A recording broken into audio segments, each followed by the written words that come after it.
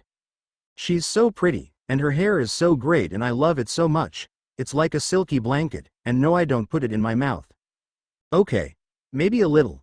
It's so bright and red and smooth and soft, and my baby instincts scream at me that this is something I want in my mouth. So I listen to my baby body sometimes, so what? Her hair tastes like some kind of flowery shampoo. I think it's Lily, and I'm 90% certain James gave it to her. She doesn't seem particularly chuffed with her baby constantly slobbering all over her hair, and I wouldn't be either, but I don't give enough fucks. I might be slightly obsessed with my mum's hair. In my defense, even in my first life, red hair was a rarity, and now I'm a baby, and my curiosity is in overdrive. Sometimes I just hold her hair in my meaty little baby fist, but then I forget, and before I realize what I'm doing, I'm chewing on my poor mum's hair. She's in a war, she can take it I'm sure. Anyway, if purely for her hair alone, Mum is my favorite parent. Some of it is because she's actually the more responsible one, and also does the majority of caretaking because she loves Dad but really doesn't trust him since the cloak incident. Pafu is my second word, this time just to piss Dad off. It's really funny. Padfoot is laughing so hard he nearly drops me, and Moony and Mum conjure popcorn as they grab me off Padfoot and watch Dad chase him round the living room. Dad is maybe a little overdramatic. I take pity on him after that, and Dada is next. He's so chuffed that his chest swells out, and he spends an hour cooing and spoiling me, and then the next 2 hours fire-calling everyone and yelling at them that I finally said Dada. Overreaction much? Mum seems to agree, and I take that moment to say, love Mama, because I do. I really do. Even though she was the one whose body put me through the horrific trauma of birth, I love her so much. She's so smart and clever and funny, and she's a really really good mum. Also Dad hears and starts crying with his head in the fire as he talks to Frank Longbottom. It's frankly hilarious. Asterisk asterisk asterisk asterisk asterisk asterisk asterisk asterisk asterisk asterisk asterisk asterisk asterisk asterisk all in all. My first year in Harry Potter verse. Hava Potter verse. Is awesome. When my teeth come in, I decide to play nice to Pettigrew. He is over the moon that I finally let him hold me. I still won't say his name until I sink my 5 milk teeth into his arm, right where the dark mark should be. I actually draw blood too, which I am very proud of. Dad and Mum are not proud of me, but I don't care. I'll bite him again if I can. I'm over a year old now, and I can speak almost as well as your average 2-year-old. Sue me, I was highly verbose in my previous lifetime. I refuse to limit myself to the typical 1-year-old vocabulary. Because, spoiler, it's really limited. In any case, I'm now quite happily settled in my role as Hava Iris Potter. I even have teeth again, which have unfortunately been scrubbed clean of my premature vengeance on behalf of my parents, but you can't have everything. On the bright side, Pettigrew's gone now, which is great because it means I don't have to look at his sneaky rat face. On the not so bright side, Padfoot and Moony are gone as well. Padfoot's off to an order meeting, and Moony's not visited for ages because he's doing a James Bond imitation. Well, not really. Sorta. He's pretending to be an evil werewolf, which is more Gemma Simmons. Season 2 actually. I wonder what Moony would think about being compared to a genius. British biochemist from a TV series that won't come out for like 20 years. I hope he'd be flattered. Simmons is epic. I miss him. I guess you really can't have your cake and eat it. Today, I am afraid, may involve my cake being snatched, eaten in front of my face, and then vomited back up on me. I don't know for certain what day it is, but Dad is sitting with me on the couch, bright smoke rings popping out of his wand to amuse me. It's definitely autumn, because I've been playing in piles of red and gold leaves. And the streets outside are busy. I can't see for certain through the trees in the front yard, but I'm fairly certain it's Samhain. As in, Halloween 1981. As in, fuck my parents are going to die. I burst into tears, and Mum comes in, deciding I'm overtired and should be in bed. Her long hair falls over her shoulder, and into my reach. I'm so exhausted by the dread that's been haunting me for hours today that I don't even make a grab for it. I just sit quietly in her arms, tears falling silently down my face as I look over her shoulder and right into Voldemort's hellfire red eyes. I'm so terrified I don't make a sound, just staring mutely at the figure gliding soundlessly up the garden path. He's here. He's here. It's really happening. I'm so terrified that I don't even react as Dad shoves me and Mum up the stairs, pressing a kiss to her lips and my forehead, smiling at me even as he turns to face certain death. He's blocking Voldemort's passage, even though he knows it's futile. I fix his smile in my mind, bright and cheery, even as his eyes make contact with Mum's, infinite love and sacrifice in them. His eyes aren't smiling, but somehow they don't need to. Dad loves me and Mum, so much that he's willing to die for us without hesitation. I start to wail now, my tiny body shaking with sobs, reaching against my will for the diminishing back of my father. My father, body squared, wand out, facing the door of what was a haven, and is now a death trap. His hair is messy. It's sticking up at the back, even worse than usual. Mum has her own tears pouring down her face now, dropping me in the cot, pressing another kiss to my forehead and whispering. I don't react, even as she diverts from the movie script, even as she slices open her wrist and traces runes all around my cot in her own blood, her hand shaking, but unerring. Even as spells light the little cottage up, shaking it to its foundations with their power, and cracks creep across the walls and ceiling, she doesn't stop. Mum traces runes of blood around me, syllables shaking with power and with her grief falling from her lips, blood sheeting from her open vein down onto her finger like some kind of ghastly quill. I think it's now that I realize just how strong my mother is. Even as she hears the duel downstairs, even as she hears Voldemort snarling out curse after curse at my father, even as her heart is breaking, she takes her grief, turning it into a tool, her finger moving faster and faster.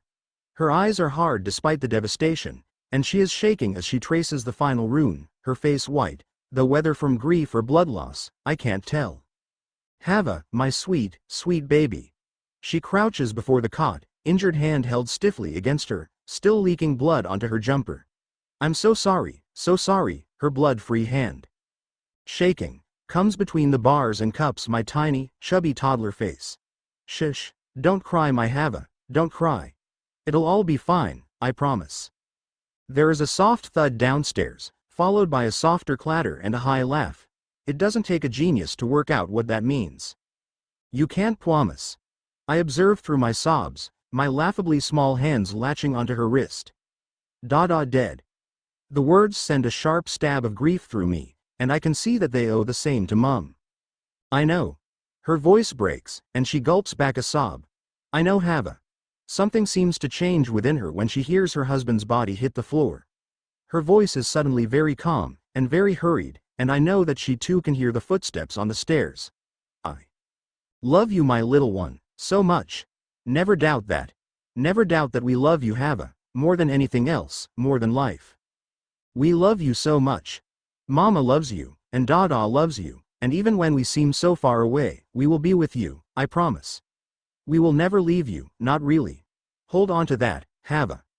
We love you, we love you. I love you my precious baby. I love you so much. I'm giving you your best chance this way, it doesn't seem like it, and you won't think that I am, but this is the only way. This is how you live. Hava, and I'm giving it to you. Hold on to it, please. I love you. I love you, please. Live my little Hava. The door bangs open, and Mum whirls around, flinging her arms to either side as though it will stop him seeing me. You won't get her. Voldemort laughs, pointing his wand at her. Stand aside, and I will let you live, girl.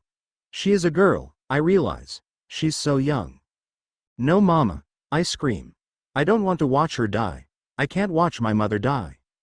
Be quiet Hava. I think this is the first time she's ever snapped at me, and out of shock, I even stop crying. Her attention goes back to Voldemort, and even from behind, I can see her chin going up and her arms crossing. No. The disgusting white snake face creases in a scowl, which doesn't do it any favors. I made a promise. Now, let me kill the child, and I will go. I will not touch you. Mum laughs, and it's derisive. I said no, stand, his teeth are definitely gritted, aside. Now. This is your last chance, Mudblood. Then, to my utter horror and awe, Mum spits at him. Voldemort locks eyes with her and raises his wand. In the split second between the curse hitting her and death, she turns back to me. Her eyes meet mine, and she just looks at me for that tiny stretch of time, her face so full of love that it feels as though she has given me her whole heart in that one moment. I watch, horrified, as my mother's body hits the floor with a dull thud. Her eyes are suddenly glassy, staring at nothing, her injured arm dripping blood onto the carpet. Sometimes, in stories, horrifying things rip screams from people's throats. The opposite happened to me. I just stare at my mother's suddenly dead body, too shocked to move or even cry. There aren't even any tears, not anymore. I expected this. I knew this was going to happen, no matter what I did. But the shock as I stare at the crumpled thing that used to be Mum, is like someone stabbing me over and over and over again. Voldemort steps carelessly over her, red eyes fixed on me. He doesn't care. He doesn't care that he's about to kill a 1-year-old, barely out of infancy and into toddlerhood. He doesn't care that he just killed my mother in front of me. He doesn't care that in a few minutes, he has butchered my mother and father both, and used someone they trusted to do it. He doesn't care. Avada Kedavra. He looks at me expectantly as the light rushes at me. Almost questioningly. Like I'm a puzzle he's trying to solve. I don't see how, but the light changes direction suddenly, the runes written only moments before in Mum's blood glowing white hot, and before he can react, it hits him right in the face. Even through my shock and grief and horror, I take great satisfaction in how Voldemort goes cross-eyed watching the AK hit him on the nose. It seems like karma. It occurs to me, as his robe falls gracelessly to the ground and a black streak flies out the window and a little black shadow hits me in the head, that the Horcruxes are a very good idea. It means I can kill him again and again and again in revenge. It also occurs to me that the little black shadow that hit me in the head was probably what is now the Horcrux, and that I should be worried about it. But, Mum. Dad is lying dead downstairs. Mum is collapsed on the floor in front of me. I'm all alone with the corpses of my dead parents. Now I cry, huge wails bursting from my throat as I reach for Mum. No one hears me for a long time, until I have cried myself out, and am reduced to staring at my mother's cooling corpse. Chapter end notes. Yeah, Hava's just freaking out lol. This isn't exactly crack, but Hava is going to act cracky a lot of the time because she wants to make Dumbles have a heart attack please and thank you. Hava is a Jewish name meaning life. I figure that would be something that's on James and Lily's minds a lot. And yes, I changed that scene. Fuck y'all, dumbles. I've been sitting behind my mother's corpse for hours by the time someone finally comes in. In keeping with the trend of today's luck, it's Severus Snape. FML. Again, it's not that I don't like him as a character, or that I don't respect his intelligence, or that I don't pity what a shitty life he had, but he was the worst fear of a child. A child he taught. A child under his authority. I don't like that. Sure, he was abused, he fell in with the wrong crowd, he lost his best friend, the woman he loved chose the boy who bullied him. But that doesn't excuse visiting abuse on children who did nothing to him. So, I like him as a character, as someone to think about and puzzle over. I don't like him as a person. My voice is gone by now, lost in great, sobbing wails that have left my tiny body aching. He doesn't even notice me, even as I stand, grasping the bars of my cot and reaching for him, and for my mother.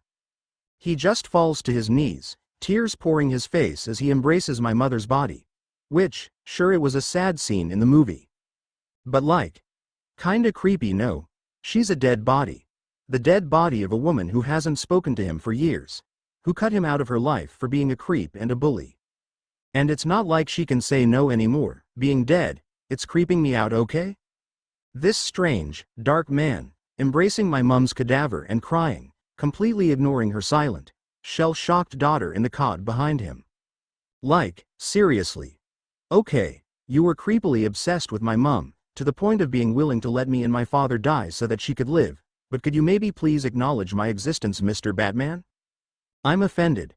Just because my father wasn't Snape, it appears that I'm not worthy of being noticed. Apparently he really doesn't think that she would prefer her daughter to be cared for, rather than have her corpse hugged. I'm not in the best headspace right now, so I can't really excuse what I did. Well, I mean I could, but I don't want to.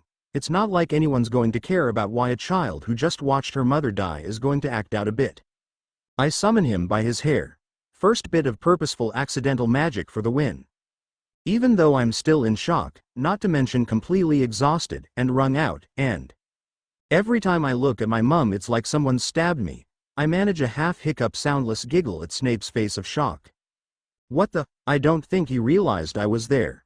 Because, like, seriously, dude, you're in the nursery, were you that focused on mum that you never noticed the cot she was lying in front of? Some spy. He wrenches his hair out of my weakly grasping hand, and oich, it was greasy AF, and glares at me. Who are you? I almost roll my eyes, because seriously, I'm in a cot behind Lily Evans Potter, is it that hard to work out who I am? But I don't say anything. I don't think I want to say anything to him. He draws out of his grieving funk long enough to take in my auburn hair, and my eyes, and his face, amazingly, pales further. Lily's daughter. Great. I really don't want Snape to see me just as Mum's daughter for the rest of my life, but at least it's not Potter's daughter, because that could be really, and I mean really, bad. Thankfully, before I have to reply in a manner that is appropriate for a traumatized 1-year-old, there is a crack, followed by Pitfo calling for Mum and Dad. Snape apparates away instantly, and I draw a breath of relief. Running footsteps stop right at the foot of the stairs, and I hear a wounded howl. Prongs. He's found Dad then. A muffled sob, and then, Lily, followed by, Hava. I hear Padfoot skirt Dad's body, and tear up the stairs, and watch the dust falling from the cracks in the walls. It's probably plaster dust. Voldy's death blew the whole first floor up, but Mum's protections held, and so the entire front of the cottage is open, and the side are all black and burnt. About 2 feet beyond me, however, it's mostly intact, save for the cracks that Dad and Voldy's battle caused, and it is from here that I watch the aforementioned dust particles fall. Padfoot's appearance in the half-destroyed doorway distracts me from my musing on the structural integrity of my room. He sees Mum's body and a choked-off sound slips past his lips. The tears already tracking their way down his face redouble, and he falls to his knees beside Mum, one hand gently closing her eyes as Snape forgot to. I don't mind him doing it. I don't mind him touching my mother's dead body. Mum knows him, and she trusts him. It's appropriate that her brother in all but blood should be the one to close her eyes, to see her dead body, to mourn her. And I know that as soon as he sees me, Paddy will look after me. I'm still pissed off about Snivelus. Okay. Actually, I should totally call him that at school. No one will believe that I can remember hearing it, and it would be hilarious to fuck with them. I automatically move one hand to muffle the giggle that would come if my vocal cords hadn't been destroyed. My movement attracts Padfoot's attention. Hava, he scrambles to my cot, lifting me out, and wrapping his arms around me, rocking back and forth. You're alive. Oh gods, you're alive. Thank you, thank you. His grip is so tight that it almost hurts, but I don't make a sound. It's such a relief to finally have someone notice me, to be held, to feel something beyond cold, and wind, and ash. I'm not ashamed to admit that I started to cry silently as he held me. The last person to touch me was Mum. Oh Hava, Hava, I'm so sorry. I should have been here. I should have been here, but I'm here now. I won't leave you again. I'm here now. I don't reply. I just close my eyes and nestle my head against him. Padfoot is warm and familiar, and I've known him for all of this short second life. For the first time since I looked over Mum's shoulder and into Voldemort's eyes, I feel safe. Padfoot just sits there, rocking me gently until I fall asleep, the deep sleep of infants and the exhausted. Asterisk asterisk asterisk asterisk asterisk asterisk asterisk asterisk asterisk asterisk asterisk asterisk asterisk asterisk asterisk asterisk asterisk asterisk. I realize my mistake when I wake up hundreds of feet in the air, nestled against a rough brown coat and wrapped in the blanket Mum made for me. Fuck, I've lost the last of my time with my godfather for 12 years. Because I fell asleep. Fuck, fuck, fuckity fuck, fuck, fucking hell, I've lost Dad. I knew that would happen. I knew that would happen since I saw those red eyes. I've lost Mum. I knew that would happen. I knew it would happen from the moment she stepped in between me and the Dark Lord. But I thought maybe I would be able to keep Padfoot. I thought that maybe, just maybe, he would stay. For me. I had a whole plan to keep him with me. I knew exactly how to react so that he would forget Pettigrew long enough to prove his innocence. But I missed my one opportunity to do so because I fell asleep. I start to cry again, this time out of pure irritation. Fucking toddler body. I could have slept in the hours it took Padfoot to reach Godric's Hollow, but no.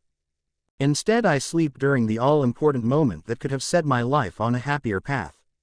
Shit, now I don't have anyone to blame for the Dursleys but me. At that moment, the motorbike Padfoot's bike, Mum hexed him silly when he took me up on it, but he did it again because it made me so happy, hits the ground, and I set eyes on Albus Dumbledore for the first time. He looks very old and frail. His blue eyes are dim behind their half-moon glasses. His robes are weird as fuck. His nose is bent as fuck. It's probably about as straight as him. I do the last possible thing anyone could expect a traumatized one-year-old girl to do. I laugh. Because the nose thought was hilarious to me. He looks at me quizzically, and I stare back, opening my eyes wide. Unfortunately, he doesn't react, which makes my half-decent, half-hysterical mood instantly go full toddler. So sue me, I'm physically a toddler who just watched her mother die in front of her. I'm not going to stop going on about it, because I am fucking traumatized by it. Also, I just got a good look around me. My new surroundings are familiar, even in the dark. Privet fucking drive. Fuck Dumbledore. I don't want to live under fucking Petunia. I have excuses for what I did next, just like I did with Snape. I'm just not stating them this time. I scream, and his glasses shatter. Want mama, want dada, want Pafu, want Mooney. Vaguely, I'm aware of Hagrid jiggling and shushing me awkwardly, but all I see is the frowning face of the asshole who wants to leave me here. I'm very worked up by now, and I'm yelling over and over for my parents and godfathers.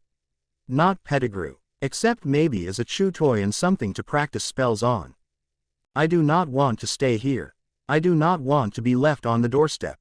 I do not want to lose my world for 10 years, and my godfathers for longer. More importantly, I do not want to be anywhere near the magic-hating, rigidly normal Dursleys. Not only am I Lily's daughter, and magical, but somehow I doubt that a condition like heterochromia would be endearing to them. It's not normal, to say the least. A tutting invades my little bubble of denial, and suddenly I find myself enveloped in tartan, and a smell of wood, fur, ink and something that I think might be ginger newts. A Scottish accent reaches my ears, a little choked but still firm. McGonagall. I quiet down. There's something about her that makes me feel like I did with Padfoot.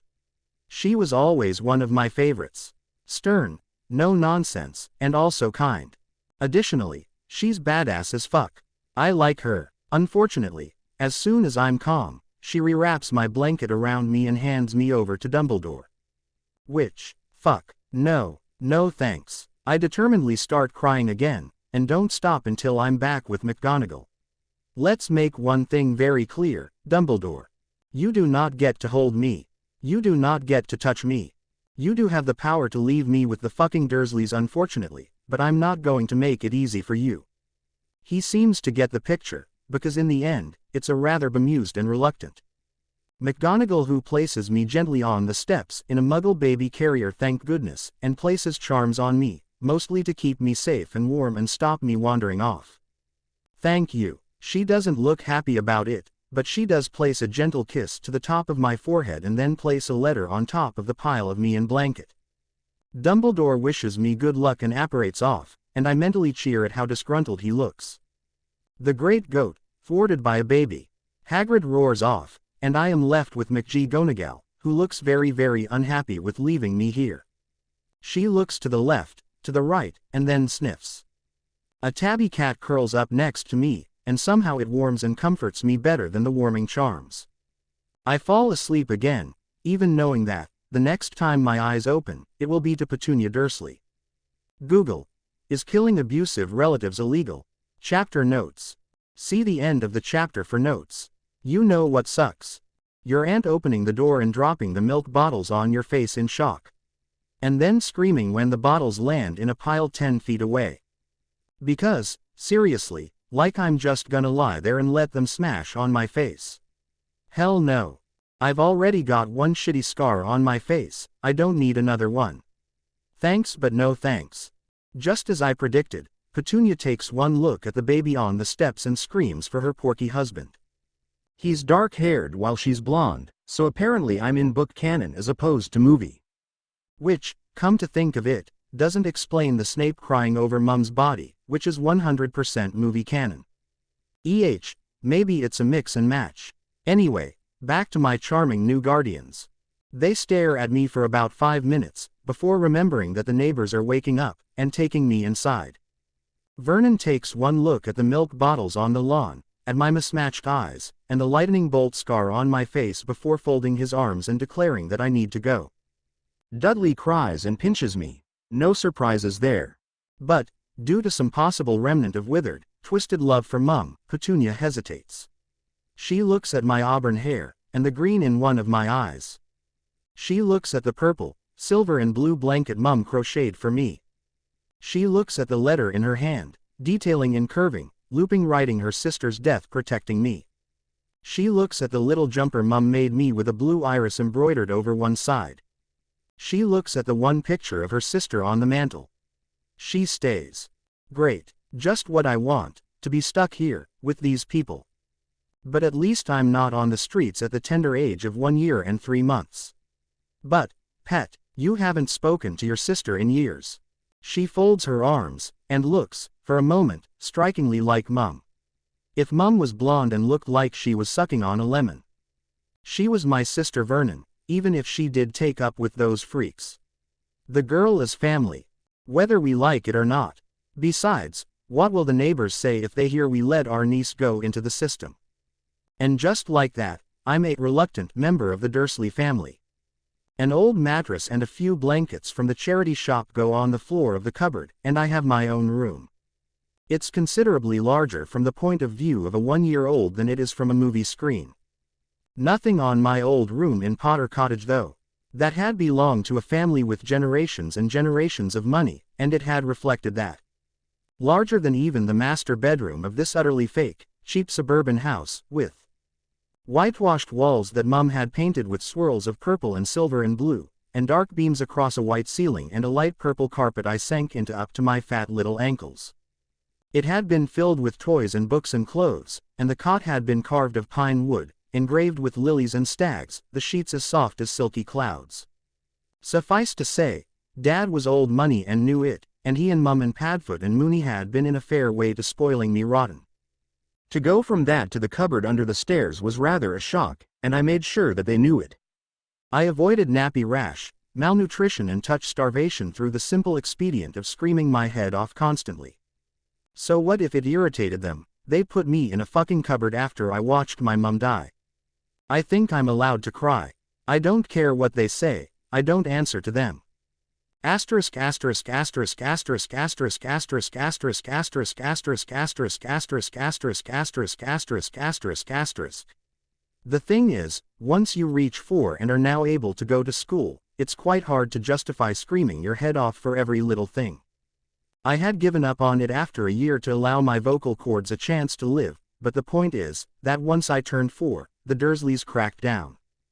Previously, I had been given decent if a little scanty compared to theirs meals, and allowed to do pretty much as I wanted as long as I stayed on the property and didn't touch Dudley's toys or anything that didn't belong to me. But now, apparently I am a big girl and need to earn my keep. Thankfully, I know how to read, write, garden, clean and cook from my previous life. In fact, I was rather a good cook before I was Hava Potter. Of course, Hava is far too freaky a name for them, so as far as I am supposed to know, my name is Iris Evans, and I am the illegitimate child of Lily Evans and James Potter, 2 druggies on the benefit system who crashed their car a year after my birth and left my respectable aunt and uncle with me. I want to know how Iris is any less unusual than Hava personally, especially in the 1980s. I also want to swear at them, because really, Dad was one of the best oars in the country during a war, and Mum was one of the youngest charms mistresses in 200 years. And Dad was, well, he was a Potter, with thousands of years of money, wealth and prestige behind his name, although it did change several times, but shush, not the point. Not to mention, My parents were head boy and head girl of one of the most prestigious magical schools in the world. Methinks I smell sour grapes quite strongly here. Anyway, thankfully, school is easy for me, because, you know. I've already been through it. It's boring actually, so I amuse myself by daydreaming ideas for stories I will never write. And crafting my persona to become a neat, tidy, polite girl who isn't too bright. The teachers like me, but also despair of ever teaching me anything beyond the basics. Great, I'm exactly on a par with Dudley, except I'm not an overweight bully with delusions of grandeur. Of course, then I go home, and make dinner, always perfectly cooked, and garden, and wash the dishes, and then maybe do my homework if I can snatch enough run-down batteries for my old torch. What a wonderful life. In the mornings, I wake up before everyone else, clean the bathroom, put the washing on and make breakfast. I'm dressed and plumping the couch cushions by the time Petunia and Vernon come down without fail, and I always make Dudley's lunch just in time to hand it to him as we walk out of the door. It sucks. If Mum and Dad had lived, if Padfoot had stayed with me, if I had gone to any of my family's magical relatives, I would have been a child. The Potters are highly family-oriented. The entire wizarding world is. Abuse is almost non-existent, and abusers punished harshly. If I had grown up with wizards, I would have been loved, not resented. I would have been treasured, not for a title, or for the disaster that orphaned me, but for me, myself. I would have been given a childhood. By the time I am 7, my life with the Dursleys is down to a science. I follow my rigid schedule, adjusting where necessary for their trips and extra chores, keeping out of their way as much as possible, working just that little bit more than they ask me, keeping just below or above Dudley's level in school, and adding that extra flair to their bland English food that makes it truly delicious. Life has fallen into an uncomfortable, abrasive rhythm. I'm always doing that little bit too much, always eating that tiny bit too little, going to bed those few minutes too late. But my good behavior has rewards, however slight. Occasionally, if I manage to save a little bit more money than they expected, I get to keep it. If the food is especially well made, I might get seconds. Most importantly, if I keep my mismatched eyes down, and only look up through the right one, the green one, Aunt Petunia often lets me get away with more. I get to sleep a little earlier, I get a little more in my lunch, things like that. It's not very Gryffindor, but I think everything in me that was Gryffindor, everything brash and brave and heroic, died that night, with my mother. I'm not brave, I'm not daring, I'm not honest, I'm not just. I'm resourceful, cunning, and manipulative. There is no way I'm going anywhere but Slytherin. Not unless the hat is drunk when it sorts me. I'm 7 years old, and I'm weeding the back garden when I turn a clod of earth particularly harshly, and almost squash a grass snake. Idiot human, it hisses, in accented English, watch what you're doing. I blink. Bloody hell. How did I forget about Parseltongue? How did I forget about Parseltongue? You'd think that speaking to snakes would stick in my mind. But no. No, it's apparently less important than keeping the Dursleys happy. Bloody brain and its bloody understandable priorities. I'm terribly sorry, I say, and hope I'm not making a snake faux pas. I didn't see you there. It was an accident. You speak, Sue. It turns out the fanon of snakes idolizing speakers is not too far off. Like, really. My new friend, apparently named Lisa, thinks I'm the bee's knees.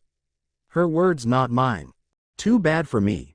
Dudley sees me kneeling idly in the flower bed and tattles on his mother that Iris isn't working, she's being naughty mummy, and of course, Petunia comes out to tell me off and inform me that I have lost my dinner. She hears me hissing to Lisa, and before I know it, her hand has made contact with my face. That is the first time Petunia strikes me. The first time she sees me doing magic since that long-ago November morning. I taste blood in my mouth, thick and salty, and feel my cheek tingling. Ouch. Lisa hisses in outrage, but before she can attract Petunia's notice again and get hurt, I hiss at her to leave. She won't disobey a direct order from a speaker, but I hear her grumbling even as Petunia slaps me for the second time. I'm going to have a lovely dark bruise on my cheek tomorrow, but it's half-term, so no one will notice. I take being locked in the cupboard again passively, wrapping myself in the purple, silver and blue blanket that is all that's left of my old life. Mum enchanted it, I'm sure. It's still thick and warm, the colors as bright and vibrant as ever. It never snags, never frays, there isn't a single loose thread. And even though I am now 7 years old, it is still just as large on me as it was when I was an infant. Thankfully, none of the Dursleys ever come into the cupboard, and so they haven't noticed that the blanket isn't a faded mass of wool too small to do anything but hold. I always hide it right at the back of the cupboard just to be sure, behind the other things on the shelf. Over the last few years, I've tentatively managed to make this tiny, spidery place my own. The walls are covered with drawings I've smuggled back from school and taped or glued or blue tacked up, mostly just arty swirls of purple and silver and blue. I've copied the patterns from the ones painted on the wall in my long-ago nursery, as best I can. With the measly pennies I've occasionally garnered, I saved up enough to buy a soft lilac pillowcase and sheet, soft with age and use, not soft because they are made expensive. Enchanted fabric, commissioned for James and Lily Potter's first child. I've used up the ends of countless felt tips and whiteboard pens and ink cartridges to scrawl thick dark stripes across the pale wood and plaster of the ceiling, the bottom of the stairs. Hardly my best work, but it imitates the ceiling of my old room well enough. The few things I own that aren't Dudley's hand-me-downs are propped up on the little shelf at the end of the cupboard. The stuffed Padfoot and prongs that were in my cot when Sirius found me, and that Hagrid brought with him when he took me from the wreckage of my home have pride of place, still looking almost pristine thanks to preservation charms cast by a woman dead for more than half a decade. My blanket sees regular use as my main covering at night, but every day I fold it up and place it here, so that Petunia's beady eyes won't see it and mark that it is larger than it was. A pressed lily lies between the pages of a Narnia omnibus that I found in storage in the cellar. Pretty, curling writing on the inside cover declares this book belongs to Lily Solara Evans. My ratty old mattress takes up most of the tiny floor space, but what is visible is plain pine wood, which I have almost finished coloring with the 100 shades of purple you get fishing almost done pens out of the bins. It's not much, certainly nothing on what I would have had if I had had my parents or Padfoot. But I have managed to take a place, however small, in the Dursley household. I've stolen this little bit of space from them, and made it my own, made it as close to the room that was mine when I lived with magic. When I had Mum and Dad and Padfoot and Moony. Before Voldemort. It's a little revenge, a little petty satisfaction to take something back from them. Just like levitating the pens to reach the top of the ceiling, just like wishing the dishes clean if they aren't here, just like every tiny little rebellion I've managed to work in. The biggest and most dangerous of all is above the shelf. This room belongs to Hava Iris Potter. I did that over the course of 4 months' worth of stolen minutes last year. A piece of A3 paper I stole from art class and smuggled back under my too large t-shirt. Apparently even disgusting hand-me-downs from my overweight cousin can be useful, and emblazoned in the best calligraphy I could achieve with my childish hands is my name. My true name. Hava Iris Potter. This is probably the most dangerous thing I could do, which is why it is hidden right at the back of the cupboard, where they will never see. I shouldn't know my real name. I've never been told it. But I am Hava Iris Potter now, no matter who I once was, and I will not be silenced forever. Chapter end notes Hava's middle name is Iris, and in floriography, the blue iris signifies faith and hope. I thought it appropriate. 2 updates in one day, guys. Tick-tock on the plus side. Snakes find out a lot of interesting shit and are more than willing to share it with a speaker. On the negative side, it only took the Dursleys catching me that one time for them to crack down. I'm lucky to get anything other than a packed lunch for school now, and Aunt Petunia watches me as we shop with a beady eye. Dudley has been explicitly told that iris hunting is character building for both of us, and very good for us. Neither Vernon or Petunia now sees any problem with absently backhanding me now, calling me freak with a kind of vicious pleasure, as if glad to be proven that I am one of them. For all my care and secrecy, both now and before the incident, I am still a freak. One instance of blatant magic was all it took to destroy everything I've worked for, every millimeter of ground I've clawed for over 6 painful years obliterated in an instant. One moment where I forgot, where I reveled in magic, and I am less than the mud I was previously. I am 8 years old, and belt scars mark my back. I am 8 years old and pressing my fingers into the bruises on my shoulder. I am 8 years old and my lips are stained with my own blood. I am Hava Iris Potter, and I am 8 years old, and I will my cuts closed. My old life seems very dim and far away now. Nothing matters anymore but getting through today. Sometimes I wonder if I dreamed everything up, but then I remember books and movies and a fandom as quarrelsome as it was united. I can't have dreamed all that up. I grip onto the fading memories, and toss an empty ink cartridge at the ceiling. This bitch empty, I whisper to myself, yeet. A cracked laugh emerges from my parched throat. No, I didn't make the memes up, I know that much. So it stands to reason I didn't make the rest up either. It is real, I know it is. In some other universe, another me exists who only knows this universe as stories and impossible dreams. In some other universe, I really hope my sister passed her levels. I cling onto that. I haven't made everything up, I can't have. I roll over, ignoring the twinge of a partially healed laceration on my back, and stare at my shelf. Padfoot and Mooney are snuggled in my arms, and Mum's blanket is, as always, wrapped around me. These three things ground me, when I have been stuck in this tiny space for 3 days with no human contact. They are my lifeline, my assurance that, not only is my past life real, Mum, Dad, Padfoot and Mooney are real as well. My dreams of Mum falling to the ground even as her eyes meet mine, of Dad turning to face his death even as he smiles at me, they are memories. Horrible memories, but they were real. I refuse to be like Ken and Harry, locked up, ignorant of everything and everyone, without even remembering what his parents looked like. Mum's shampoo made her hair smell of lilies. Dad could never remember where he put the invisibility cloak. Pediofoot liked to listen to classical music even as he bopped it and pretended it was rock. Mooney would refuse any chocolate but Cadbury's milk on the day of the full moon. Mum used to sit me on her lap as she wrote pages and pages of theory letters back and forth to Professor Flitwick. Dad could never function until he had combed his hair back with Sleekeasy. Padfoot wouldn't set foot outside unless he had his leather jacket. Mooney used to read myths and folktales to me. They were real, beautiful, flawed people, and I will not forget them. I am Hava Iris Potter, and I will not be drowned. Asterisk asterisk asterisk asterisk asterisk asterisk asterisk asterisk asterisk asterisk asterisk asterisk asterisk asterisk asterisk asterisk. I am 9 years old, and one of my eyes is swollen shut where Dudley punched me. It's the green eye. I wipe the bathroom mirror and note that, at the moment, I look the exact opposite of Harry Potter in canon. Mum's hair, Dad's eyes. I don't like it, it makes me look different, more ordinary. My eyes are a point of pride for me. A rebellion of sorts. Since the incident with Lisa, I've stopped trying to accommodate the Dursleys. The first thing I changed was where I looked. Now that there is no point in trying to keep them sweet, I no longer try. I hold my head high and stare them right in the eyes with mine. They can never hold my mismatched gaze for long. It's too freaky for them, too unusual. It's my favorite part of me, other than inheriting Mum's good eyesight. I touch my green eye gingerly, hissing as I press lightly on the bruise. Eye injuries scare me. Are you almost finished up there? I want dinner ready by the time Vernon gets home. Almost Aunt Petunia. I shout in response to her shriek. Geez, it's like she thinks I'm fucking deaf. What a Karen.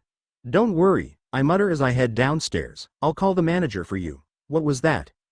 I smile innocently up at her, trusting that the bruised eye will serve to unsettle her just as much as my normal gaze. What am I making for dinner, Aunt Petunia? And shall I call the manager? In my mind, I give her the middle finger, even as I move to start chopping a truly ungodly amount of onions. Well, fuck you too, Toonie. Bitch. I am 9 years old and covered in bruises. I am 9 years old and no one notices that I am as thin as a pane of glass.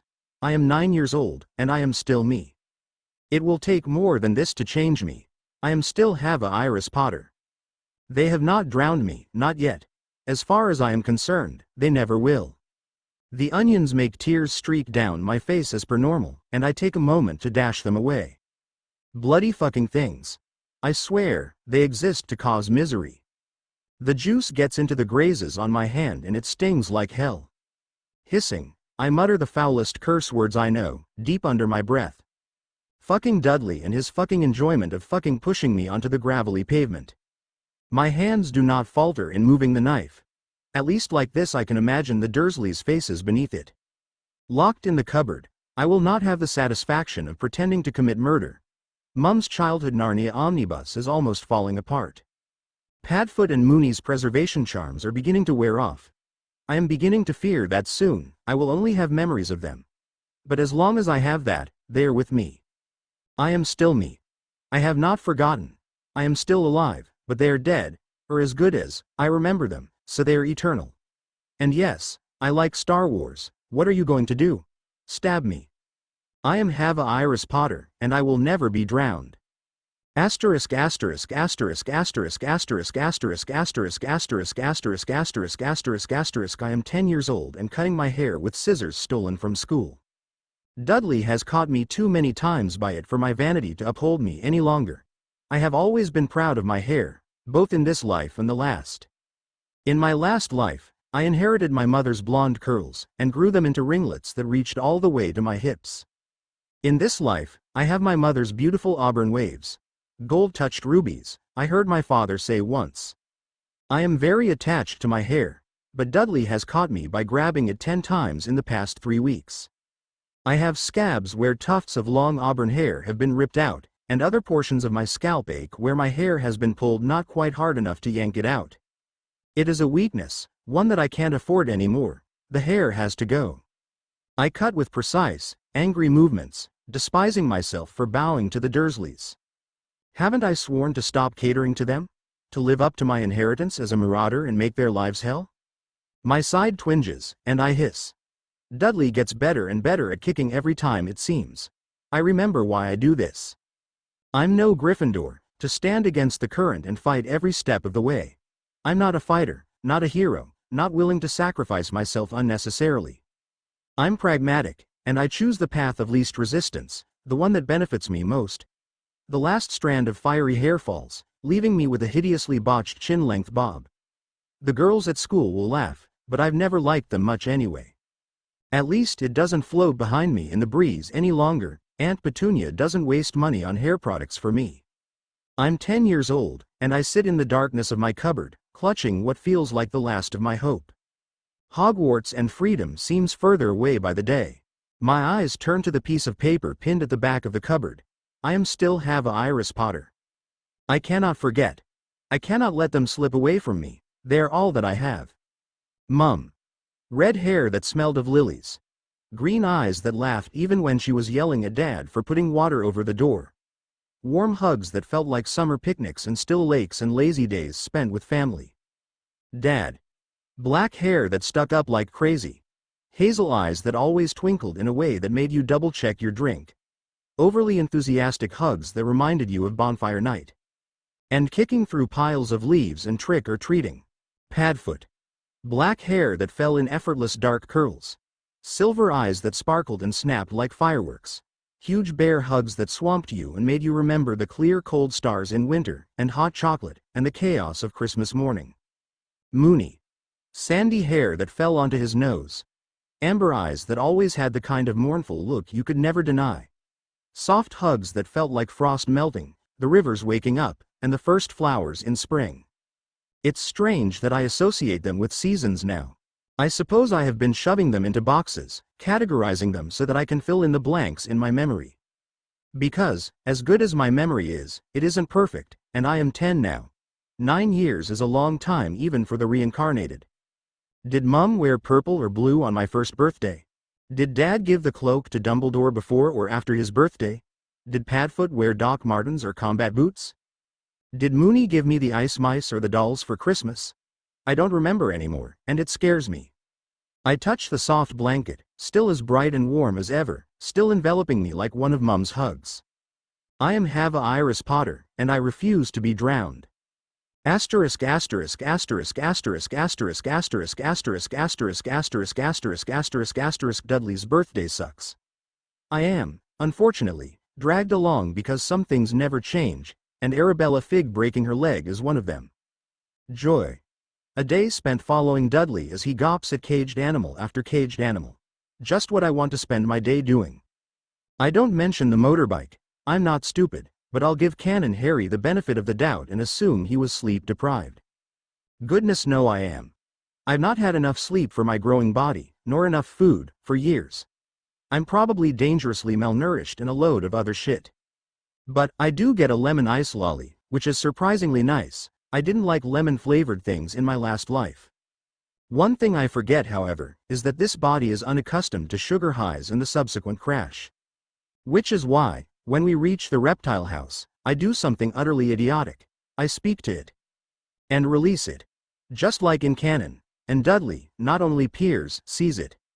I am thrown into my cupboard when we get home, after Vernon does his level best to beat the freakishness out of me. It takes me a while to move, and then only to wrap my blanket around me. If what I think is right, I will be here for a while. Asterisk asterisk asterisk asterisk asterisk asterisk asterisk asterisk asterisk asterisk asterisk asterisk asterisk. The letter comes the day after I am let out of the cupboard. I am expecting it. Dreading it, excited, nervous. The whole lot. Green ink, honest to goodness parchment, even addressed with my right name. Miss H. Potter. The cupboard under the stairs, 4 Privet Drive. Little whinging Surrey. I turn it over almost reverently, and sure enough, the red seal with the 4 animals is there. Finally. My way out of here. But I took too long. Vernon Dursley snatches it from my hand and tears it to bits before I can blink, his face white and angry. Fuck. I really hope Hagrid turns Vernon into a pig. Ignore Dudley, go for the big one. I close my eyes and try to ignore the parchment fluttering around me. This isn't the end. The letters will keep coming. Someone will come, eventually, someone. Someone will take me away from here. Then I will finally be able to return home, to magic, to a world that knows my family. I am Hava Iris Potter, and I am finally ready to swim. Today I'll fly the fuck away. Chapter notes. See the end of the chapter for notes. The day after Dursley snatches my letter and rips it up in front of me, face white with anger and fear, I don't sneak out to try and get the next days. He's waiting for me to try it, waiting for me to try and get to my letter. I'm not gonna fall for it. I'm not fucking stupid. Also, I'm locked in the cupboard. Not having had the guts to claim to recognize my name, or to notice that the letter had my cupboard in it, means that the Dursleys never gave me Dudley's second bedroom. While it is disappointing that I probably won't get my letter until the 31st, I take great satisfaction in knowing that Vernon Dursley slept on the floor all night for nothing. He's extraordinarily disgruntled by it as well. While I find it hilarious, I'm also very careful to avoid being in arm's reach today. Pain and me are not friends, no matter how clingy it is or what it thinks. 2 letters come through the door today. Dursley whizzes them up in the blender and I keep a puzzled look on my face. After all, I know nothing of this. I'm not Hava Potter, waiting desperately for an escape from this hellhole, and watching my one escape route being destroyed. I'm little Iris Evans, grateful for the generosity my relatives have so kindly extended to me, and watching my uncle and aunt act as weird as fuck. Like seriously weird. By the 4th day, Petunia's dress is inside out for the better part of the morning, her apron back to front, and she spends most of the day cuddling and fretting over Dudley.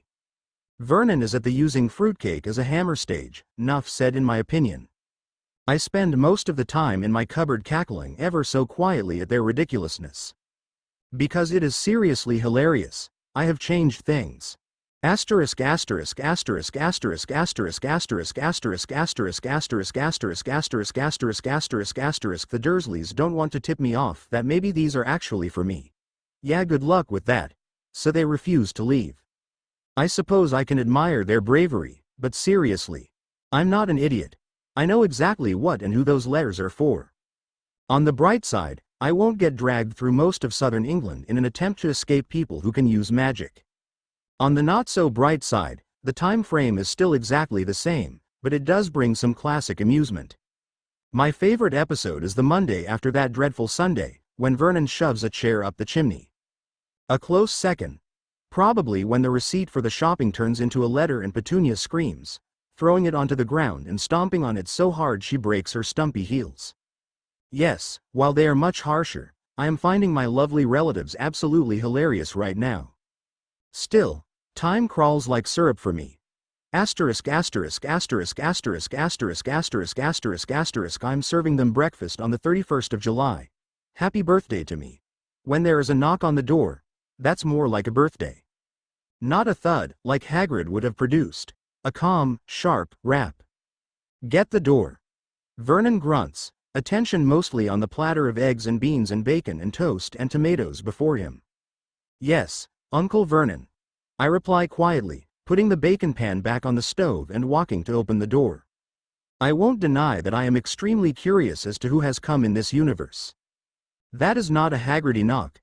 Perhaps Dumbles has come to ensure that I am a perfect angelic martyr, completely ready to be manipulated into essential suicide. Lol. Sucks to be him. I do not want to die again if I can avoid it. I pull the door open, and blink up at Professor McGonagall. Yes. Minnie is my absolute favorite, she's such an icon. Her mouth thins looking at the baggy hand-me-downs drooping off my painfully small frame, and my gaunt face and butchered hair. Hello ma'am. Are you here for my aunt and uncle? I chirp, pasting a smile onto my face. I am not Hava Potter, exulting because finally, I can escape. I am Iris Evans, looking curiously at the strange woman. But I am still Hava Potter, and it is time to fly. She forces a brief smile. In part, yes. Why don't you take me in to see them? I frown, knowing that my brow furrows in the exact same way as Mum. McGonagall's face blanches. They're eating breakfast, I'm afraid. Well, they will be. Expecting me, I assure you. I shrug. Sure, it's your funeral. The Transfiguration professor steps inside, looking disgustedly at the cheap, fake, manufactured everything inside this yucky muggle house. Inside the dining room, Petunia shrieks upon seeing her, and Vernon goes purple, standing up abruptly, his mouth open to shout. I see McGonagall's eyes flash as she takes in their expensive clothes, their dangerously obese son, their huge elaborate breakfast, and compares it to my torn and stained rags, my dangerously gaunt frame, the lack of a fourth place, and the bruises on my arm. She draws herself up, and her wand appears in her hand. With a sharp stabbing movement, she silences him. Eyes spitting fire, she turns on Petunia. How dare you? I. Seeing the vicious sharp-tongued woman at a loss for words, practically trembling with fear is one of the best birthday presents I have ever seen. McGonagall silences her irritably, and it takes everything I have not to burst out laughing. I really hope that her rage isn't because I am the girl who lived. That would suck. How dare you treat a child this way? A magical child, your own sister's child. Do you know what you could have done to her? Do you? The spell is released long enough for Petunia to reply proudly and stiffly. We tried to beat the freakishness out of her, but we failed evidently. This time, the silencing spell is so strong that Petunia's head whips back as it hits her. I keep myself peering around the edge of the door, not wanting to draw attention to myself. McGonagall is hissing now, like a very angry cat. Potter is the daughter of two extremely powerful wizards, and she has inherited that power. Magically, her natural power exceeds that of many in our world. If you had succeeded in making her suppress her magic, it would either have killed her or it would have become an obscurial. Do you know what that is? Petunia nods stiffly. It is only through some miracle the girl hasn't destroyed the entire town. No thanks to you. I was sent to take her shopping, but you are completely unfit guardians for a magical child. Hava Potter is hereby removed from your custody, and if I have my way it is permanent. She turns and strides out, cloak billowing behind her. Mentally, I cheer. Finally someone gives the Dursleys the beatdown they deserve. Too bad McGonagall didn't bitch slap anyone, but you can't have everything. She stops and smiles down at me, kneeling so that our heights aren't so painful different. I'm sorry for that unpleasantness. May we start again? I nod, and her smile becomes a little less forced. Hello, Miss Potter. I'm Professor McGonagall, a teacher at Hogwarts School of Witchcraft and Wizardry, and I've come to take you away from this place. In keeping with my Iris Evans persona, I frown. My voice is carefully monotone. I'm afraid you must have gotten the wrong person, ma'am. I don't know any Potters. My name is Iris Evans, and my parents were good for nothing. Unemployed drug addicts who died in a car crash and dumped me on my respectable relatives, who took me in and raised me out of the kindness of their hearts. McGonagall's eyes spit fire again, and I instinctually shrink back. She instantly calms, holding her hands out flat before her. I'm sorry, Miss Potter. I open my mouth to start my well-rehearsed spiel again, but she shakes her head and my jaw snaps shut. Your name isn't Iris Evans. It's Hava Iris Potter. Your parents were good, honorable people, who died to save you. Whoever told you otherwise lied. Then she pauses and looks closer at me. But you already know that. How? My fingers twist nervously together. I remember when they died. I remember, Samhain 1981, when the Dark Lord murdered Mama in front of my cot. McGonagall's face blanches again. Oh, you poor child. You've remembered all this time? I remember you. You were nice. Gently, she pushes one strand of hair behind my ears. I'm so sorry, Miss Potter. Dumbledore should never have left you in this terrible place, and I should never have let him. I shrug. You can't control people. There's a clatter from behind us, and McGonagall stands up, her wand in her hand again in an instant. Miss Potter, get your things. We should leave before your Muggle relatives get any more ideas. Even after knowing that the Dursleys are less than excellent guardians, she is still shocked when I dive for the cupboard and bring out a tiny bundle. Is that everything? I check to make sure. Mama's Narnia omnibus, Padfoot and prongs, and Mama's blanket all wrapped up in my threadbare old sheet. I don't have much. Very well.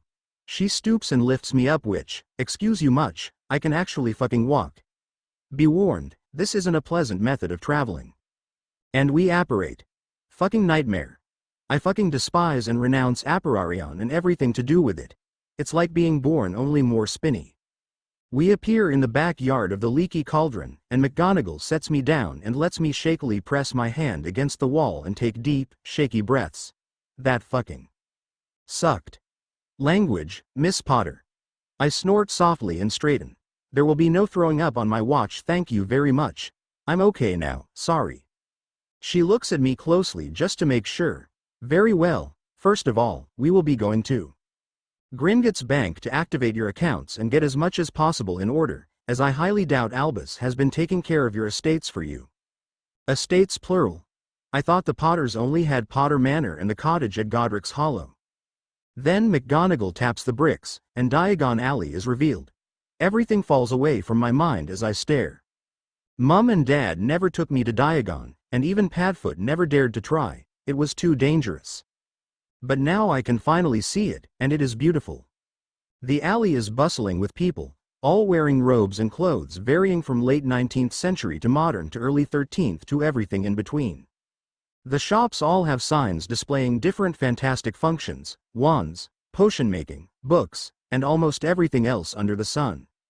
And looming over it all, the gold and marble of Gringotts. Suffice to say, the movie did the alley dirty. McGonagall laughs softly at my amazement. I see you don't remember Diagon, Miss Potter. I shake my head. It was too dangerous, I think? Yes, her voice flattens. It was. We make our way slowly through the frankly ridiculous crowd, and I take advantage of our slow pace to stare wide-eyed at everyone and everything. Seriously, it's much more cosmopolitan than the books made it out to be.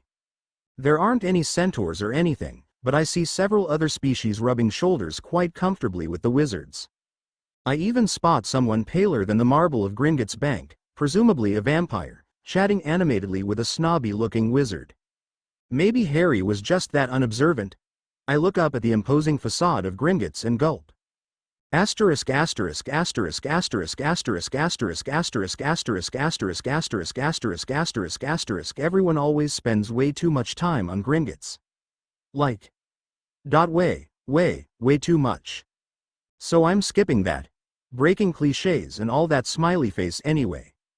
Snobby goblins, awesome roller coaster ride, spotted at least 3 dragons, pretty sure I spotted Hagrid, ooh shiny gold. Then back to drop blood on a piece of paper, ooh scary. I'm the head of the Potter family because I've been emancipated since my parents died. No one said the wizarding world was logical, and also everyone says it's illogical, Sue. Anyway, back to what the magical piece of bloody paper said. Mum was a squib descendant of Slytherin. Tropes, but whatever, it's cool. Dad's a descendant of the Peverells, blah blah. I can claim membership in the Slytherin family. Technically I'm the heir because I'm the only member other than Riddle, but that means fuck all while he's alive. Bastard. And Peverell is basically Potter anyway, so. At least it's not a super op where I have like 10 different houses. I've spent way too much time on Gringotts, moving on. So, being now officially filthy rich, I drag the professor to Madame Malkin's.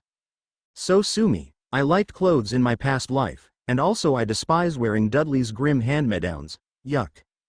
The bell tinkles as I step in, and a kind-looking middle-aged woman looks over from where she's supervising a younger woman pinning the sleeve of a robe on. Draco fucking Malfoy.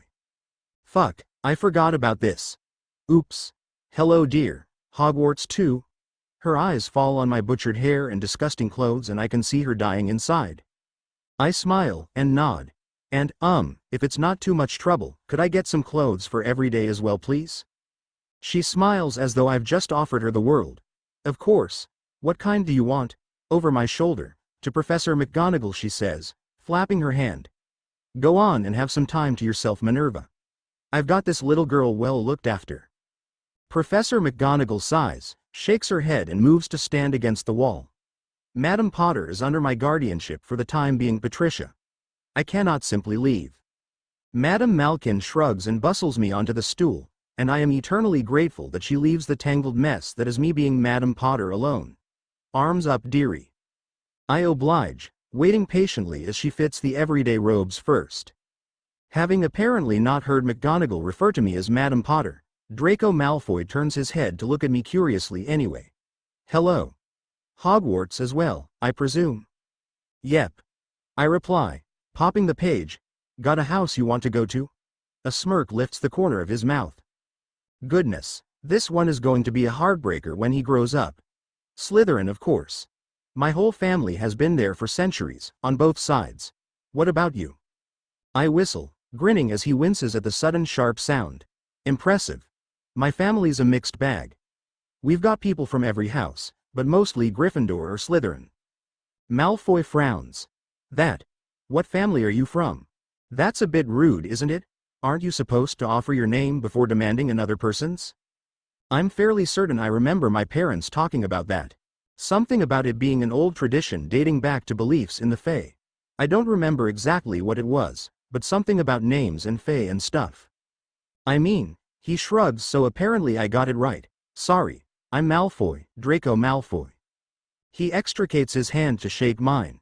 A pleasure, Master Malfoy. I'm Potter, Hava Potter. Yeah, the wizarding world has the weirdest introduction system ever. Something about the importance of your family over you as an individual or some such bullshit, I don't really remember. Madam Potter, the pleasure is all mine. Thankfully, he doesn't comment on the fact that I am Madam not Mistress. I look at him, tilting my head to the side, and he shifts a little under my unblinking stare. We're related, aren't we? He scoffs. All the houses are related, and you're Madam Potter so of course we are. No, I mean closely. My grandmother was your great-aunt Doria, wasn't she? A thoughtful look crosses his face. So she was. He extends his hand again, ignoring the assistant's irritated huff. Call me Draco, cousin. I grin and shake it again, noting McGonagall's expression in the background. Clearly she is having flashbacks to Dad and Padfoot. If I have anything to say, the combination of Potter Malfoy will be far more chaotic than that of Potter Black. Call me Hava then, Draco. I think this will be the start of a beautiful friendship. Chapter end notes: I'm using wizard as a gender-neutral term here. Also, I'm changing the implications of quite what Hogwarts School of Witchcraft and Wizardry means. Wizardry is general modern magic like in the films, witchcraft is more ritualistic, older magic like in folktales. Just my luck that the best people are the villains. Chapter notes: see the end of the chapter for notes. Can't possibly want to be a Hufflepuff. The horror on his precious little face makes me want to roll over and over on the floor laughing. I grin lopsidedly and toss my ragged hair. Nah, Slytherin all the way. McGonagall frowns slightly out of the corner of my eye, but I brush it off. She's awesome, but I would hate being in her house. Seriously, they're a load of adrenaline addicts with free reign of the school because the headmaster is biased as fuck. Being a Gryffindor would be easy. It would set me on a path I know well, one that ends with Potter Weasley and 19 years later. It would provide safety and security. A script to follow. I snort mentally. It would be boring. Everything laid out, everything planned, everyone open and honest and clueless and naive. I watched my mother die when I was 1. I spent 10 years being systematically abused both emotionally and physically. I'm a huge ball of trauma and stress. I would crack in Gryffindor, having to play along for my whole life, to dance to someone else's tune. No, Slytherin. where the cunning, ambitious and resourceful head is for me. Deep below the school, in a far more protectable place than the towers, magically at least. A place where you don't have to bare your heart to be accepted, where you can be yourself. Myself is sneaky, broken, cynical and manipulative. The hat will never put me anywhere but Slytherin. Va. Hava? I blink and refocus. Sorry, Draco. I zoned out. He snorts, looking me frankly up and down. I don't blame you. You're an absolute mess. When was the last time you slept or ate properly? All I can do is stare. Draco fucking Malfoy mother-henning a Potter is weird as fuck. Shrugging lightly, I smiled disarmingly at him. Does it matter? Madame Malkin pats my arm, and I lower it with a sigh of relief. She helps me slip off the emerald green dress she was fitting me with, and TSKS again, probably over my hair. Believe me, I hate it too. I really hope there are magical hair fixes, because I desperately need one. Draco crosses his arms. Somehow, my revelation of our familial status has totally changed his view of me. I'm not just friend. I'm family. Ohana means family, the little shit in my brain whispers. And family is his, and his is to be protected. Those muggles obviously haven't been taking care of you. I can feel the blood rushing to my cheeks. What happened to me was wrong. But I am a witch, a powerful witch. Surely I could have done something about it. Done anything but take it lying down. I hang my head a little, more than a bit ashamed of my weakness. They weren't the best. I admit quietly. But they did take me in. However reluctantly, however much they hurt me, they took me in. That has to be acknowledged. Well, they were terrible guardians, especially for a witch. Here comes the pureblood bias. I was wondering when it would kick in again. I shrugged carelessly, trying to avoid showing how touched I am that he cares. McGonagall was a surprise, but Draco Malfoy, who canonically threw Harry's dead mother in his face, is a shock. Professor McGonagall took me away from there, so I don't mind so much. I'll never go back there again. Just then, the door opens, and a handsome blonde couple walks in. Lucius and Narcissa Malfoy. Draco's parents. The first thing that comes into my head is astonishment at just how similar husband and wife look. Like, really similar. I blink, and decide to blame it on pureblood inbreeding to save my sanity. Draco, Master Ollivander is ready for us now. Narcissa Malfoy's voice is softer than I imagined. It sounds like the iron fist and velvet glove of the old saying. My cousin, who is by now long finished with his fittings, hops down from the stool towards his parents. I wave at him, expecting him to swan off. Most likely I'll see him on the train to Hogwarts. Then, to my everlasting surprise, he stops and turns back around. Everyone in the shop pauses and follows his gaze. Hava, I fight the urge to blush and hide away from the stares directed at me. Yes, slowly, as though he is having trouble articulating a foreign idea, his lips move. Sound comes out. Where are you going to stay? I look helplessly around. I don't know. You could stay with me. What the fuck? ... So yeah, that happened. I have no idea how any of that shit went down because I am 99% certain I was in shutdown the whole time. Anyway, here is a list of things I took away from that particular conversation. The Malfoys are willing to indulge their son in almost anything. They also are just as family-oriented as him according to them. I am family. My Muggle ex-guardians are evidently to expect a very angry visit very soon. Lucius Malfoy was McGonagall's favorite Slytherin student due to his talent at her subject and his respect for the rules. Narcissa Malfoy was McGonagall's grudging favorite of the Black Sisters because she was just that good at Quidditch. And once they graduated they kept in contact with McGonagall, so she knows them pretty well. No, do not ask me how the Death Eater thing worked, I wasn't paying attention. So, to summarize, I am now temporarily in the custody of the Malfoy family. It's not like I can complain, I even consented through a series of nods and squeaks. Also, Narcissa looks at my hair, wrinkles her nose offendedly, and announces that our next stop after Ollivander's is a hairdresser. Thank the Lord for that. Asterisk asterisk asterisk asterisk asterisk asterisk asterisk asterisk asterisk asterisk asterisk. Ollivander is creepy as fuck. I feel like this is never emphasized enough. He's not just unsettling or odd. He's uncanny valley on steroids. Like, his eyes, why the fuck did Harry forget to mention he has no pupils or whites? His eyes are huge pools of silver, and it scares me just a little because that is just wrong. How the fuck can he see? And he looks at me with those horrible creepy eyes, and smiles, and says ah ha ha and I am outta here please I don't really need a wand. And he knows my name, and he just, is scary okay. Look, I died and also dealt with the Dursleys for years, I'm hardly a wimp even though original me was a helluva a wimp but Ollivander is over the line. He's just wrong. Something about him is intrinsically wrong. It is a great relief to me when his eyes fall on Draco, and he leaps forwards with a craftsman's fervor to begin his strange measuring routine. It feels as though a weight has passed from me when his gaze is removed, and I almost wilt with relief. The adults throw me worried gazes, but I serenely ignore them in favor of watching the wand-choosing process. I know what Draco will get of course, hawthorn and unicorn hair, 10 inches, reasonably springy. He was one of my favorite characters, I know, literally everything canon.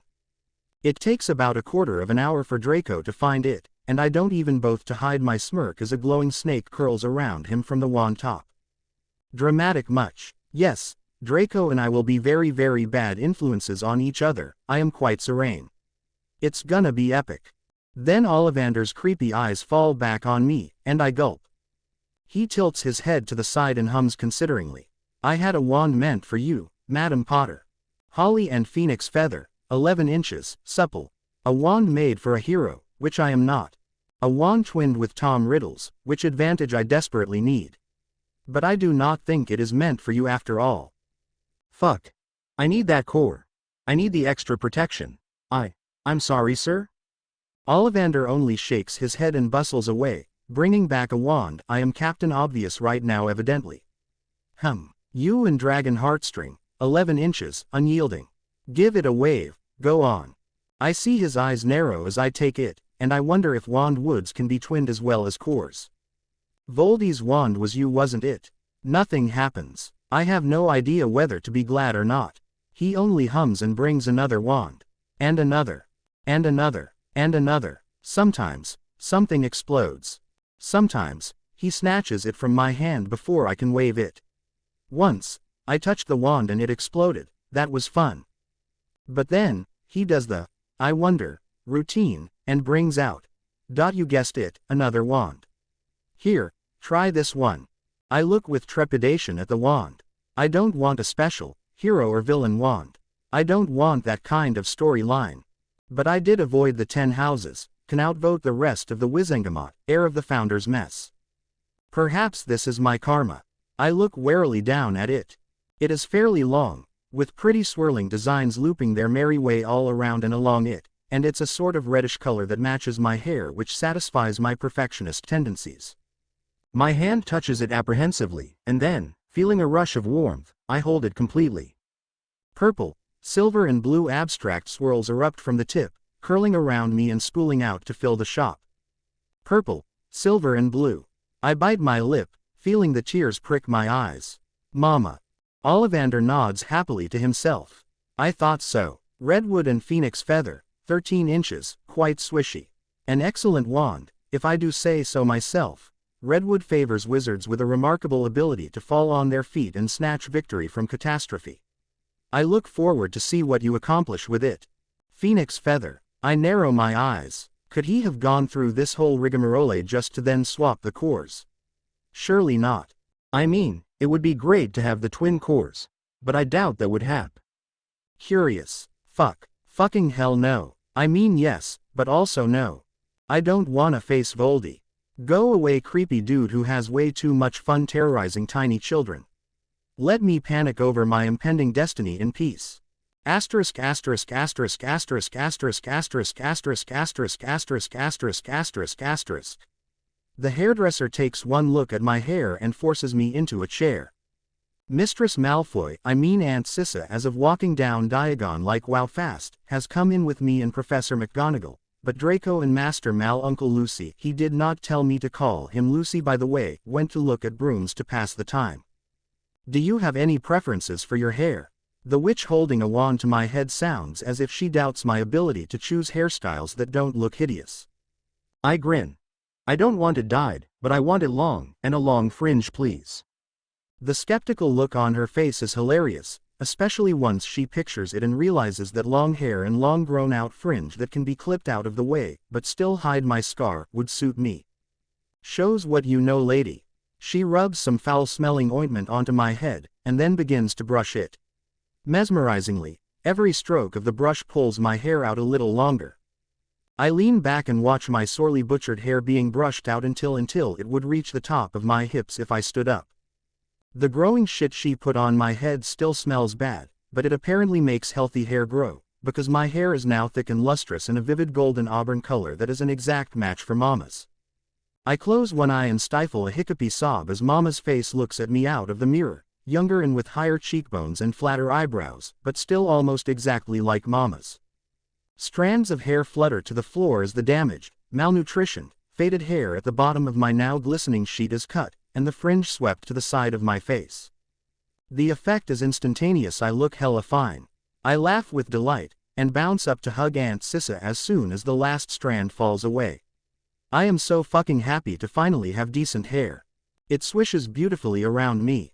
Now all I have to do is pick up my awesome fancy clothes, and I am all set. Oh, also a pet. Hedwig would be awesome, but what if I get a snake? A snake as done with shit as me. I know I won't find Lisa again. This is gonna be awesome. Chapter end notes. McGonagall is friends with the Malfoys now. It was not my idea, it just showed up. Anyway, it's not like they interact in canon. And yes, if the general plot follows canon, Hava's living situation will become a bit awkward following her 4th year. Sneck, slithery Sneck. Chapter notes. See the end of the chapter for notes. Madame Malkin is my new favorite person. Seriously. I think I'm in love. I twirl before the mirror Aunt Sissa conjured and resist the urge to cackle madly. 2 reasons for that. A. It looks so fucking awesome. B. Pureblood fashion. C. Insert point to here but with more emphasis. I love clothes. Okay, always have, always will. One of the worst parts about Dursleys was wearing Dudley's fucking hand-me-downs. 10 years of wearing the ripped, stained oversized cast-offs of a mannerless brat. Torture I tell you. There was nothing I did in my past life to deserve that, and I can tell you that with absolute certainty seeing as I remember it. Fucking Petunia is all I can say. But now, Minerva McGonagall, my absolute hero and idol has rescued me from that purgatorial suburban hellscape and brought me back home. And here, I have money. Lots of it, more than enough to splurge on pretty clothes and jewelry. I really hope the fanfics where they keep jewelry in the vaults were right. I twirl one last time, just to appreciate the beauty of this. Wizarding clothes are so aesthetic, and so beautiful. The dress I'm wearing now is made of lots and lots of layers of silver chiffon or crepe or maybe gauze, one on top of the other until the dress is a literal floaty cloud of argent mist. A creamy belt embroidered with silver spans my waist, cinching in the dress so that the skirts poof out in a marvelously satisfying way. And the dress is maxi length, so it is wonderful. Little cream and silver sandals poke out from the bottom, and I grin every time I see the light glinting off the silvery snakes embroidered on them. Even better, I have a headband also cream and silver pushing back my hair from my face, and it's so pretty against the rich auburn color. But best of all are the dress's sleeves. Full-on medieval sleeves, that are fitting up until just above my arm and then billow out dramatically so that the final length is almost down to mid-calf. I love them so much, so flappy and aesthetic and dramatic. Perhaps the outfit is a little odd for an 11-year-old, but wizards. Need I say more? Aunt Sissa and Professor McGonagall and Uncle Lucy, I'm supposed to call him Lucius but no, are all stifling smiles at my excitement, but Draco is bouncing around with me. It's surprisingly nice to have someone else to celebrate little things like this with. Asterisk.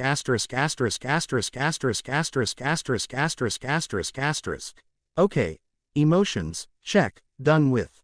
I am here to fuck shit up. Main purpose in life. We walk into magical menagerie, and I make a beeline for the snakes at the back as soon as the adults' backs are turned. I have no idea whether or not they will be approving of me looking at snakes, and also I'd really prefer to keep Parseltongue as my ace in the hole. Who knows how they'll react? Also, I don't like birds, okay? They're such a pain to look after. Plus, cats shed everywhere and get psycho and also have heat etc, and amphibians are just wretch disgusting. Ew, hell no. But snays. Heck yeah. I crouch down in front of the fucking enormous tank, and my silver skirts flare out around me so satisfyingly that I get distracted. Don't judge me, the skirt is pulled around me in a perfect circle, it is so beautiful and also satisfying to my perfectionist tendencies. Oh, that has got to be magic. There is no way that just happened. It has to be one of Madame Malkin's spells. I need to learn that spell. Fucking awesome. Stupid human. I jump, having been distracted from the snakes by my beautiful shiny skirt. What is it doing back here? I don't know. Ask it. It's a human, you fucking imbecile. Ooh, I really like that one. The gorgeous green snake slaps the adder upside the head with her tail. She continues acerbically. They cannot understand us. Or were you asleep when your nest mother explained that too?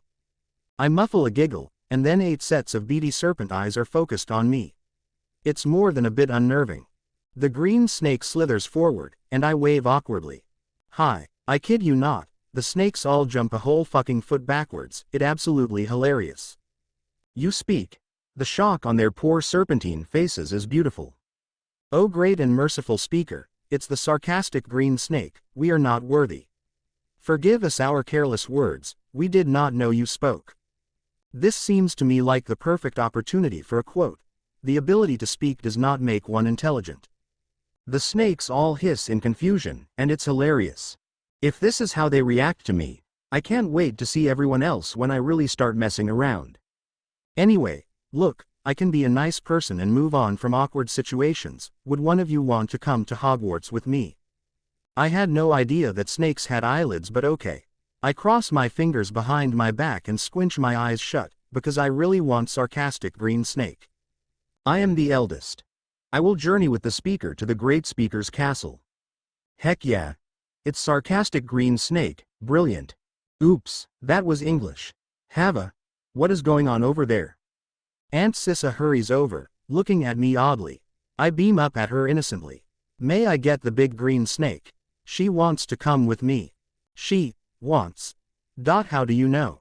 Oh, McGonagall, I really hope this goes okay. Wide-eyed and innocent, I shrug. She told me, and bam. Jaws dropped. Epic. Oh, this is so much fun. I have got to do this more often. Please. She's really nice and friendly, one of the biggest lies I've ever told, and she wants to come with me. Big pleading eyes. Eventually, McGonagall shrugs. It is your money, and you can do what you wish with it. Her brogue is thick, and from the pallor of her face, I think she needs to sit down. Oops. She's tough, she'll be fine. Awesome. I quickly lift her out of the tank and hurry over to the counter. How much for her, please? The poor attendant blanches at the sight of the little girl holding a meter-long green snake. What breed? I hum contemplatively. I'm not sure, but she's big, green and poisonous. That's a boomslang, miss. Great. How much for her? I think my cheerful attitude is throwing him off a bit. 11 galleons. Okay, thanks, bye. 11 galleons hit the counter, and I run over to Aunt Sissa and Uncle Lucy with my new friend settling around my shoulders with a scarf. Has Draco got his pet yet? They stare at the vivid green, meter-long venomous serpent curling around me, and I cackle inside, well, mostly. Oh sweethearts, you ain't seen nothing yet. Aunt Sissa manages to shake her head. I believe he has been distracted by your own, Hava. I squint down at sarcastic green snake and hum thoughtfully. I suppose. Do you think he'll get a cool pet? I don't want her to feel lonely. Draco takes that exact moment to hurry up to us with a gorgeous eagle owl. Perfect timing. He will make a wonderful partner in crime. Ah, sweet innocent Draco, you have only begun to discover your power. Join me and I will complete your training. He stares at me and I clap my hand over my mouth. Did I say that out loud? Now his staring is taking on a slightly worried look. Say what out loud? Never mind. I am not telling them that. Star Wars is probably not a wizard thing. Then something occurs to me. So why were you staring? Oh fuck me, what did I say now? He's looking at me like I'm a fucking lunatic. You have a huge green snake around your shoulders. Oh yeah. He probably isn't used to that. I grin. She's a friend. The owl takes that moment to flap its wings, and sarcastic green snake rears up. Food. Let me hunt. Speaker. I grab her head and pull her so she's eye to eye with me. Several people gasp, and I'm fairly certain Uncle Lucy was one. The owl is my cousin's pet. You don't eat him. But I am so hungry. Speaker. I have food. I laugh suddenly. I have food. I have money. I have a family. Things are looking up. First things first. Puppy eyes. Activated. I trot over to Aunt Sissa, brandishing my mismatched, pleading eyes at her. She's hungry, Auntie. Everyone visibly melts. Score 1 for me, and score food for sarcastic green snake. I really need to find her a better name. Asterisk asterisk asterisk asterisk asterisk asterisk asterisk asterisk asterisk asterisk asterisk. Draco calls his owl Hermes. I mean, it's funny that Athena's animal is now called after the messenger god, but also. What a boring name. Everything in the wizarding world seems based around Greece and Rome. Like, everything. Please Draco, my favorite cousin, I am begging you, change your mind. Choose a name. Not Greek or Roman. I, on the other hand, choose, with her help, a wonderful name for sarcastic green snake. I call her Yaddle. Not for real, LMAO. I was highly tempted to go with Nagini for the lulz, but decided I didn't want Dumbles too much on my case. Sorting Slytherin was reasonable enough. See, abusive home, that he would probably be pissed but not jump to Tommy Boy's Horcrux immediately. Except maybe like, subconscious. But not actively influencing me. Living with the Malfoys, not my fault. Minnie might get in trouble though, to be fair. Showing up with a snake, well, Mum was descended from Slytherin, it's hardly unexpected that I speak Parseltongue. He would be mad that I had discovered it, and probably think that the Horcrux made the gift stronger. Actually, probably valid, but wouldn't think it active. Showing up with a snake named Nagini, however, I mean, he might get a heart attack? That can't be anything but good, right? Still, if he doesn't die from shock, he'll assume the Horcrux is actively influencing and or speaking to me, and very unpleasant stuff will go down. So no calling sarcastic green snake Nagini, sadly. I also suggested Findes, Barris, Indus, Depa, Amidala, Buffy, Dawn, Willow, Yarava, Lessa, Triss, Maleficent, Jasmine, and some other awesomely awesome names, but sarcastic green snake is very picky. Eventually, we settled on Luminara. A nice, pretty name, that no one other than me will understand the reference for until 2002 at the very least. McGonagall only blinks at the name, which is disappointing. I specifically waited to announce the name until she was taking a drink. Come on, all that waiting, and you still don't react. I wonder dismally if she has already become immune to my chaos. On the other hand, Uncle Lucy chokes on his overly expensive salad and looks at me. What kind of name is Luminara? I made it up. Okay, not true. Big lie. Very big lie. Sorry George Lucas, but like, in my defense, the truth is hardly an option. I think it's a lovely name, Hava. See, someone appreciates me. Aunt Sissa is the best. Well then, I'll change Hermes' name to Thanatos. For a second, I'm confused. Then I burst out laughing. Luminara and Thanatos. Light or life depending on how you look at it, and death or darkness, I suppose. Draco needs little teaching. Speaker, give me more of that yellow egg root. Yeah, this Luminara is. Way more pushy than the OG. Is Snake Luminara the OG in this parallel universe? I spear a potato and give it to her. Here you go. Now shush, I'm trying to talk to my cousin. Luminara coils back around herself on my lap grumpily. It's not my fault I'm still growing. You what now? You said you were the oldest. Luminara sways her head from side to side in what I have found to be the snake equivalent of a shrug. I am. Snakes aren't popular pets. But we get sold as potion ingredients a lot, it's almost use us for. Okay, that is fucked up. So fucked up. I think back to the tank the snakes were in. A jailbreak can't be that hard, can it?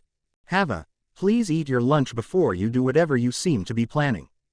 Geez, Aunt Sissa, way to kill my mood. I swear, She's already got me analyzed and it's been like 3 hours.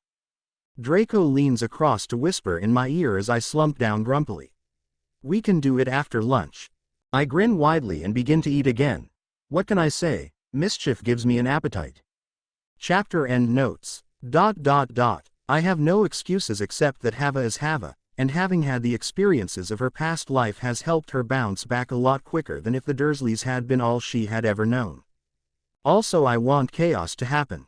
Note for those people who have no idea who Yaddle and Luminara are. Yaddle, female Yoda. Important information is that she is female and green and awesome, and Hava is a troll. Luminara Unduli, minor character in Star Wars, has a more fleshed out role in the Clone Wars. I love her, she is beautiful and the best. Important information is that she is female and green and badass, and Hava adores her as much as I do. Chaos. Unlocked. Unfortunately, Draco and I do not get to jailbreak my besties. It is an executive decision on the part of every adult there, and I highly resent it. They're all boring as fuck, and it's not my fault if they can't see the bigger picture here. We would raid the evil pet store anyway, but Aunt Sissa included a caveat of, you will not try in any way, shape or form to steal the snakes. Well, fuck you too, Aunt Sissa. McGonagall takes that moment to return to Hogwarts, and I have a tiny itty bitty panic attack. Not much. It's fine. All is lost in the sea of chaos and mental instability that is me. Come to think of it, that is, probably not healthy. Like, at all. Meh, Hava. I blink and look up at Aunt Sissa. Would you want to come home now? Home. Not my home. Well, not yet anyway. Their home. A home they have opened to me, and are welcoming me to. I nod. It's not like I'm under any illusions that a distant blood tie is enough for them to do so for me. These are the Malfoys, the most deeply opportunistic characters in the series. It's a combination of wanting to make Dumbledore look bad, indulging Draco, family loyalty and publicity. Draco, at least, is uncomplicated in wanting me there. He's lonely, and he values his family above all else, and I think he genuinely likes me. Aunt Sissa definitely likes me, and while I'm sure her calculating mind is worrying away about how to benefit from this stroke of luck, I think she also sincerely wants me there. Uncle Lucy, I'm not sure about. He 100% is going to milk this for all it's worth. He's a consummate politician, but I also think this is partially because Draco likes me. Unfortunately, to get to Malfoy Manor, we have to apparate, again. I fucking hate that shit. We land on a slippy marble floor, and it's only Aunt Sissa's grip on me that stops me face planting. Fucking apparition. Fuck whoever invented it. Dishonor on them, dishonor on their cow. Hava, are you alright? I grin up at her. I'm great. There's a popping sound, and I am very ashamed to admit that I jump and cling to Aunt Sissa's hand. I don't shriek. I don't. Okay, so I'm 99% certain that's Dobby. He's kinda ugly cute. Except his eyes. Those huge peepers are fucking terrifying. Dobby's masters have returned. What does the masters Malfoys wish of Dobby? Dobby reminds me of something. Not sure what. A few bars of a song float through my head, and I hum it quietly. Maybe that will jog my memory. Hi ho, hi ho. It's home from work, we the 7 dwarves. Dobby looks like a bald version of the 7 dwarves, holy fucking shit. I wonder if the Potter elf looks like that. What her name again? Mipsy? Dipsy? Ditsy? Bitsy. I tug Aunt Sissa's hand. What happened to Bitsy? Who? Her voice is amused. Mum and Dad's. Friend like Dobby. Yes, the use of friend was intentional. I vaguely wave my hands around to create the impression of house elves. Ah, the Potter elf. Yep, she smiles down at me, and thankfully isn't patronizing about it. Just call her name, and she will come. It's part of their magic. I chirp my thanks, and then Draco grabs my hand and pulls me off. Come on, Hava, I want to show you my room. Mother, Father, shall we meet you at supper? They smile and hum what I assume is an acknowledgement, assent considering his speed increases. As he leads me through the corridors and halls, I stare round-eyed at everything. Malfoy Manor is much more aesthetic than the movies made out. Though, I suppose it could have been attributed to Moldy Voldy and his minions trashing the place. Draco pushes open a door, and I blink. The room is huge, and carpeted in a deep, bright green. Huge windows line one wall, with a window seat running along beneath them, a bookcase tucked under it. The curtains have to be velvet. There is no way those aren't velvet. He has a 4-fucking poster bed, I kid you not, an actual 4-poster. There are books and stuffed dragons and Quidditch things and also a surprising amount of wool scattered all over the thick carpet. It's a truly magnificent room. We flop down on the insanely soft bed, and he picks up a skein of wool and a crochet hook. At my quizzical look, he explains with a bit of a blush. I had concentration problems when I was little, so Mum taught me to crochet so I would have something to do with my hands. It's really relaxing, and cathartic. I nod, having knitted for a good portion of my last life. There's a book lying on his bed, and I look at it curiously. A copy of Beetle the Bard, which is vaguely familiar at least. It was open at Babbity Rabbity, and memories of Mum and Padfoot arguing about it flood my mind. Biting my lip, I almost place it back down under the onslaught of sounds and images time locked away. I forgot how beautiful Mum was when she was animated and incensed.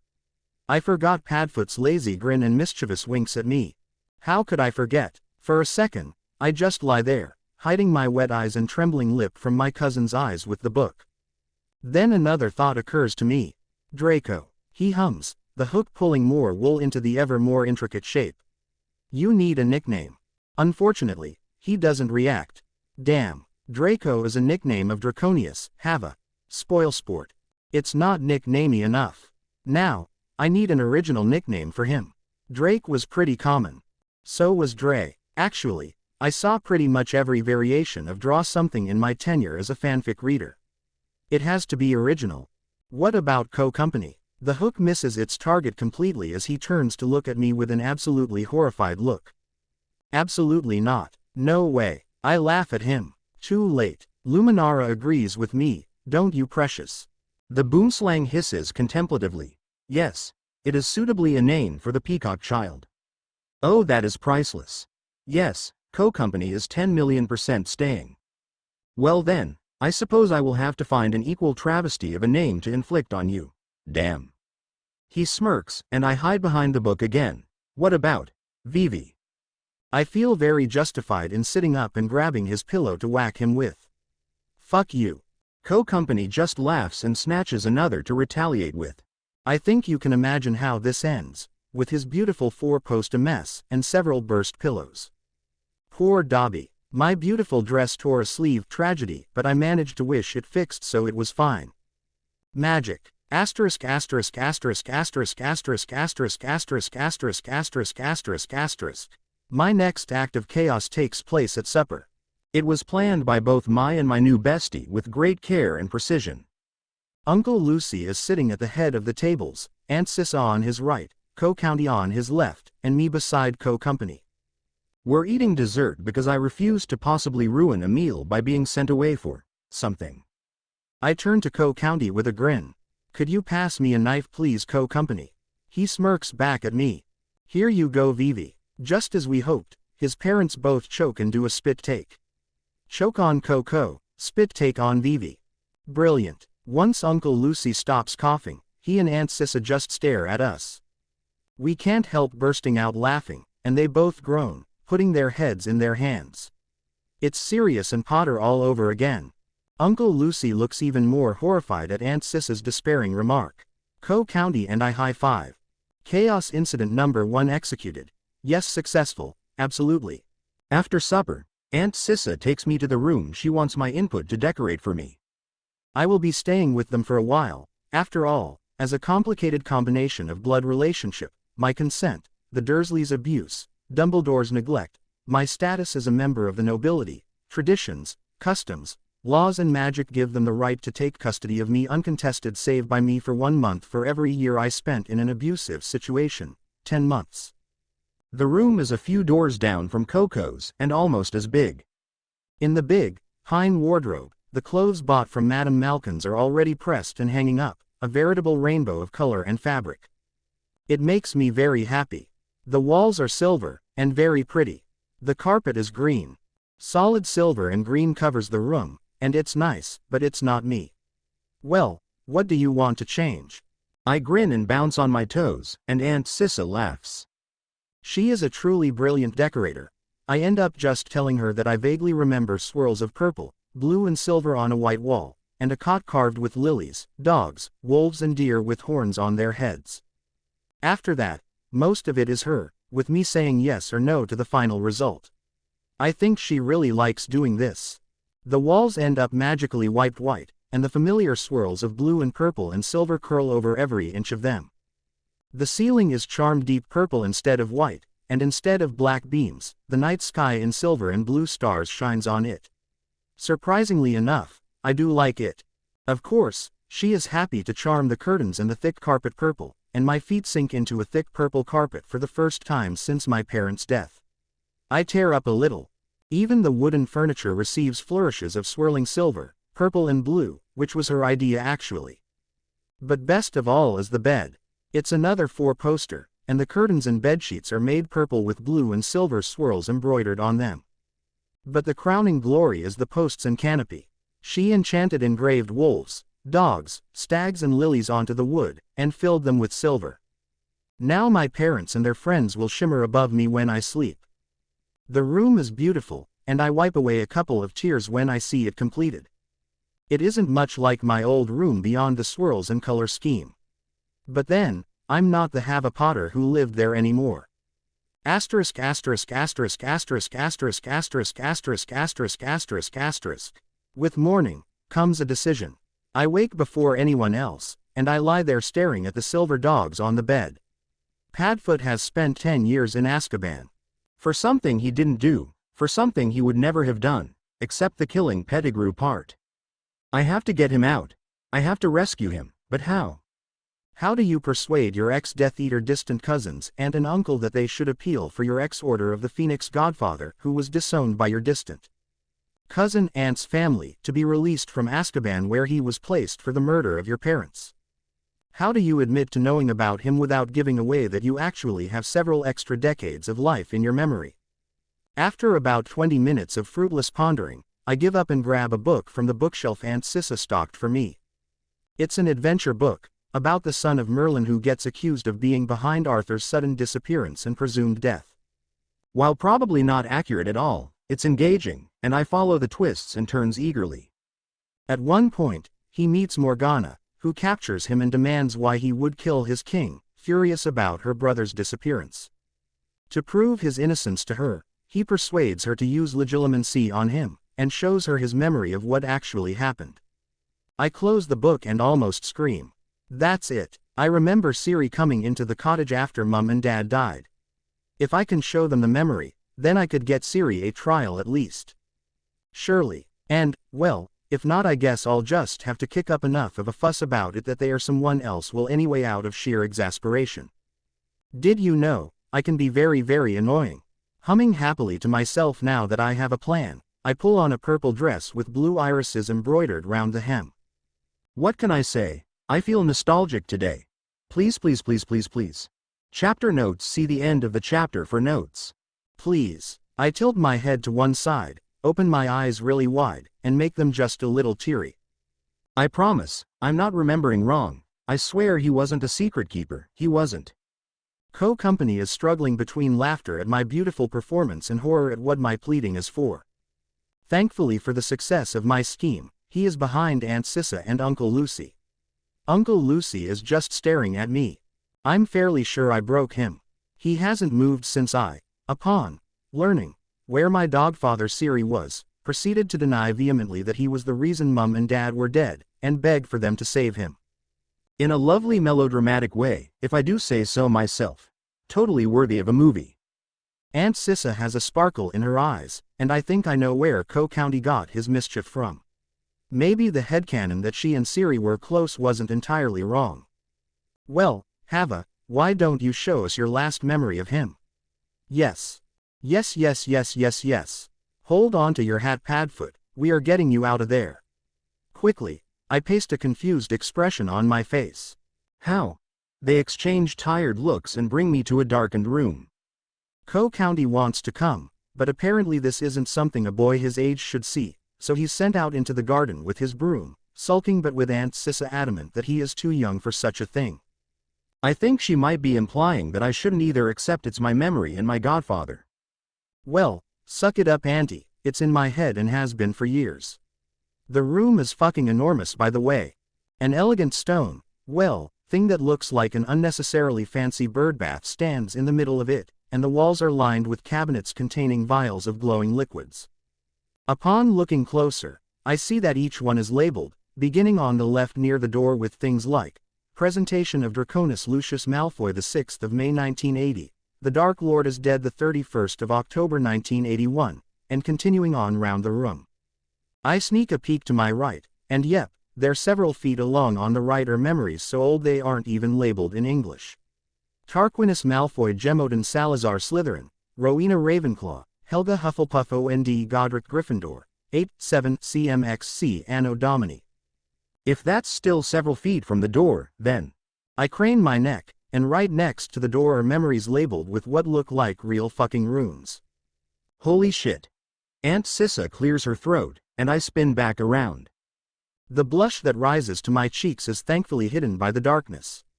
Do you not remember being shown the Potter Hall of Memories? I shake my head. As far as I can remember, I never left the cottage. And that means that no, I wasn't shown. Maybe Mum and Dad never thought it safe enough. Still, the idea of every pureblood family having a huge room where all of their family history is stored is super epic. Uncle Lucy sighs and motions us into the middle of the room. Now Hava, wizards have the ability to store memories through magic, so that the memories can be preserved and watched by your descendants even millennia in the future. It is very hard not interject a sarcastic comment at this point, so I mutter, "No shit, Sherlock," under my breath and then paste an innocent attentive expression onto my face as he asks me to focus so that the memory can be extracted. He does assure me that the memory will still remain with me, that the magic only makes a copy of it. Good, I do not want to lose my last moments with Padfoot. Fuck, having his wand right next to my face is not fun, I know that canonically. He is a highly skilled duelist, and having his primary weapon so close to my face is making me kind of freak out. Oh gosh, that last sentence. I want to erase it from existence, why would I do that to myself? His wand pulls away from me and a strand of white follows it, clinging to the tip. Shit, I did it again. Fucking kill me, I don't need these kinda thoughts in my head, especially not in relation to a guy who is my uncle and legal guardian. Someone, please, I need brain bleach. The memory eventually snaps off, and he dips the tip of his wand into the pensieve. Almost instantly, the memory swirls and enlarges in the water. Padfoot's tear-stained desperate face stares up at me, and it's like a knife right in my heart. I miss him so much. Hava, do you want to watch the memory? Fuck yeah. I wanna see Padfoot again, and if this is the closest I can get until he's free then I'll take it. Aunt Sis's lips thin. Hava, are you sure? It is a very traumatic memory for you, and I'm not entirely sure you can handle it yet. Why don't you wait a little, before you see it? No, I have to see Padfoot again. Before she can do anything, I dunk my head into the pensieve, and I land in my ruined nursery, flakes of ash and soot and plaster swirling around me. The white walls with their colorful swirls are stained with smoke, and the roof has been all but blown off. What is left is riddled with cracks and holes, and black beams stick starkly out of the plaster, more of the wood having survived the blast. My lovely soft purple carpet is covered with what has to be Voldy flakes, and I am so glad that I didn't notice them then, and am incorporeal now. A sound behind me makes me wheel about, and my eyes land on baby Hava. Her mismatched eyes are almost glowing, one a hazel goldish color, one a bright, vivid green. Little ringlets of auburn hair bounce just above her shoulders, and I blink. I forgot my hair used to curl in this life too. The little cardigan she's wearing, with the blue iris embroidered on it, makes me smile. Mum made that. It is still soft and warm and lovely, and it still smells like her. Two soft sounds of horror alert me to the fact that Aunt Sissa and Uncle Lucy have also landed in the memory. No one ever said anything about this. Quote, Aunt Sissa's voice distorts oddly in the memory I notice. I turn to follow their gazes, and a sort of strange, sick calm falls over me. On the floor lies a thing. Somehow, I had forgotten it was there. It's a beautiful thing, with long hair the same auburn shade as mine, and vivid, glassy emerald eyes. A soft smile curves its lips, and it lies awkwardly, like a puppet with its strings cut. One hand lies stretched out towards the cot, like a prayer or a blessing. The other is clutched tight to the thing's chest, crimson blood still leaking from a long gash in its wrist. Quite calmly, I note that the thing's jumper is soaked with the blood. Baby Hava chooses that moment to start crying behind me, and the sound snaps something. I stare fixedly at my mother's corpse, at the beautiful, still face. My breath begins to come quicker and quicker as I stand there, frozen. Yes, I had forgotten about this. Hava, do you want to leave the memory? Come on, we can watch it again later. I shake off Aunt Sissa's hand, and gasp soundlessly. Mama. Even though it makes no sense, I fling myself down by my dead mother and shake her, some long-buried instinct in me screaming that if I can just make her move, everything will be alright. That flash of green hadn't really hurt her, I think wildly. What happened was that no one helped her. My hand goes right through her. Baby Hava's sobs are hoarse. How did I forget this? How did those horrific hours sitting beside my mother's cadaver not have warned me against plunging into the memory? Was I really so desperate to see my godfather that I forgot my mother? I reel dizzily backwards, batting aside Aunt Sissa's hand and running for the door of my nursery. Uncle Lucy is just a hair too late to grab me, and I clatter down the stairs. I need to get outside, I need to get away. If I get far enough away then surely everything will be fixed. My foot goes through my father's face, and I scream, falling over and scrabbling backwards. How is that in the memory? How? I never saw Dad dead, I only ever saw him alive and smiling. How is his dead body in my memory? Aunt Sissa and Uncle Lucy catch up with me at that moment, and the memory fades away. I fall on my ass as I scramble away from the pensieve, my breath coming in gasps and sobs, because I saw my father dead. How did I see him dead? Why is my dead father in a memory of mine? Something touches me, and I make a sort of strangled, choked off sound, trying to scrabble further backwards, but I am against the wall. There is nowhere to run. I'm stuck here, with my father's body and my mother's body, and why are they here? Why are they here? I spiral into a horrible cycle of panicky, nonsensical thoughts, sobbing and crying, unable to breathe or think or speak. Hava, Hava, Hava. My name pierces through the haze, and it clears a little. A woman with gray eyes and pale blonde hair is kneeling in front of me. She smiles at the dawning clarity in my eyes, and extends her arms. Come here, sweetheart. I am a grown-ass woman, I can take care of myself, thank you very much, Aunt Sissa. But my body is that of a child, and without my input or consent may I add, it crawls into her lap, clinging to her and sobbing desperately. Oh Hava, I am so sorry. Why is she sorry? I jumped into the fucking pensieve. Uncle Lucy kneels down beside us, and awkwardly places a hand on my shoulder. You should never have had to see that, not here. We were supposed to keep you safe, and we haven't done that. The novelty of having adults around me who genuinely care and like me is painful. What has happened to me? Why are decent guardians suddenly such a shock to me? I burst into tears again, but this time they are happy. Mum and Dad are dead, but Mooney is alive, and Padfoot is going to be freed, and I finally have people who care for me. Things are looking up. Asterisk asterisk asterisk asterisk asterisk asterisk asterisk asterisk asterisk asterisk asterisk. I don't tell Co County what happened in the Hall of Memories, and neither do Aunt Sissa or Uncle Lucy. Instead, they take me out onto the porch and call Co County over, and we all have morning tea there, sitting on cushions and watching the peacocks strut around the place.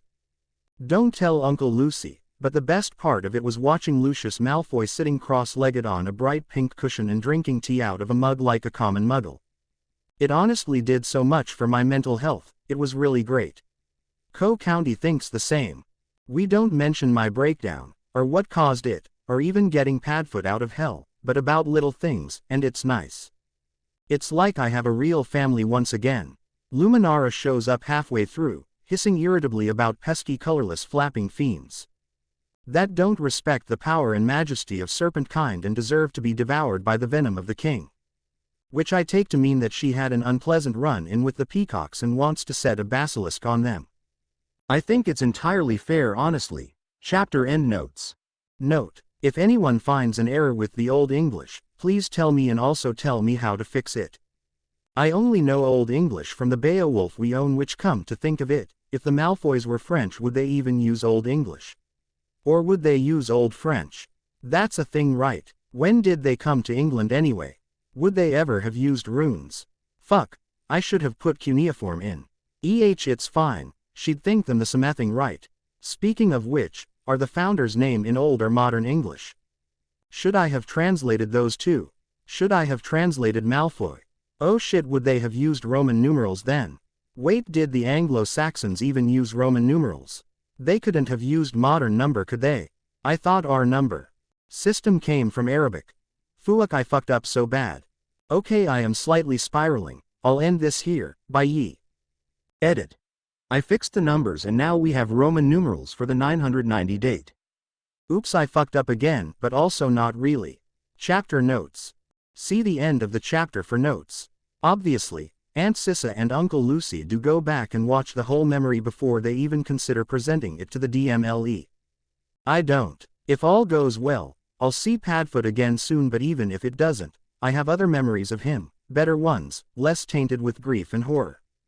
While it is my last memory of him, it is also the worst, even worse than the time he staggered into the house bleeding and half dead when I was 9 months old, and one panic attack triggered by seeing my dead parents is enough for me, thank you very much.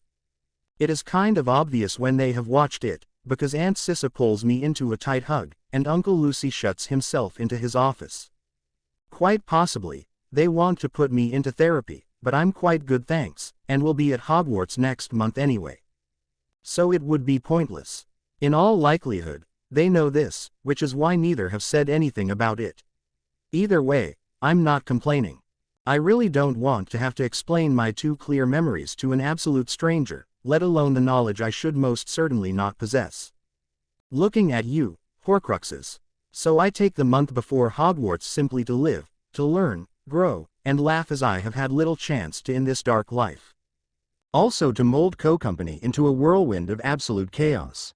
It must be said, however, that he was already a gremlin before I burst into his life like the ray of battered sunshine I am. I merely polish and refine his natural inclination until it is a diamond of anarchy. Uncle Lucy quite possibly regrets agreeing to take custody of me on several occasions. Definitely the time we swap all his expensive magical liquor, each bottle probably older than Dumbledore, for sour grape juice. The look on his face when he drank it was priceless and validated my entire existence. Aunt Cissa pretends to have no idea what is going on, but Co-County had to get it from somewhere, and Uncle Lucy is dramatic but not chaotic, and Aunt Cissa has shown her chaotic side several times. I am totally convinced that Aunt Cissa distracted him on several occasions, because we should have been caught so many times but never have been yet. Also, Narcissa was one of my favorite characters, and Aunt Cissa is in no way undeserving of moving down the ranking. Asterisk asterisk asterisk asterisk asterisk asterisk asterisk asterisk asterisk. I look out the window, just in time to see a peacock walking along one of the hedges, its absurd tail feathers getting caught by sticking up twigs every few steps. Too bad, so sad, maybe it shouldn't walk on the hedge if it has a tail that long. Vivi, are you ready? I turn with a start. Yes, very eloquent, I know. In my defense, I haven't been sleeping well recently, okay. Co-County rolls his eyes. Come on, they will be here soon. For a moment, I just look at him uncomprehendingly, before it dawns on me. His friends are coming today, all the little future mini Death Eaters, the children of the current generation of Death Eaters. Sometimes I forget just who it is who has taken me in. Oh, right, yeah. He looks at me with those huge slate gray puppy eyes. Damn, why does he have to be so fucking adorable? Are you alright? As far as he is concerned, I am so alright I am positively made of air. Co-Company is little and cute and adorable and innocent, and he will stay that way for as long as I can make it so. Just because my second childhood was spent healing my own belt wounds and waking crying from memories of my mother's death, doesn't mean he should know about it. He's my cousin, not my guardian. I grin and push past him hurriedly. Race you downstairs, last one down is a bundimum. Needless to say, I win. Just because he didn't think to slide down the banisters. Honestly, the lack of basic adventure in that chaotic gremlin sometimes astounds me. Aunt Sissa takes one look at our messy clothes and windswept hair and sighs. She straightens us a bit just in time for the first person to be deposited in a whirl of magic. The vortex clears to reveal a girl about my and Coco's age, with dark brown hair cut into a bob, dark brown eyes, and a pert nose that gives her a pixie-ish, mischievous look. She smiles brightly at us. Well, at Coco, and turns a polite, vaguely puzzled look on me. Hello Dre, long time no see. And hello. Quote, I smile blandly at her, and Uncle Lucy buries his head in his hands behind her back. Am I really that transparent? Damn, I'll have to work harder. Potter, Hava Potter, it's a pleasure to make your acquaintance. Quote, asterisk asterisk asterisk asterisk asterisk asterisk asterisk asterisk asterisk asterisk. The book snaps shut and I nearly scream with frustration. As I painstakingly try to extract the fabric of my robe from between the pages without using magic, I happen to glance out of the window and promptly do a spit take.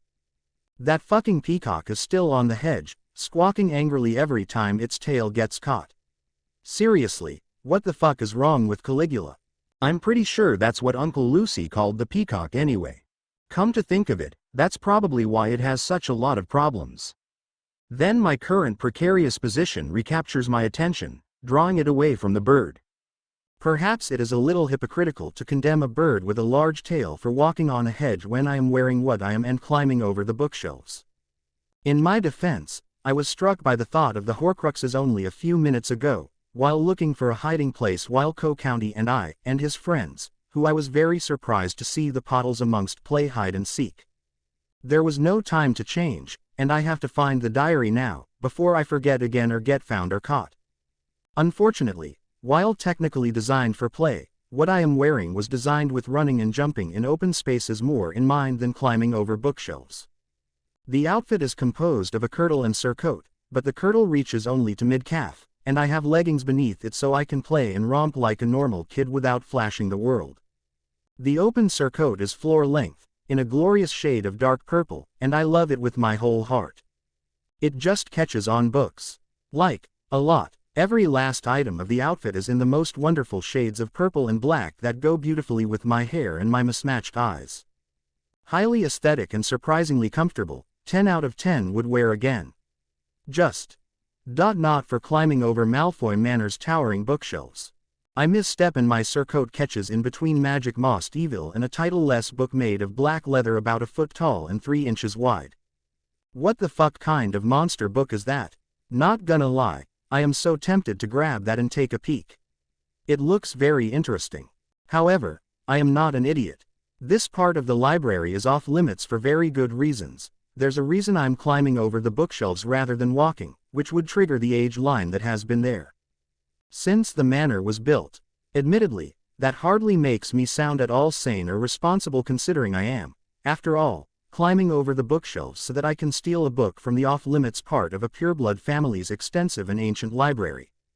But, in my defense, I am saving the world.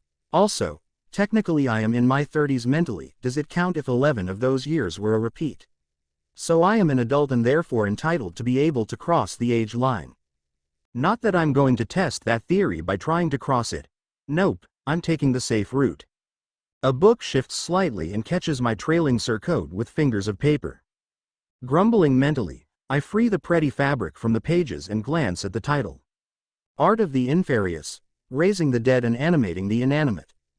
Lovely. Just wonderful. It shouldn't be able to hurt me, considering that it is quite literally chained to the shelf with glowing magical chains, but I crawl quickly on anyway. Some things are dangerous but good for a laugh. Some things are just dangerous, full stop, period, bottom line, exclamation mark.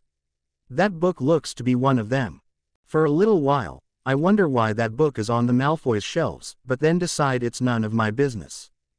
Who knows, maybe Co-County wants to be a necromancer when he grows up and this is kept for when he is old enough to raise the dead. Maybe not. He wants to be a dragon tamer at the moment, which is awesomely cool. I'm very tempted to join him, not gonna lie. Just, dragons. I would honestly kill to see one. There is a tearing sound, and I nearly scream in frustration as a book with what looks like human teeth bites off a corner of my surcoat. Fucking magical books. Fucking magical age lines. I'm a fucking idiot. The only reason I'm up here is to avoid the age line, and I'm well over that now. Ergo, I can walk on the warded floor. On the way down, my fingers and toes get trapped in no less than 7 books. Each and every one of which can burn in hell, quite literally. They're all magic of the worst kind. Really, I am dreadfully curious. I have to come back here again sometime. Now safely on the floor, I stroll down the aisle with a very refined, victorious sniff. My eyes skim over the shelves, filled with, you guessed it, books and books and books. All of the darkest kind, the type which should never be written, let alone published. In the interest of full disclosure, I am highly tempted to read more than one that looks absolutely fascinating. No, focus, Hava, world to save, chaos to make, people to fuck with. Let's see. Books about demons, books about vampires, books about raising the dead, books about dark rituals, more books about dead things, books about blood sacrifices, books about curses, more books about rituals. A little black book without a title that looks cheap as foo-ah-ha. Looking quite unassuming and incongruent, nestled in among the evil-looking tomes surrounding it, is a small volume that looks muggle-made. I hurry over and grab it off the shelf. Please, please, please, please, please. Yes. There, on the back, TMR.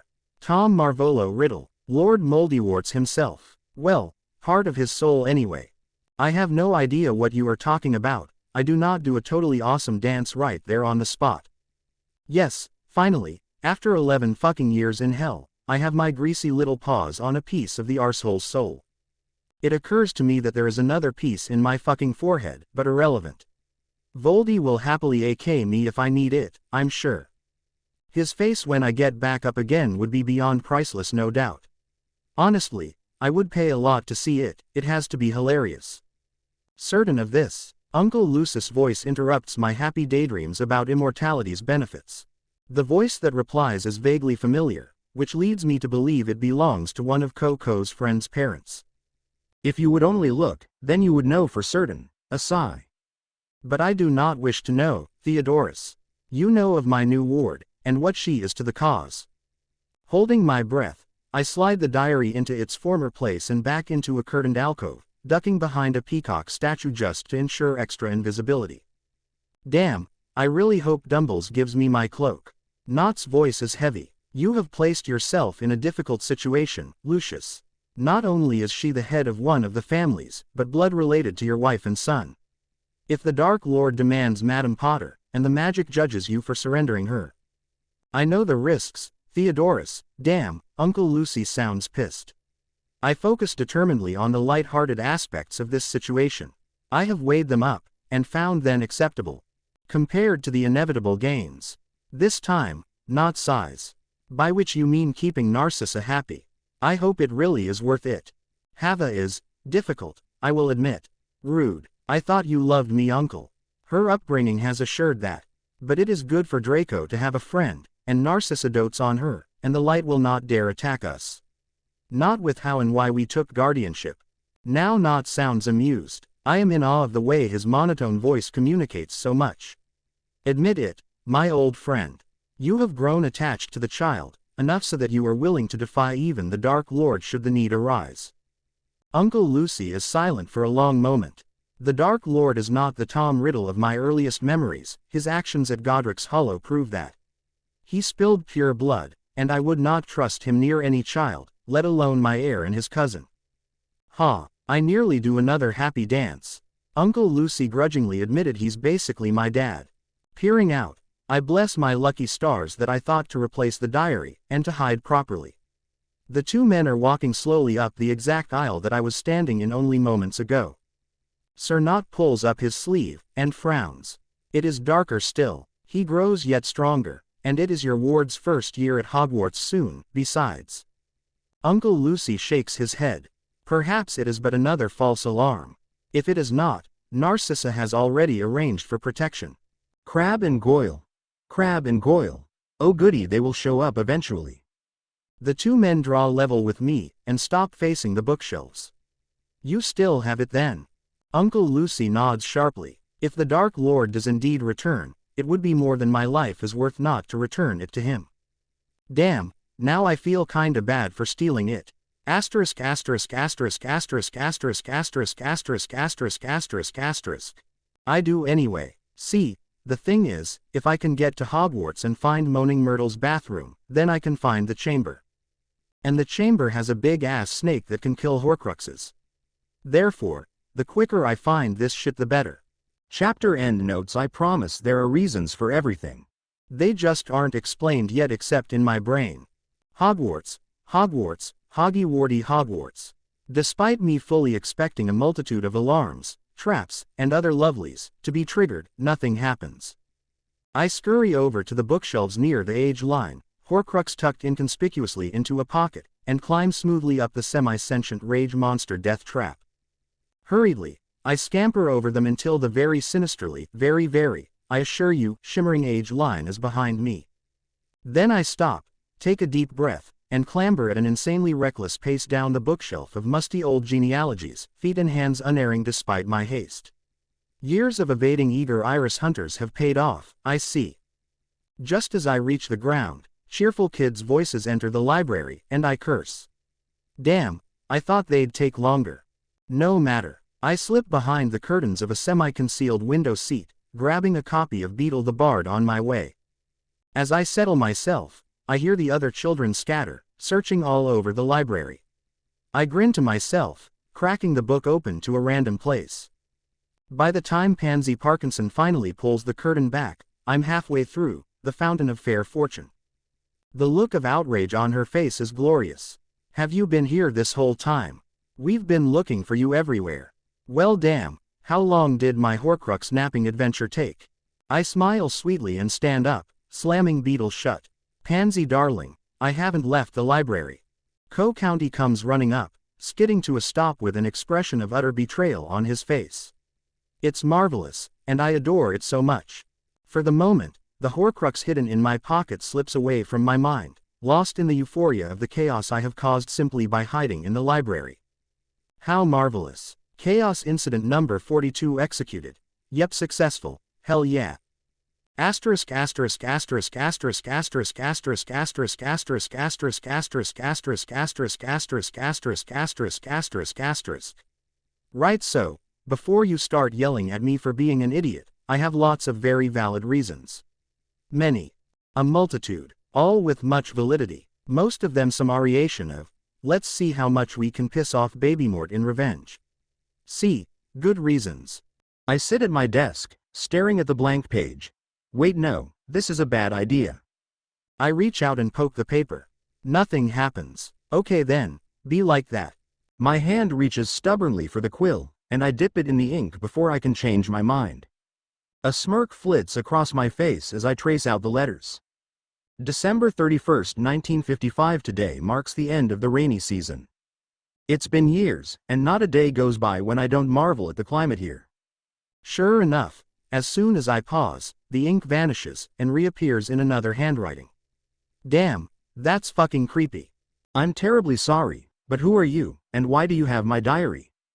Hook, line and sinker. I dip my quill back in the ink, chew my lip for a moment, and then scribble out a reply. What are you? Papa taught me never to trust anything that doesn't have a head I can cut off.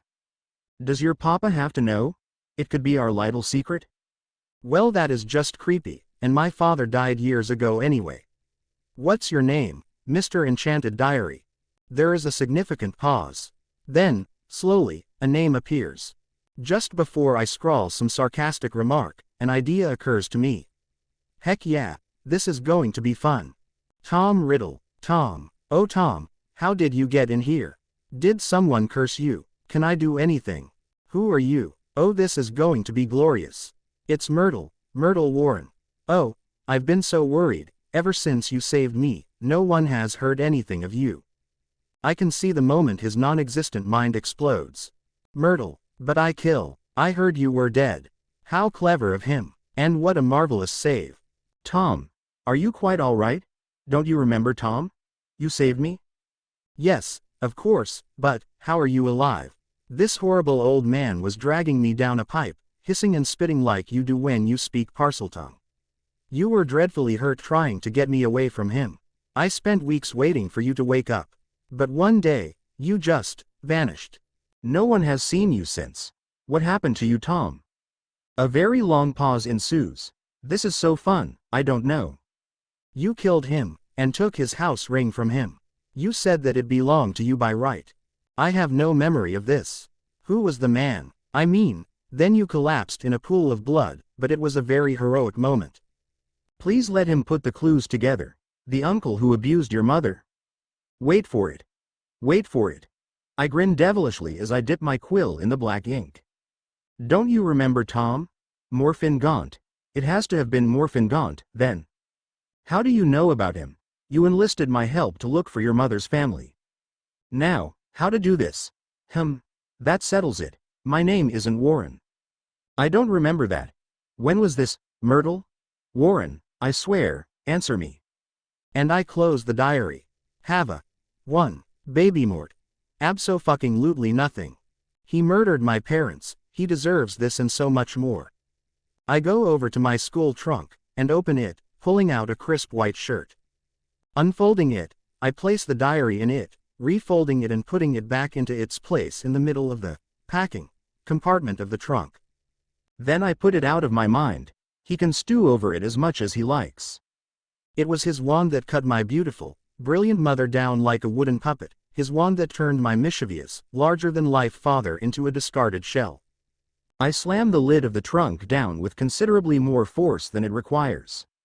Asterisk asterisk asterisk asterisk asterisk asterisk asterisk asterisk asterisk asterisk asterisk asterisk asterisk so, yeah, I'm gonna smuggle a Horcrux into Hogwarts. It's gonna be epic. Co-County and I throw ourselves into an absolutely insane planning session for chaos, he for the fun of it, and me for that but also to distract myself. Talking to Babymort left memories of my dead parents swimming behind my eyes, and I am not dealing with that, thank you.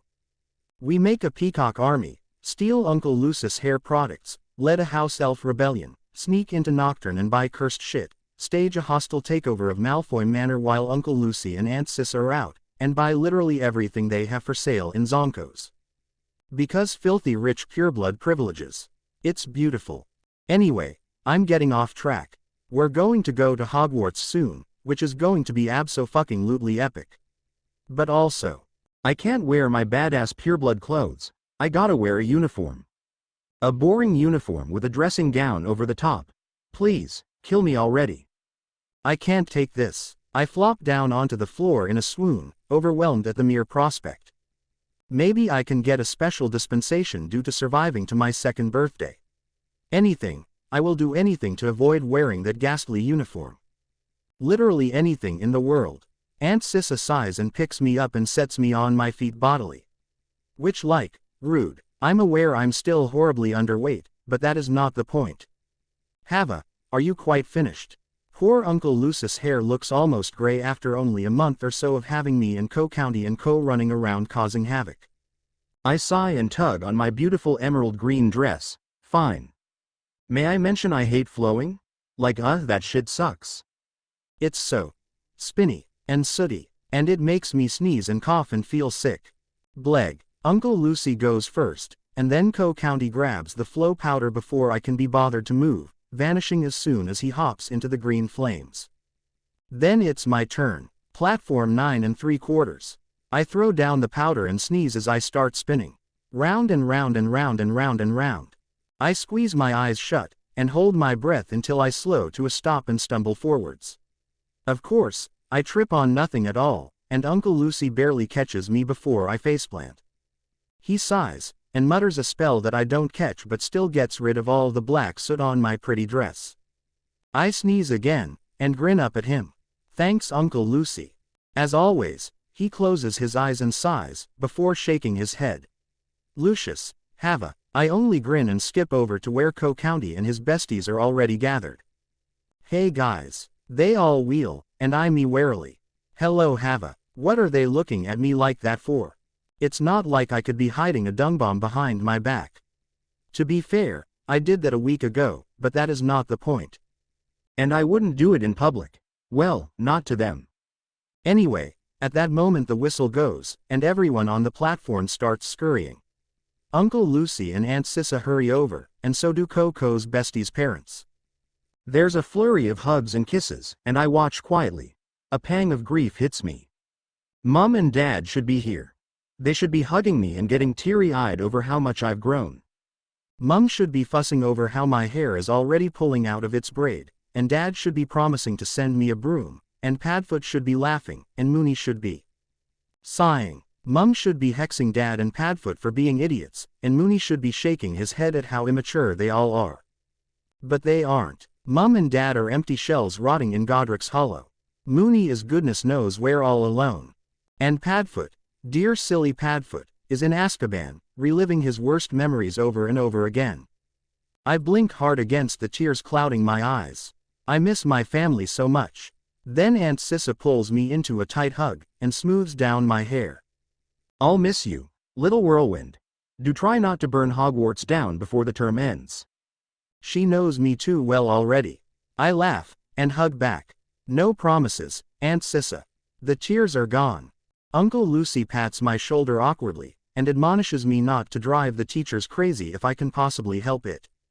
Damn, does no one have any confidence in me at all? Asterisk asterisk asterisk asterisk asterisk asterisk asterisk asterisk asterisk asterisk asterisk asterisk asterisk asterisk asterisk asterisk.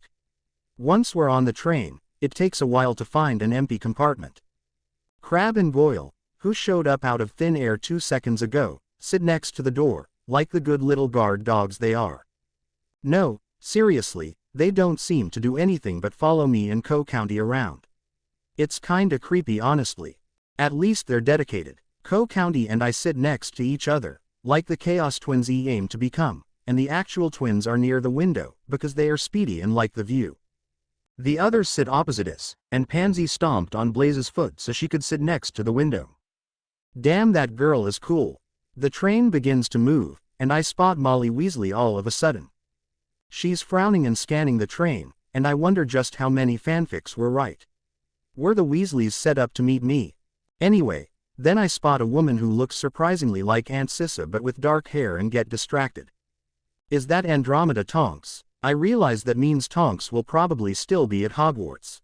How did I forget that? Fuck, I'm an idiot. Tonks is such an icon. I love her so much. Co-Company is gonna be besties with his cousin now. He has no choice if he wants to stay besties with me. The train picks up speed, and before I know it, we are out of the station. This is it. I'm off to Hogwarts. I'm actually going to a magic school, me. I wriggle a little with excitement because fuck, when did I luck out enough to go to Hogwarts as Harry Potter? Suddenly I realize that I really need the toilet. So I bounce up, and zoom out of the compartment and into the hallway. I look around, and then saunter down the light corridor thingamabob until I find a toilet. Then I come back, and find them all laughing. I look suspiciously at them. Have they been having fun without me? I plop back down in my seat next to Co-Company. Whatcha doing? Parvati smiles at me. Draco has been regaling us with tales of your expedition into Nocturne Alley. Care to share any more details? I grin and bounce up and down. Right, so in Borgin and Burke's, you know, that pokey little shop with all the random stuff. They nod. Co-County looks put out that I've taken over. Well, sucks to be him. Nocturne was my idea. I found this gorgeous necklace in there. It was so pretty and shiny and I really wanted it, but also it was kinda cursed, so I bought it anyway, 'cause like, I'm fairly sure I can use it for a murder attempt if I really have to, ya know. Pansy pales a little. I am never accepting a necklace from you, ever. Well, rude. I wouldn't use it on you, Pansy darling. She shakes her head. No, not taking any chances. The others all nod and murmur their agreement. I gasp in mock outrage. How could you? Several eyebrows raise. Okay then, time for the big guns to come out. I lean back, folding my arms and lowering my head. Then I sigh really dramatically and peek at them with watery eyes. I guess it was too much to hope that people would really like me. I guess I really am just a freak. Most of them look a little uncomfortable. Yes, serves those traitorous children right. Theo opens his mouth with an apologetic look. Hava, It was just a joke. Hones, Hava, stop it. Why does company have to ruin all my fun? I sniff, and poke him hard in the shoulder, then stand and flounce over to sit by Pansy. You won't betray me like that, will you, Pansy? She sighs, but pulls her purple skirt from under me.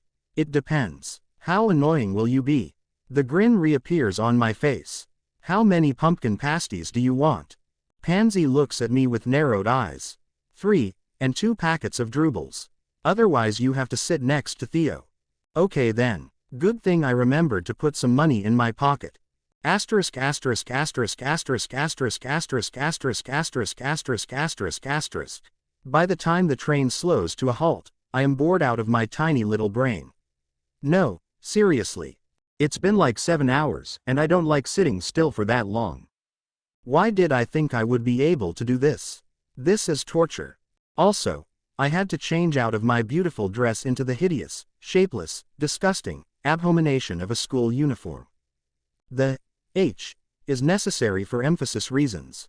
I jump out of the prison of a train, and try to swoosh my robe. The result is a sort of pathetic billow. I can feel my soul dying, and my heart cracking. Why would anyone do this to me? Coco, I can't do this. He pats me on the shoulder. I know you can, Vivi. Even the Dark Lord did. Damn, this chaotic child knows me too well. I can do anything he did, and I can do it better. Moldywarts is nothing compared to me. I square my shoulders. I changed my mind. I can totally do this. County burst out laughing. Damn him. Why'd I have a cousin again? Do I really need him? Pansy links her arm with mine and pulls me towards the boat. Don't even think about it, Hava. I pout, and poke her. The others just snort. Very inelegant, I must say. By the time we reach the boats, all of my besties are no longer my beautiful besties, but elegant pureblood scions with centuries of wealth and power behind their names. I should be as well, but I can't be asked. Besides, I'm the girl who lived, not to mention Madam Potter. I can do whatever the fuck I want as far as the wizarding world at large is concerned. Hagrid spots me and waves enthusiastically. I can't help but smile. Rubeus Hagrid was always one of my favorite characters in the books. County drags me over to the boat that looks better than the others. Damn, I forgot what an arrogant prick he was. Guess he didn't feel the need to be so nasty around those equally wealthy as him. Or maybe it's because Ron is bobbing around in peripheral vision. Maybe that's just his default public setting. Luminara pokes my shoulder with her tail. That's one good thing about this uniform. The robe is shapeless and baggy enough to hide sarcastic Greenie, aka the most epic snake ever, aka Luminara Unduli II, underneath it. Why are you slowing down? I ignore her, and climb into the boat, waving cheerily back at Hagrid. He is the only person other than Sirius and Dad to have ever taken me flying, okay. He has a special place in my heart. The boats, at no discernible signal, move forwards, a lantern in each one illuminating the inky water beneath. As we round a suspiciously convenient pile of rocks, promontory, whatever, I catch my first glimpse of Hogwarts School of Witchcraft and Wizardry. Every window blazes with light, so that the dark shape is outlined against the night sky like its own golden constellation. I love it, it's beautiful, it's so awesomely awesome. Look, it's a huge castle that's shiny, what's not to love? But the ivy does tickle my nose and make me sneeze as we float under it. Ignoring that, it's perfect. 10 out of 10 would do it again.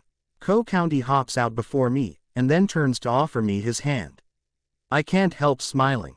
He may be a bigoted little shit, but he is my chaotic cousin, and therefore my bigoted little shit. Well, we have some time to work on it yet. I grab his hand and let him pull me up and onto the stone quay. Hagrid counts us carefully, and then leads us up a stupidly long and slippery staircase to a little postern door. If these stairs are from the Founder's era, then I'm 98% certain Gryffindor made them. An endearingly chubby blonde boy slips and almost falls, and I'm 83% certain that it's Neville. Is he my godbrother? Fuck, my brain is dead, I can't remember. You'll be glad to hear that he doesn't fall, but continues on. You'll also be glad to hear that we get inside right afterwards, and Mini MCG is there. I smile widely at her. Even if I won't be a Gryffindor, she's still badass and awesome. And she still got me out of Dursleys. She's the best. I set foot in Hogwarts for the first time, and it glows gold in the candlelight. Very bossy and very irritating. Thinking cap chapter notes. See the end of the chapter for notes. First off, no, I do not tune out McGonagall's iconic speech. Much. Okay, I tune out most of it. Look, I practically memorized it. I'm not really bothered about listening to it when I can just be staring, very surreptitiously, around at an honest-to-goodness medieval castle. A very, very, very cool medieval castle. Also, Pansy is listening intently, so it's fine. If I start to miss anything important that none of us already know, she'll be sure to pinch me. She's awesome like that. Honestly, I'm considering replacing Co-County with her as my bestie. Wait, no, Co-County actually does chaos. Pansy, awesome as she is more of a cockblocker, not gonna lie. Case in point, just as soon as I make eye contact with a gorgeous painting, she pinches me, hissing under her breath for me to pay attention. I pinch her back, hard, because me and the portrait had a connection, damn it. Our eyes met, and I sensed a soul-deep knowing, a similarity, a familiarity, a whatever else you wanna call it. Now I forgot which painting it was. Guess the connection wasn't that deep after all. Anyway, back to Pansy and her cockblocking. Why did she pinch me anyway? Oh, McGonagall must have finished her speech. Yeah, she's doing the imposing glare thingy. A ginger kid that has to be Ron Weasley rubs at his dirty nose. My eyes pan around the room like a camera, landing on the blonde kid. That has to be Neville, right? No one else could be as endearingly adorable and snuggly and, well, cute, as him. It can't not be Neville. I wait until McGonagall has walked out and closed the door, not without a smile for me, which I return with a bright grin before I tug my arm out of Pansy's and bounce over. He turns, hearing my disgusting school shoes against the stone floor. The sound makes my soul wither. But I force a bright smile on my face regardless. Nev was adorable the few times we played together as sticky little toddlers. Hello, miss. I stick out my hand. Potter, Hava Potter. It's a pleasure to meet you. Tentatively, he accepts the hand and shakes it. Longbottom, Neville Longbottom. The pleasure is all mine, godsister. Yes, I was right. My smile widens and becomes genuine.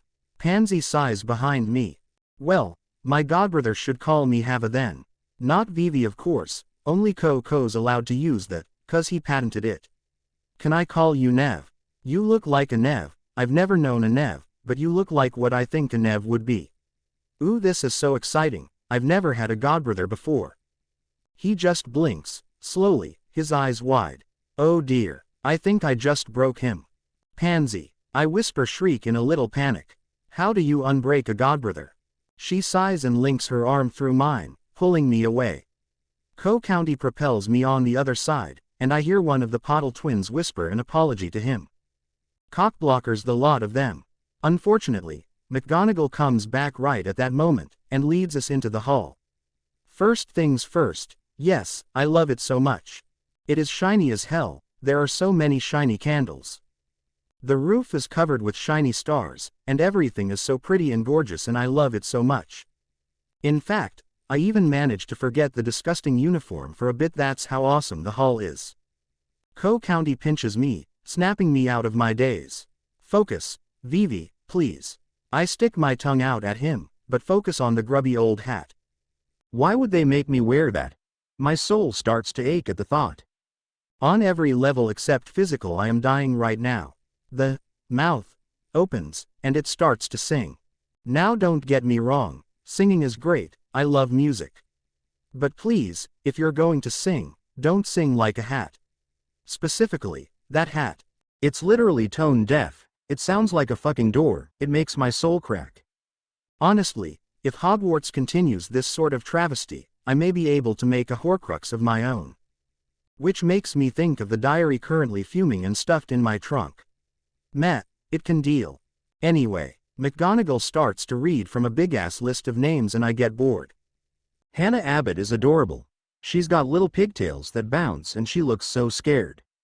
I think I'll have to give her the shovel talk if she does end up with Nev, but not gonna lie, I'm rooting for Luna. Sorry Hannah, I don't know you well enough and Luna is amazing. Oh yeah, she's coming to school next year.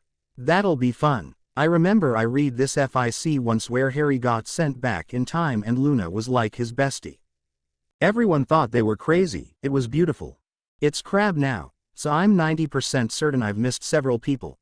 Yep, there's a little redhead at the Hufflepuff table, I missed Susan Bones. Looking closer at her, I decide she looks like she could deal with my bullshit. She could potentially be friend material. Also her aunt is the head of the DMLE.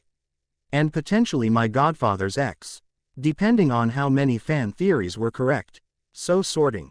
Lots of tiny children under a hat. Blah blah blah. Hey, that's Nev. I watch carefully, and am very disappointed when the hat says Gryffindor. Look, I think he is practically an honorary badger at this point. Okay. Coco's a Slytherin almost without thought, which was expected. Malfoys and Blacks have been in Slytherin for centuries, and he is descended from both. Foregone conclusion, haha. Theo's after him, Slytherin again, bestie. Then the Pottles, one to Ravenclaw, one to Gryffindor. Bye bye. And more people and now I'm bored. Pansy pinks me just before she goes up to be sorted. Rude. Maybe it's her good luck charm. Nah, still rude. I stick my tongue out at her very discreetly but she just ignores me. Fine, be like that. Finally, McGonagall calls my name. Potter, Hava. The hall erupts in whispers. Hava Potter? The Hava Potter? The girl who lived, she's at Hogwarts. Oh, she looks so small. Etc. etc. Fucking sheep the lot of 'em. I make sure to bounce up and sit down on the stool like I haven't a care in the world. I'm not going to be ordinary. If they think they can pull and push me around to suit their whims dumbles, they've got another think coming. You don't get to abandon me for 10 years in literal hell, and then get to fawn over and manipulate me. The hat descends over my eyes, and I shudder at the thought of the ratty old thing on my hair. Your hair has suffered much worse indignities than a magical hat, I assure you. Oh fuck you too. Excuse me, that was most uncalled for. I forgot it could Mindred. Nope, not creepy at all. Now, let me see. Interesting, very interesting. I'm getting flashbacks to creepy old Ollivander. There's talent here, plenty of it, a brilliant mind and the imagination to propel it. If I get put in Ravenclaw, I'll scream. No, I'm not answering a fucking riddle just to get to my bedroom. No, I suppose not. Knowledge isn't your driving force, is it? Nor is loyalty. Oh fuck you too, you judgmental rag. I'd like to see you endure 10 years of Durskobbin and see how loyal you come out. No need to be rude. I'm simply stating a fact. You were loyal, but only to a degree. Your father now, he could have been in Hufflepuff easily, you would never lose his loyalty and trust once earned. But your mother, yes, you are like her. Once lost, your loyalty is lost forever. Is the hat just ignoring the extra few decades in my head? I am. They are not relevant. I am sorting Hava Potter, not the girl you were before. Right, good to know. Though, sorting seems very slow. Hush child, now where was I? Ah yes, there's bravery, and an impulsive nature that would suit Gryffindor well, very well indeed. I swear, if I end up in Gryffindor, I'm going to a different school. No Gryffindor thank you very much. I grin and think, not Gryffindor, just for shiggles. Very funny. The hat's dry tone indicates that it's not. Well, I think it is. What is obvious, is that beneath the impulsiveness, beneath the intelligence and everything else, you hide your true self. Everything you show the world is but a mask, hiding away from even those you hold dear. You must face everything in time, my dear, including those memories you try your best to forget. Okay, this is creepy. Not enjoying this. Yes, I think you will do very well in Slytherin. Haha yes, sucks to be you Dumbles. Everyone just stares at me, open-mouthed. They all look like goldfish. Good luck, Hava Potter. I will enjoy seeing what you do to the school. McGonagall retains enough presence of mind to take the hat off my head, and manages a smile as I skip over to plop down near Co-Company. Luminara squirms around, trying to adjust to the shaking I gave her by skipping. You need to slow down. Now I'm all tangled. Meh, Lumi can deal. Co-County has a big-ass smile on his face as he claps my back, and Painey doesn't even pinch me as I wiggle my way in between them. On the subject of faces, I look up at the head table, and sure enough, the teachers all look pole-axed. Dumbles is staring at me with wide eyes, a hint of fear showing in their twinkling depths. I make eye contact, and smile, tilting my head to one side and stroking Lumi. His eyes fall on her vivid green skin and he visibly starts. Hava 1. Dumbles 0. McGonagall looks very done with everything, but she already knows I exist for chaos. No, the one I'm interested in is Snivelous Snape. And yep, there he is. Clad all in black, sallow skin, hooked nose, disgusting greasy hair. His dark eyes are fixed on me, and a sneer pulls up the corner of his mouth. He looks like he wants to kill me with blunt force trauma. Oh, this is going to be fun. Eventually, everyone stops freaking the fuck out, and the sorting continues. I am very bored by the time Blaze comes to sit down with us, and wave at him enthusiastically. Hi bestie, what took you so long? He just sighs, and sits down, ignoring me completely. Well, that's rude, see if I get you a Christmas present. Dumbles yells his weird-ass welcome speech, and I hiss my displeasure very quietly to Lumi cause why not? That made no sense and I don't like it. It's not my kind of nonsense, Lumi, which makes it Dumbles nonsense and that's not good. A tall girl with a shiny badge on her robes smiles down the table, if a little stiffly. Welcome to Slytherin, all of you. I'm sure each one of you will be a credit to our house. Slytherin has won the House Cup for several years in a row now, and we don't feel like losing that streak now. Her cool eyes fall on me, and I roll my own. Whatever. I don't particularly care who wins the Suck-Up Cup this year, or the next, or the next. The Quidditch Cup however, now that sounds fun. I really wanna play Quidditch. Look, the idea of zooming around on a piece of magical wood, with pieces of metal ricocheting around trying to kill you it speaks to something deep within my soul. Which yes, is getting a real workout with everything that's going on. Anyway, I ignore her and grab, very politely, I don't want Aunt Sissa to murder me, I have some sense of self-preservation, some food. The salted pork is particularly good, but the potatoes are awesome. I subtly nick some of Coco, who only sighs and steals my parsnips. Meh, he's welcome to them. I hate the rotten things. Chapter end notes. Sorry if this is a bit hard to follow. Hey, so you know how I was mentally dead. Guess who got COVID, and as in actually sick with it, not asymptomatic like some lucky assholes. I'm doing great y'all. Bottle fame. Brew glory blah blah blah. Chapter notes. See the end of the chapter for notes. Right, so you know how I was complaining about the Sorting Hats singing? Forget it. That was professional opera compared to this. You know what I'm talking about. Dumbles leading us in the school fucking song. No. Kill me already. It's disgusting. I hate it. But hey, at least you can choose a tune that doesn't piss you off. Pity you can't just silence everyone. Meh, I'll take what I can get. Instead of singing, I hiss the words to Lumi, who hisses a critical analysis of them in return. Spoiler alert, she thinks Hogwarts could do better. I do too. Co-company is side-eyeing me warily, and I roll my eyes. Aunt Sissa didn't want my Parseltongue getting out too early. Uncle Lucy said it wouldn't be wise, I shouldn't be so careless yada yada. Whatever. Literally no one but Dumbles is paying attention to me. Well, him and Snivelous, but I am upholding my dad's legacy and so Snape doesn't count. Sorry Mum, but you had terrible taste in friends as a kid. To almost no one's surprise, the Slytherin table is the first to fall completely silent. Almost every single one of them bears the same disgusted expression, and honestly fair. I don't mind the Weasley twins' rendition though, they always were my favorite Weasleys. No seriously, Bill and Charlie almost never appear, the movies made Ron and Ginny three-dimensional and irritating, and Percy has a rod so high up his ass you can see it every time he speaks. But the twins, they know how to have fun.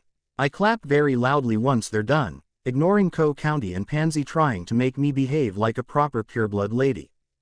Don't get me wrong, I know how to, Aunt Sissa made sure of that. I just can't be asked. So, song done, we troop off after the prefect what's-her-name, Folly or Farley or something. Blaze, what's the prefect called? I hiss in his ear. Blaze is always the one we go to with people, his mum's assassin business turns out very handy. Gemma Farley, 5th year, a good family but not a family. I beam at him, Blaze is epic. Thanks bestie. And then pull him up to where Pansy and Co-County are.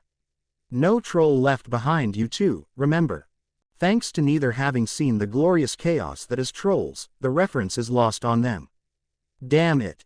Honestly, I have so much on my to-do list, but taking them to see my favorite movies the second they are in cinemas is up there. Along with killing Voldy and GVing Dumbles a heart attack. Also making Uncle Lucy watch Muggle TV for the lols. The snake, get it? Snake of green and silver and also black-clad children stops outside a boring stretch of stone wall. So, this must be the entrance then. Prefect Farley turns back to us. This is the entrance to the Slytherin common room. You must remember the password, as it changes once every 2 weeks for security purposes. She wheels back around, her disgusting cloak flaring dramatically. I am in awe. Please, oh great prefect, teach me your secrets, and faces the stone wall. Boomslang. I shiver as Lumi wriggles in response.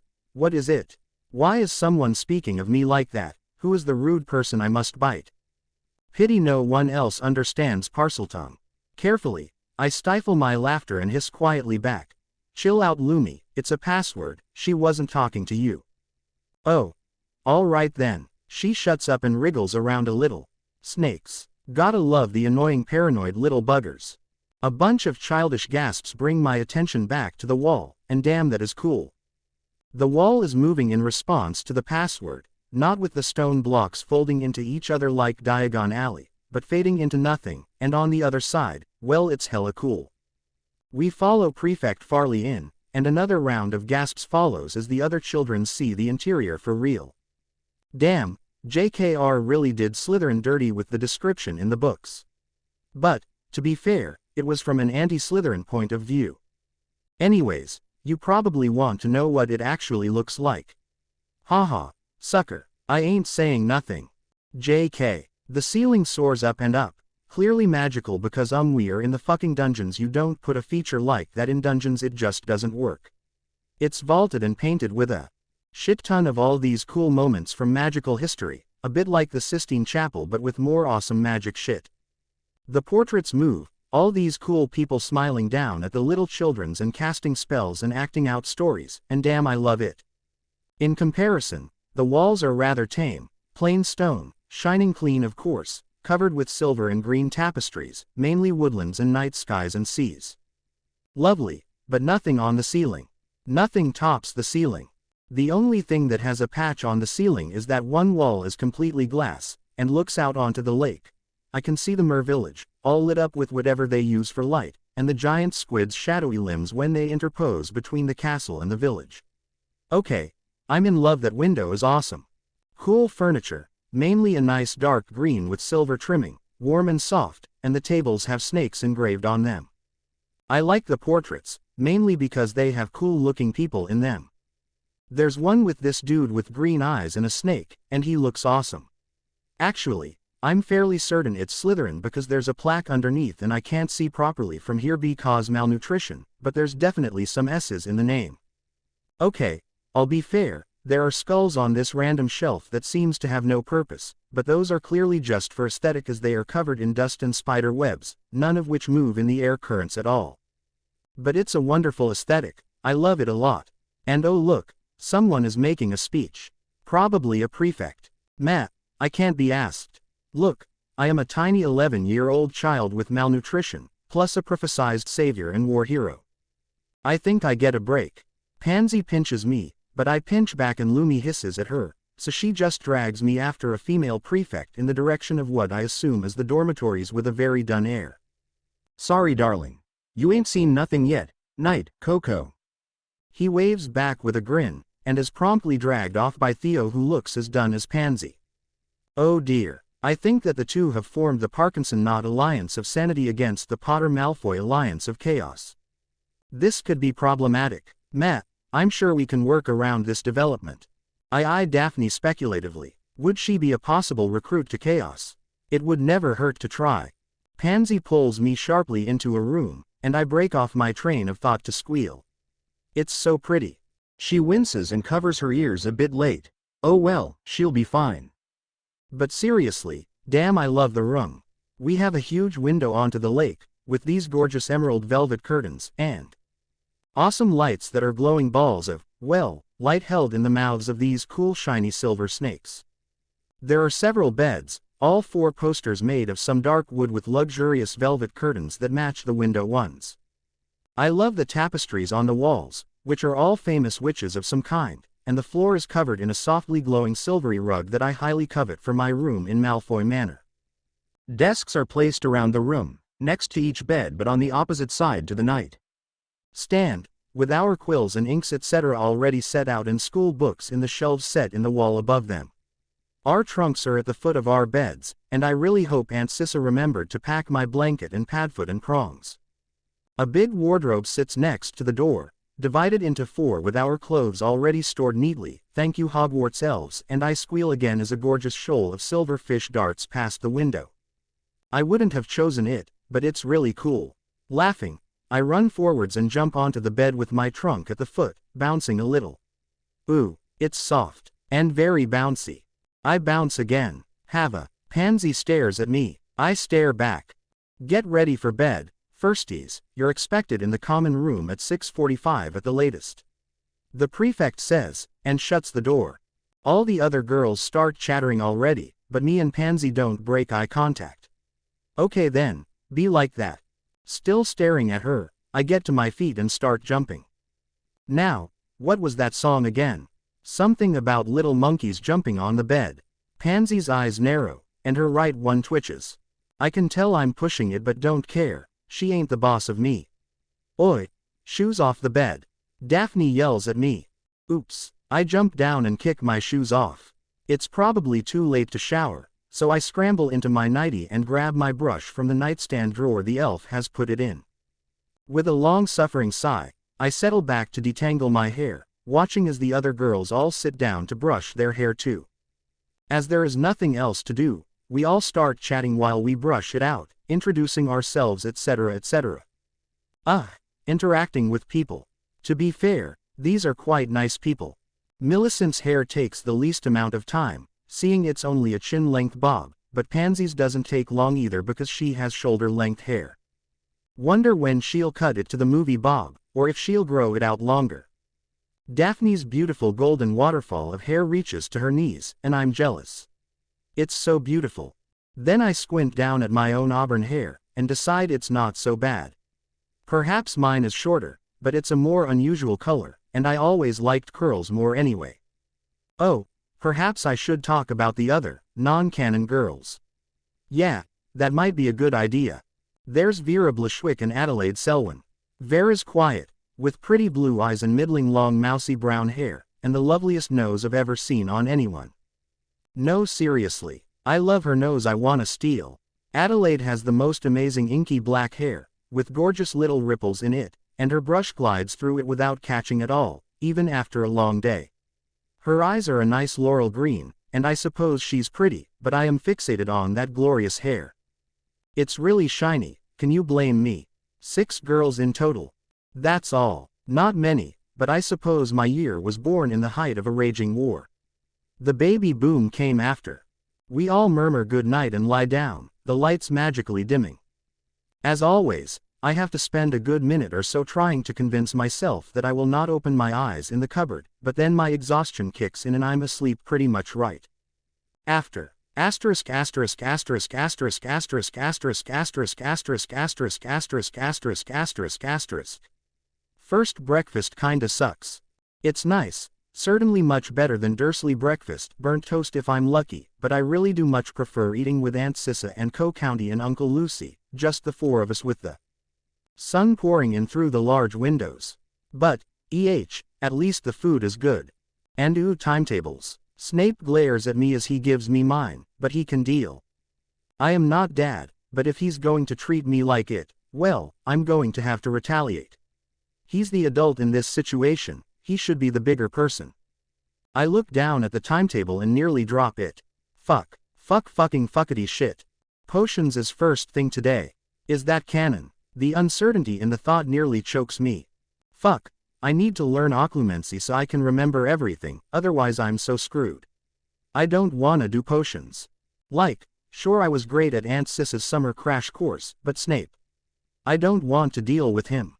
He's gonna fail me cause he hates me. County and Pansy and Theo have to drag me there, and we do get there eventually, despite my numerous escape attempts. Daphne and the bookends, sorry, Crabbe and Goyle, ignore us and walk like ordinary people, following the nice prefect who takes Firsty Slytherin's places. The door is very big and foreboding. I kinda zone out, don't come at me. Blah blah boring oh look Gryffindors, I wave at the Pottle twin. Damn they look so lonely all alone like that. I'm so used to referring to them in the plural, as two twins, not as one singular twin. Like, it's gonna be a big struggle. I perk up when Snape appears. While I may not like him, he has aesthetic and drama. Seriously, look at his billowy robe. Me want a lot. Mine now. Gimme. He takes the register, ooh exciting. And, like canon, he pauses at my name. Hava Potter. Our new celebrity. You know, that kinda creepy line. He looks at me, and I get the feeling that he sees either only my auburn hair and green eye or only my Potter features and hazel eye. Either dad or mum. Probably mum, seeing as his first reaction upon seeing baby me was, Lily's child, but who knows. Though, to be fair, neither is very good. And regardless, I am my own chaos gremlin, not a copy of either of my amazing wonderful parents. I smile innocently at him. Here, Professor. He hasn't done anything, yet. The minute he does, it's full throttle murder chaos time. The register closes with a snap, and he leans forwards. When he starts speaking, everyone is spellbound, so being the contrary little shit I am, I zone out as soon as I notice. Oh, don't look at me like that.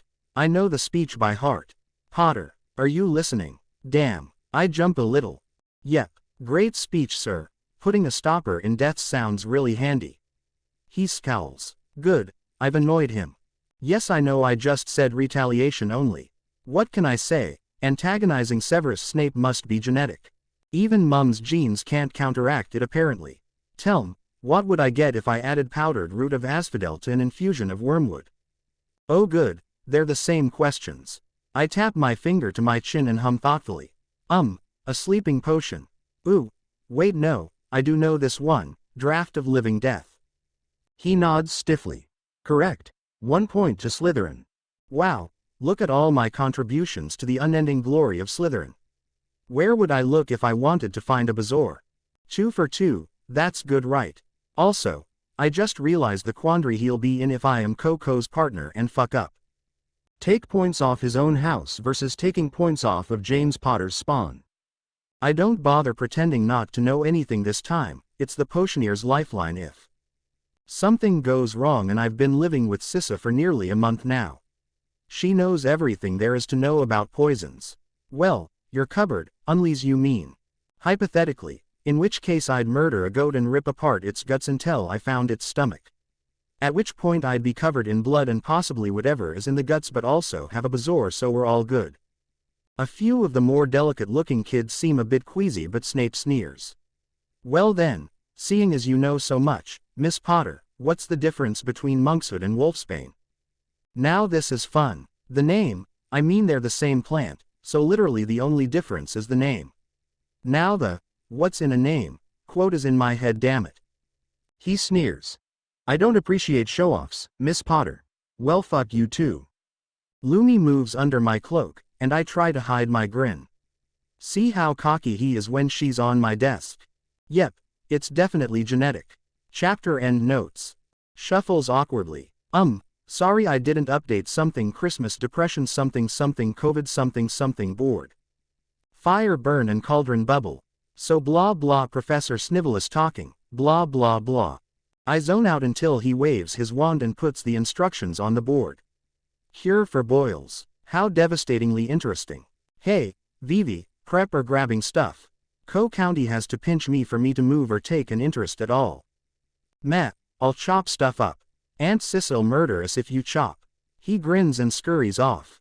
Now, I am not wrong. Aunt Sissa taught us all the first-year potions already because she is awesome and wants us to be superior. Coco, being a spoilt rich kid, and yes I love him but it's true, is bad at chopping. Me, having been both an adult and a glorified slave, I'm a chopping protege. I can almost do the cool thing chefs do when they cut really fast and it's really neat. Almost. Bitsy nearly flipped when I tried. Oh yeah, Bitsy just showed up one day and was like, "Little Mistress Hava has returned. Bitsy has missed her little mistress. Etc. etc. I love her, I do, but she has dealt with generations of chaotic Potters. She is immune to chaos. Thankfully, she's at Malfoy Manor with Aunt Sissa and Uncle Lucy." Anyway, where was I? Oh yeah, choppingness. I cut everything very neatly and precisely, in exactly the way it needs to be according to the instructions.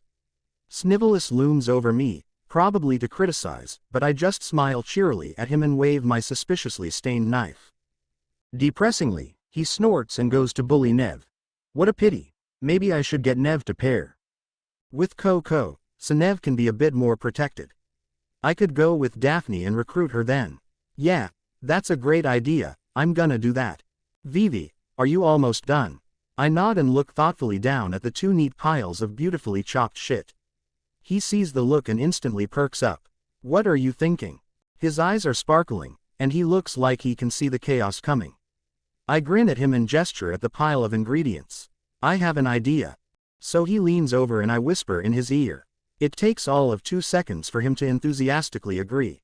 What can I say? He's my spoiled, prejudiced little chaos gremlin bestie.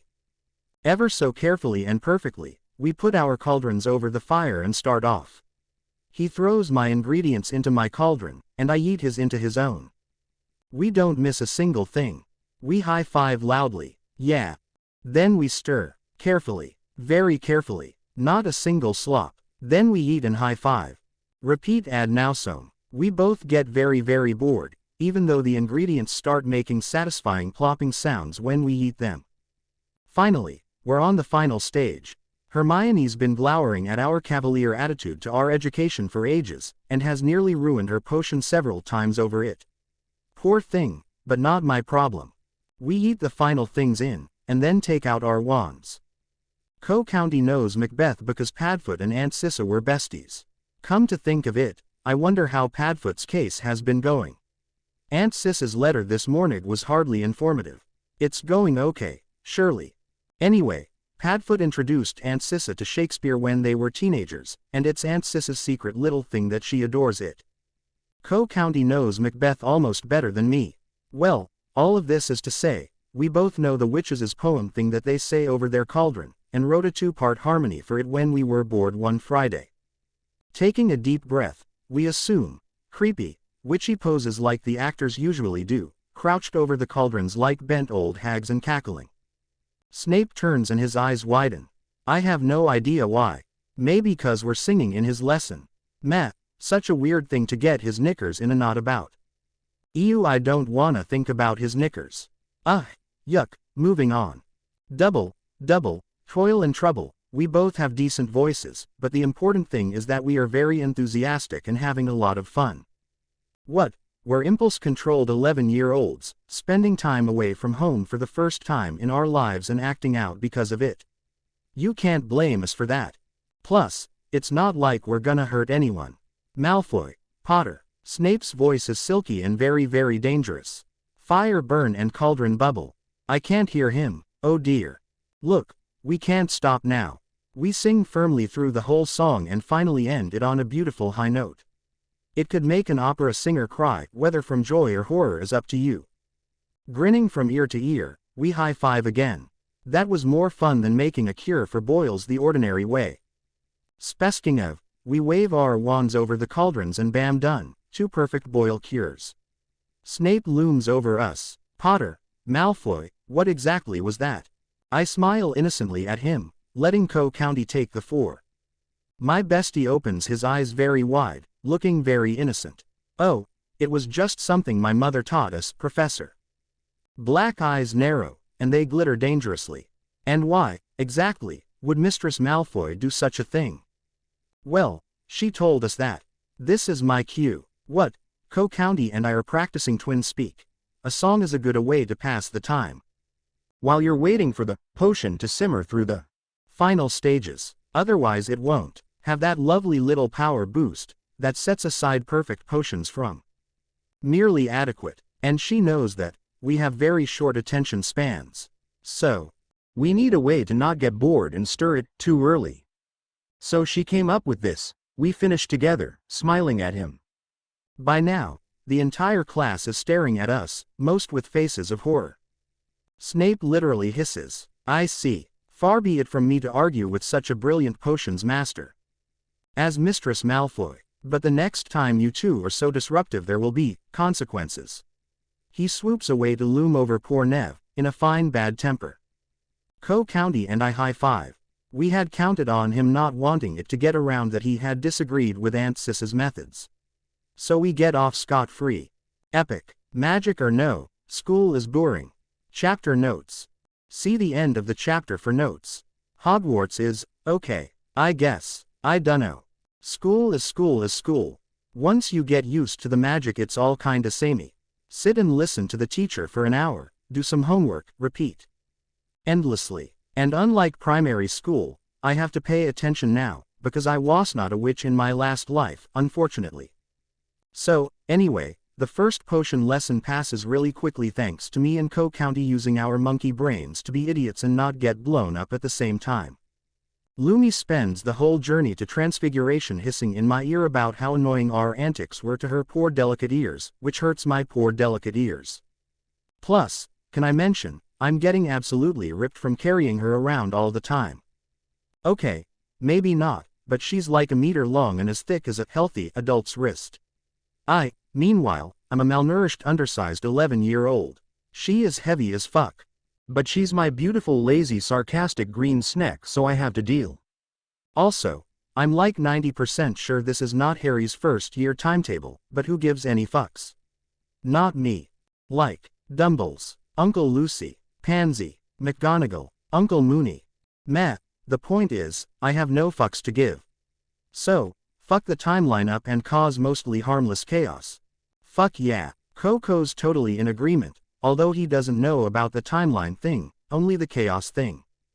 He does have limits however, because spends the entire trip to Transfiguration glaring at me for my totally silent and unobtrusive and sneaky conversation with Lumi.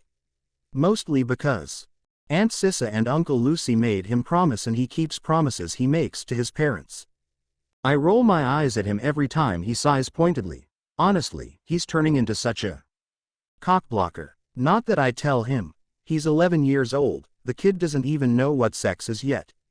When we get into the Transfiguration classroom, I grin. McGonagall is such an icon. She's sitting on the desk in her animagus form, perfectly still, like the statue of a cat. Everyone else clatters about finding seats, but under the cover of everyone else's chaos, I tiptoe up. Morning, Professor. She stares at me, hard, but I just grin and then squeak when Pansy grabs my arm. Ouch, Pans.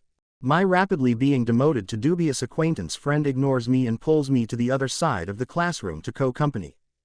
I whine, Pans, you wouldn't separate me from my platonic soulmate. Even you couldn't be so cruel, could you? The cat looks at me with a distinctly weary eye, but I focus all my attention on dragging Pansy over to sit next to co-company. It doesn't work. Fuck my second fucking life. It's not my fault I'm malnourished and therefore a stringy little bean without the necessary body mass to shift a perfectly healthy, well-nourished 8 months older child. Fucking Dursleys. I'm gonna murder, I swear. Grumbling under my breath, I let her push me into the seat next to the wall. She slides in next to me, neatly trapping me. The smuggest grin ever spreads across her face. Bloody hell. I look consideringly across at where Theo has done the same to co-company. Maybe they really have formed an alliance. Are they really that worried about the chaos? Everyone else is already sat down like the organized little scholars that they are, and it's honestly adorable. All these little tiny children's. Yes, I know I am a littler tinier children's, but I can appreciate the aesthetic. Pansy pokes me, and I squeak. Ow, that hurt, you absolute monster. She pokes me again. Shush, You don't want McGonagall to come in and find you platonically pining for your cousin. Damn, I have corrupted her, maybe only a little, but I still corrupted her. I will turn my entire class of little Gen X into a horde of tiny meme trolling Gen Zs. It'll be amazing. The cat jumps off the desk just as I start imagining crab-eating Mrs. Norris through a window, yelling, "This cat empty." Good thing, I was nearly in stitches. Pansy is staring at me in such consternation that she misses McGonagall's transformation. Shit, she's gonna hate me for that forever. Everyone else gasps and whispers, but I just grin. I wanna learn to do that. McGonagall looks at me sternly. No, Miss Potter. Killjoy. Absolute killjoy. The fuck did I ever do to her? Except being my chaotic amazing self. Whatever. Then she becomes absolutely awesomely amazing and worthy of all the adulation. She tells us to read chapter 1 and take notes. Then she turns back into McGonagall. And waits. And right on cue, Ron Weasley, ginger hair aflame, rushes in with Nev on his heels. I squeal, "Nev." The boy jumps and looks at me with something akin to terror. Oh no, I wanted my adorable baby godbrother. Why is he scared of me? What did I ever do to him? I turn around to try and clamber out of my seat. Pansy won't move. Just as I stand up on my chair, McGonagall turns back into McGonagall and tuts. "Miss Potter, please sit back down. Mr. Weasley, Mr. Longbottom, take your seats and stop dithering. If you were any later I would have been forced to assign detention." The small innocents look as though she threatened them with eternal torture and slide into the 2 remaining empty seats. Damn, I want detention. I think it'll be fun. But also, I wanna see how long I can cause chaos and also not get detention for it. I privately betted way back in the cupboard that I would last longer than Canon Harry. My alternate personality, called Hava, disagrees. She thinks I won't last a week. I dislike Hava greatly. Also, transfiguration theory is boring. I nearly fall asleep like 6 times. Do I give a fuck about the particles that make up a needle and how they have to be changed at the smallest level to transmute into wood? No, I do not. Also it sounds like Muggle science and I am outta here, bye. Science always bored me. It's so logical. Asterisk asterisk asterisk asterisk asterisk asterisk asterisk asterisk asterisk asterisk asterisk asterisk asterisk asterisk asterisk. The first week goes by in a lightning flash. But like a fun one. It turns out I'm great at potions and charms, just like Mum was, which makes a lump appear in my throat that I can't swallow down. Snape seems to feel the same way, because he starts avoiding me. I guess the sight of a little red head with green eyes bent over a cauldron brings back memories he don't wanna see. Astronomy would be great, except I keep falling asleep like a fucking 8-year-old. Professor Sinistra seems to have given up on me. Lol, not my problem. I know the stars and shit, just, like, not the keeping awake part. So as long as I can fill in a star chart, which I can, she can't fail me. Transfiguration is meh. The theory makes me wanna Avada myself, but the practical I can wing it. I was the 4th person to change the needle into a match, purely because I gave up on doing it properly and wished so hard Pansy said I looked constipated. Fuck off cockblocker. I nearly kill everyone in herbology. Not on purpose. I knock over a plant pot, and the plant goes crazy and tries to strangle us all. I do manage to keep my flower alive though. That's basically how herbology goes. I'm shitty at keeping everything else alive, but I'm brilliant at keeping what I'm supposed to alive. Skills. Quirrell's defense against the dark arts makes me so bored and headachy that I start to hold long whispered convos with Lumi about whether or not Moldy Voldy had small dick energy, and all his problems stemmed from unresolved daddy issues and a mix of the Oedipus complex and psychopathic mania. When he starts stuttering, I grin. Clearly Voldy can hear me. Defense becomes fun after that. Sure, I gave away one of my biggest secrets, but anyone could find Mum's connection to Slytherin if they gave enough fucks, so why not use my talent for its assigned purpose, talking to Lumi and pissing Voldy off. History be boring like meh. Binns needs to be exorcised like centuries ago. If I read the textbook and ignore him it's great. Bathilda Bagshot has the driest sense of humor ever, so everyone looks at me weirdly when I start giggling in class. Co-County looks over my shoulder and then starts reading the textbook himself. It's much better than Bin's, and I wonder if Bagshot had sat through him and made a textbook to make his lessons more bearable. I'm planning on going to Godric's Hollow anyway, may as well ask her when I'm there. Flying is amazing. As co-company is my awesome chaos gremlin cousin Bessie, and Nev is my traumatized adorable little god bro, Co-County does not steal the remembral, and the first lesson goes off without a hitch. Madam Hooch looks at me consideringly though, and asks several questions about whether I had been on a broom before.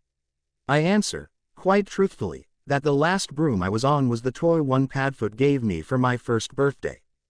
She falls silent after that and dismisses the class. Wonder if she knew the Marauders. Anyway, I like Hogwarts. Also, I have awesome friends.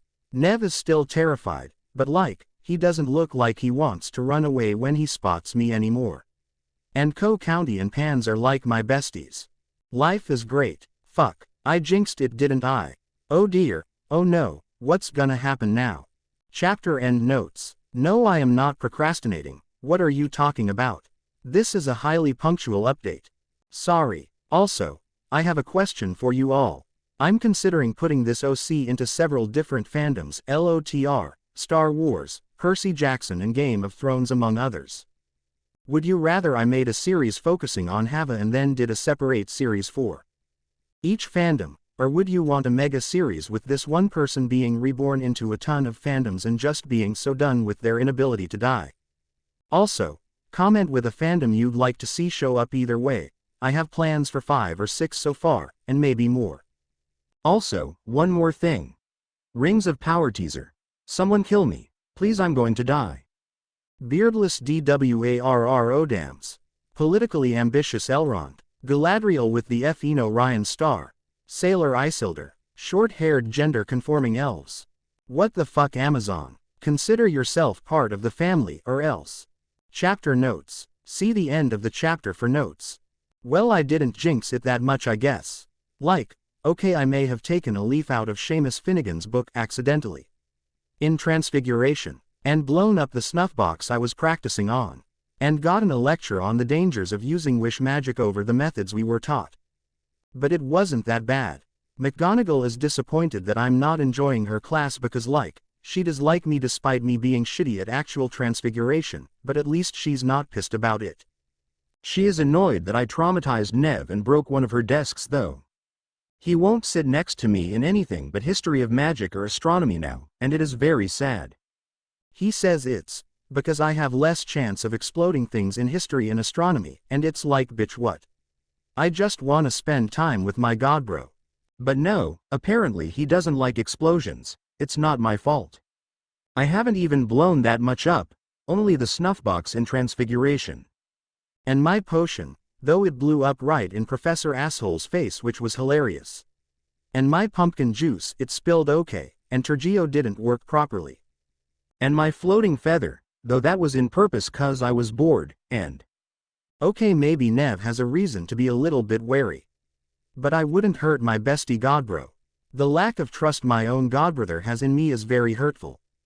But on the bright side, well, I have more recruits to the Potter-Malfoy Alliance of Chaos. Or I will. I just need to remember the first Gryffindor password and then I will. In the meantime, concealing my brain racking, I plop down next to Daphne. Hey Daffy Daff. She gives me a withering look. If you call me that again, have a Potter, I will hex all of your hair off. I gasp, clamping both of my hands protectively on top of my hair. You wouldn't. My beautiful auburn curls. I spent so long brushing and plaiting them this morning. A grin twitches at the corners of Daphne's lips. Oh, wouldn't I? I wail and hunker down, covering my pretty hair with my arms. No, not my hair. Please Daphne, have mercy. Daphne cackles. She honest to goodness cackles. Haha, I have corrupted her. It only took a couple of weeks. I knew Hogwarts was gonna be great. Pansy clears her throat across the table, and when I peek at her, her cheeks are dusted ever so faintly with pink. Could you two be quieter in your ridiculousness? Daphne looks vaguely offended at being called ridiculous, but I turn around and see literally half of the hall trying not to stare at our antics. I can't help starting grin like a lunatic. Wait, no, that sounds like I'm insulting my future bestie Luna. A madman then. Madwoman. Madchild. Whatever. Grammar. Disgusting stuff. Who invented it? Anyway. Dumbles is openly staring at me with a puzzled, faintly despairing look like I stole all his lemon drops and he has no idea how. Wait, maybe I should do that. Violent hair threats forgotten, for the moment at least, I turn to my bestie Daphne. Daphne, my dearest and cleverest friend in all the world, how much do you like our esteemed headmaster? She looks at me like I'm an idiot. Have you ever met a Slytherin who liked him? I bounce up and down, then I remember that we are still in the hall, so I lean into her ear to whisper my brilliant idea. We should steal all his lemon drops. What? She looks at me like I've lost it, and Co-County leans in from my other side. VV, my dearest and most beloved cousin, are you planning chaos without me? I feel a pang of guilt and throw my tiny noodle arms around him, and squeeze him very tightly. Wait, no guilt. I just wanna embarrass him. Oh Coco, my platonic soulmate, I am so terribly sorry, can you ever forgive me? Peeling my clinging arms away easily, which is just rude. Just because I'm malnourished and tiny, he sniffs. Invite me to you and Daphne's lemon drop heist. Daphne looks contemplative, and if I say it's girls only, Co-County grins, and if I come along anyway. Opposite us, Pansy plants her forehead against the table with a thunk and a groan of soul-deep pain. You are all idiots, comes her muffled voice. We fall silent for like a beat. And then Blaze, on Coco's other side, starts laughing, and all four of us chaos gremlins are cackling. Next to Pansy, Theo buries his head in his hands. Poor dears. They really should learn to join them if you can't beat them. I'm sure they'll join us eventually. Which reminds me, I meant to find Tonks. Bye besties, I'll see you in like 5 seconds. I swing my legs over the bench and skip casually over to the Hufflepuff table, ignoring everyone staring at me. Bitches, I've been here for like 3 weeks, it's almost October. Chill the fuck out, you should be used to chaos by now, it took Aunt Sissa like 4 days. To be fair, Aunt Sissa is an icon. She's just the best, I love her so much. Except when she sends Co-County letters telling him to remind me to take those awful potions that the healer said I needed to take. They're gross, and I'm not dying, so I don't really need to take them, but apparently being a tiny smole is illegal. I forcefully yank myself out of my thoughts, and scan the Hufflepuff table. Let's see. Firstie's there, wave to Susan Bones. She's the best, she takes no shit, and she doesn't mind sitting next to me in her biology. Plus she knows some awesome curses.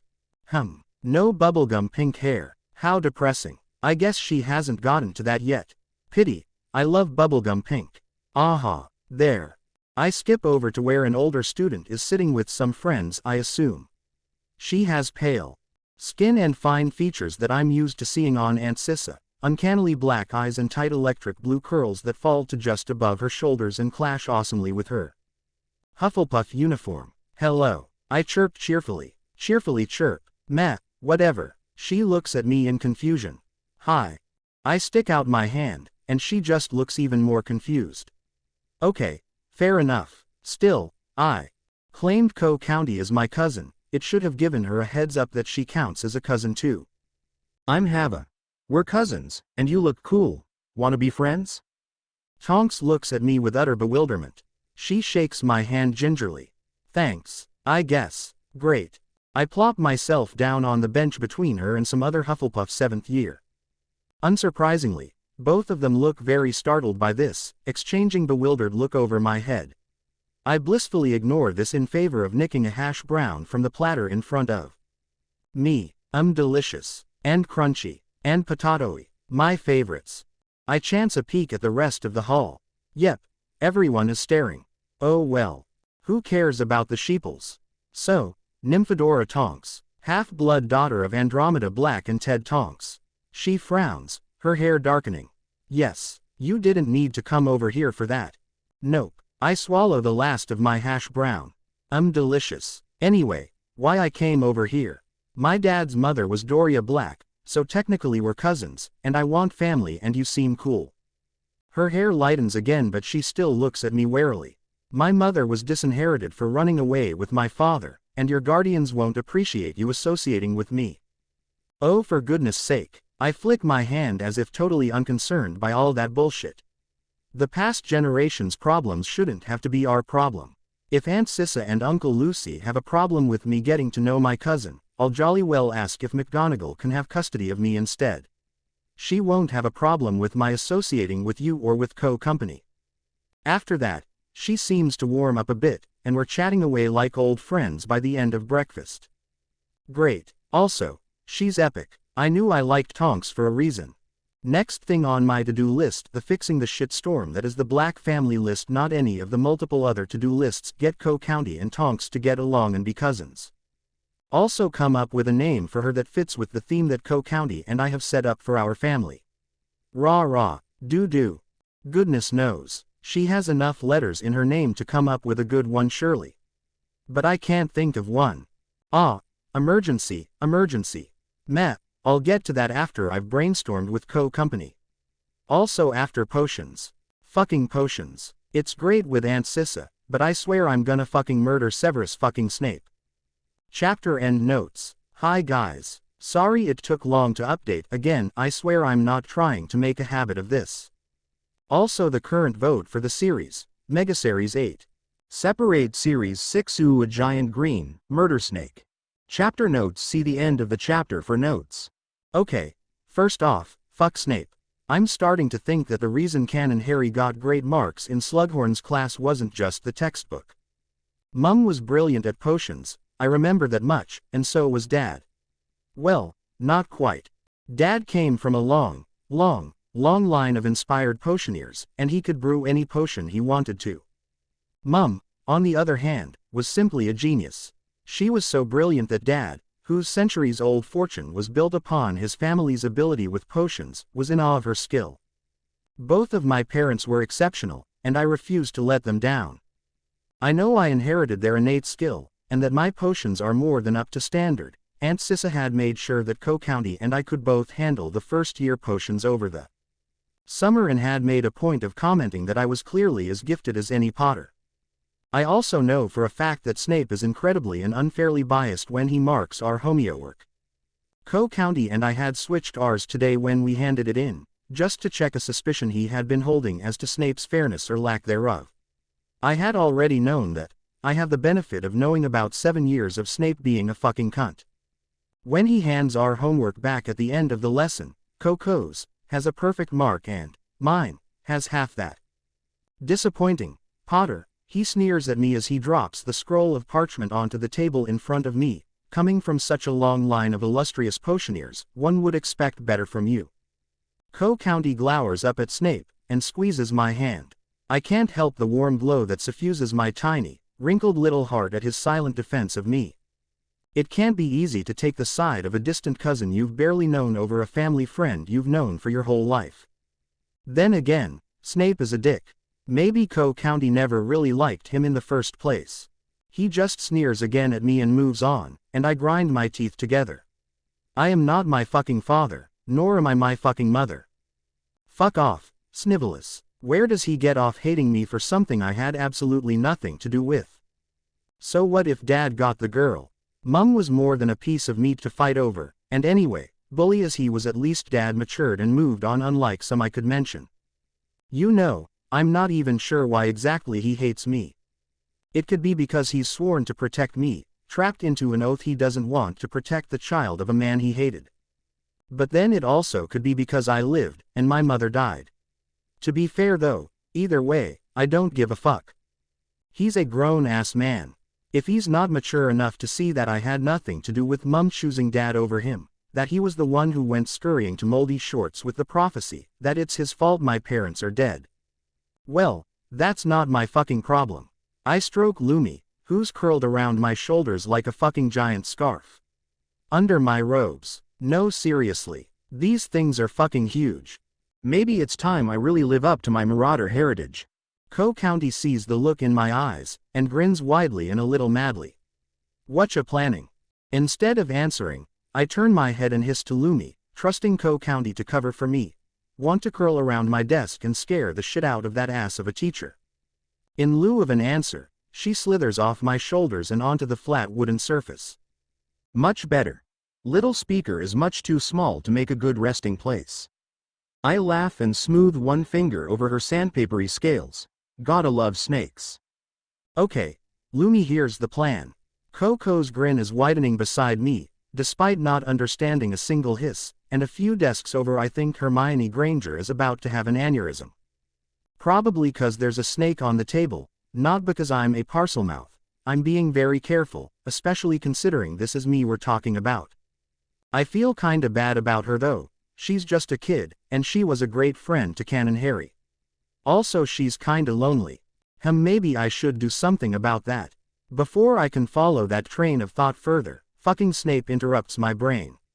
Seriously, he can go fuck himself. Not like anyone else is going to. Miss Potter, care to explain to me exactly why you have a boomslang on your desk? I count to 10 in my head, very, very slowly, and then weaponize Mum's innocent smile at him. Lumi was bored and cramped, Professor, and I didn't want to be mean to her.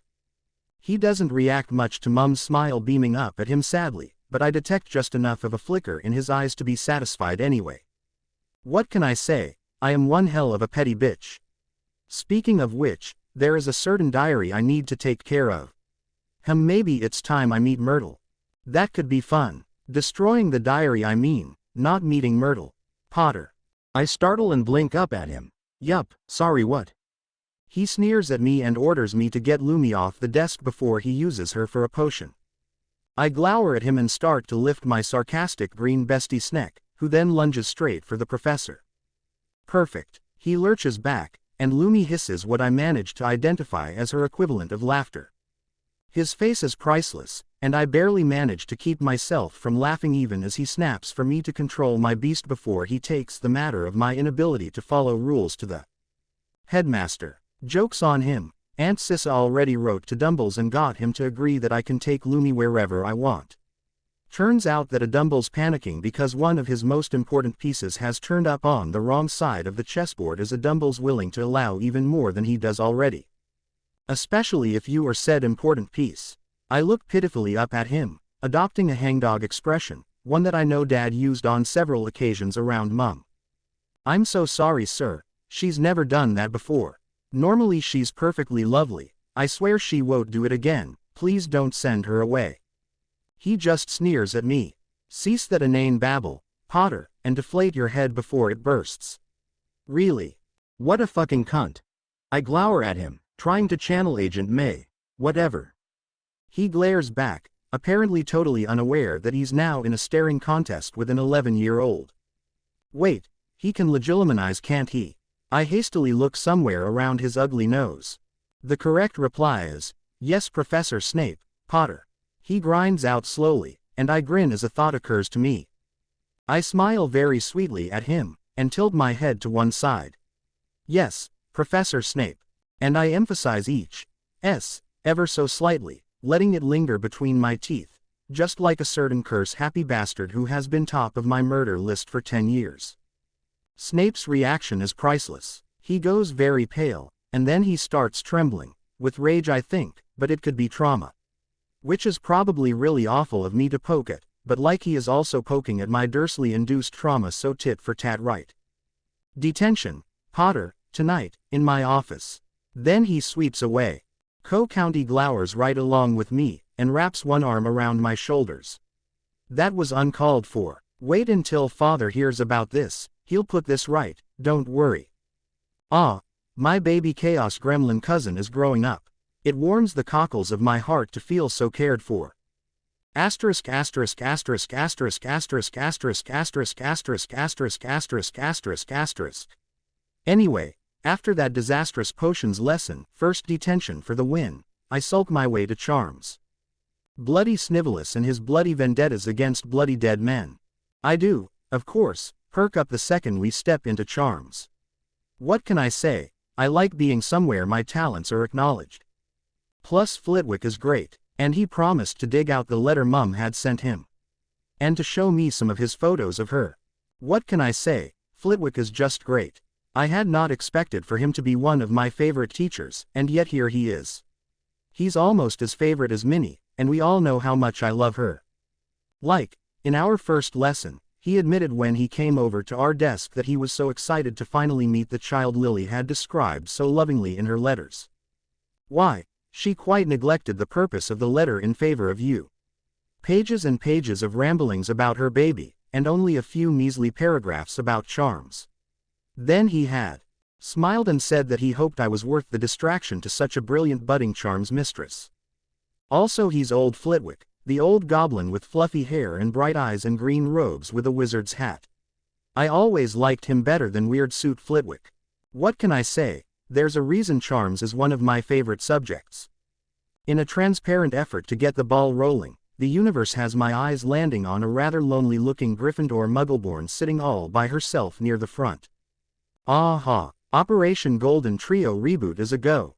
I grin like a maniac, or so Co-County tells me later, and plop myself down next to said Hermione Granger, ignoring Coco's wounded expression.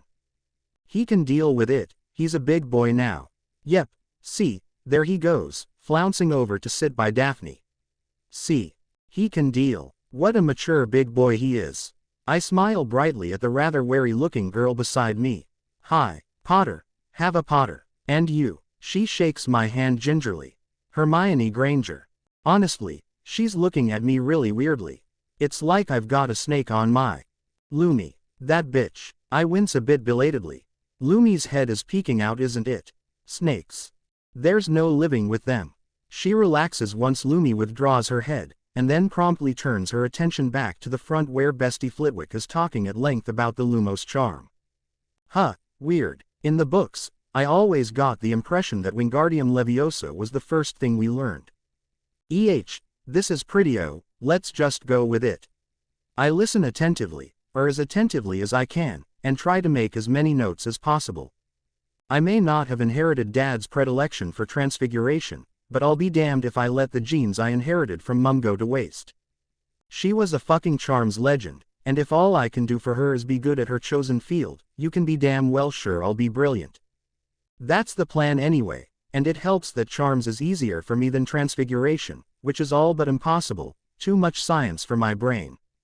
Too much logic. Dad, well, I'll just have to continue his mischief legacy instead.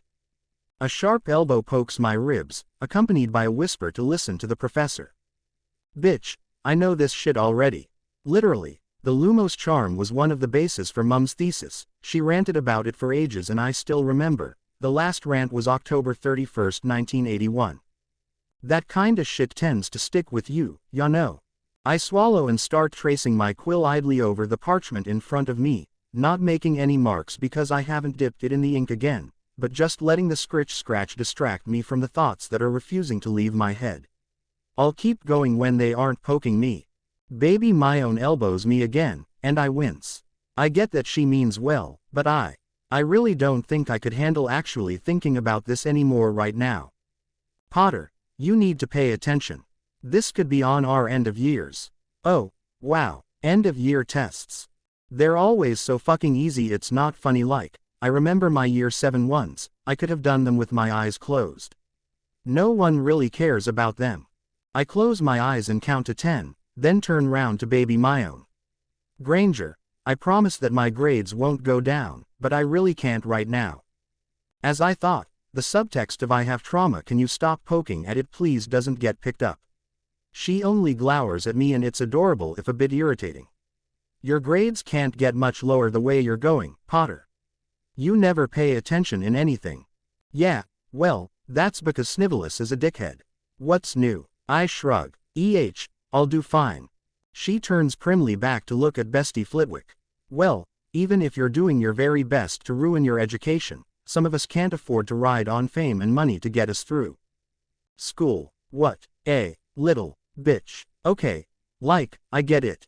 She's 11, out of her depth, and trying to carve out a place for herself in a world that doesn't want her. I respect her for that, don't get me wrong. But she just pushed like 20 million buttons. Everyone seems to be doing that today.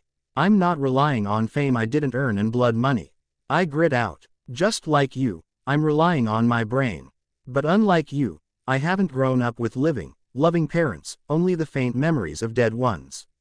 When you've had your parents murdered in front of you, and you have to sit and listen to a teacher talk about something your mother was laughing about the day she was murdered, then you can judge me.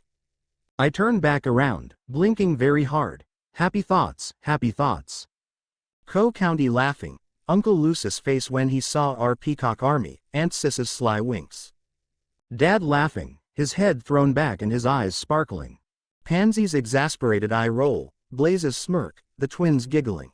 Mum sighing, shaking her head, but her mouth twitching. Minnie's warm little smiles, Bestie Flitwick's enthusiasm, Snivelus's face when Lumi lunged at him, Dumbles's horror when I sorted Slytherin. I realized that someone is talking to me. Otter, Potter, I'm really sorry. I didn't mean it like that. I blink and shake my head. Baby Myone is looking at me with a lot of worry, and very remorseful. Somehow, I managed to toss her a careless smile, not quite my usual chaotic laughter, but it'll do. Nah, it's fine. I shouldn't have snapped at you. I'm really sorry, Granger. Baby Myone looks at me with big melty puppy eyes. You shouldn't be apologizing to me. Mummy always says I say the wrong thing and hurt people. I'm really awfully sorry. Ah, now there is the book Myone I know. Book smart, a bit disconnected from the ordinary mob, a bit cold but with a fundamentally good heart. She's so fucking adorable, I love it so much. I hold out my hand. Truce. I'd saw friends but I don't think you lions deign to befriend us lowly serpents. She's 11, more book smart than people smart, and out of her depth. But she smiles, looking absolutely delighted, and shakes my hand. Call me Hermione. I shake back, smiling just as wide. Book Myone was a marvelous friend to Book Harry, and I really would like that friendship. Hava. Asterisk asterisk asterisk asterisk asterisk asterisk asterisk asterisk asterisk asterisk asterisk asterisk asterisk asterisk okay, so maybe not friends so much as friendly rivals. But like, you gets what you gets. I don't think she's quite ready to be friends with a Slytherin, Hava Potter or no. But this is Hermione fucking Granger. She fights me to get Lumos down first, and I am mildly annoyed to say that she almost won. I only won because I wished her hair to go in her eyes and then cast the spell. Don't look at me like that. School isn't school without a bit of toxic academic competition to liven things up. Besides, I'm a Slytherin. Cheating is what we do best. And in any case, she got it fourth try, so I just happened to get it third smiley face. Yeah, I'm a bitch, I know, but I was still smarting from the fame and money comment just a bit. Anyway, so, Charms is long over. We had break county dumped water on Seamus Finnegan and it was so fucking funny. History of magic. I busted out laughing at Bathilda Bagshot's snide comments and Bin stopped and blinked for a second and everyone died. Lunch, fish and chips day. Flying, I did barrel rolls around the entire pitch and threw up and Madam Hooch nearly gave me another detention, and last but not least herbology. Herbology was the most eventful mainly because I was paired with Nev. He's great at herbology and I'm like accidents but okay, and we both have kinda shitty luck. I'm not disclosing details because if I bring it back up Nev is gonna go permanently silent tomato and I was just getting him to talk to me and laugh at my weirdness. Let's just say Sprout wants to quarantine me and also maybe jump out a window. Anyway, speed rerun of day over. Guess what now? Free time. My favoritest time in the world. Apart from maybe Charms of course. Well, Co-County insists on showering before we go off on my crazy secret adventure, which I think makes no sense. What if it involves something that gets us dirty again? Cousins. Gotta love 'em. Also, fun fact that canon never tells you and also may probably not be canon but outside of lessons you can wear whatever you want as long as it's decent. I have no idea who came up with that rule but I have a new eternal bestie. Unless it's Dumbles. Still hate the dude. Sue. I shower like super speedy and then spend like 10 minutes bouncing in front of the wardrobe, trying to decide which pretty shiny dress to wear. Vera looks at me with mild concern, but then just rolls her eyes and goes back to her homework, Transfiguration. I think.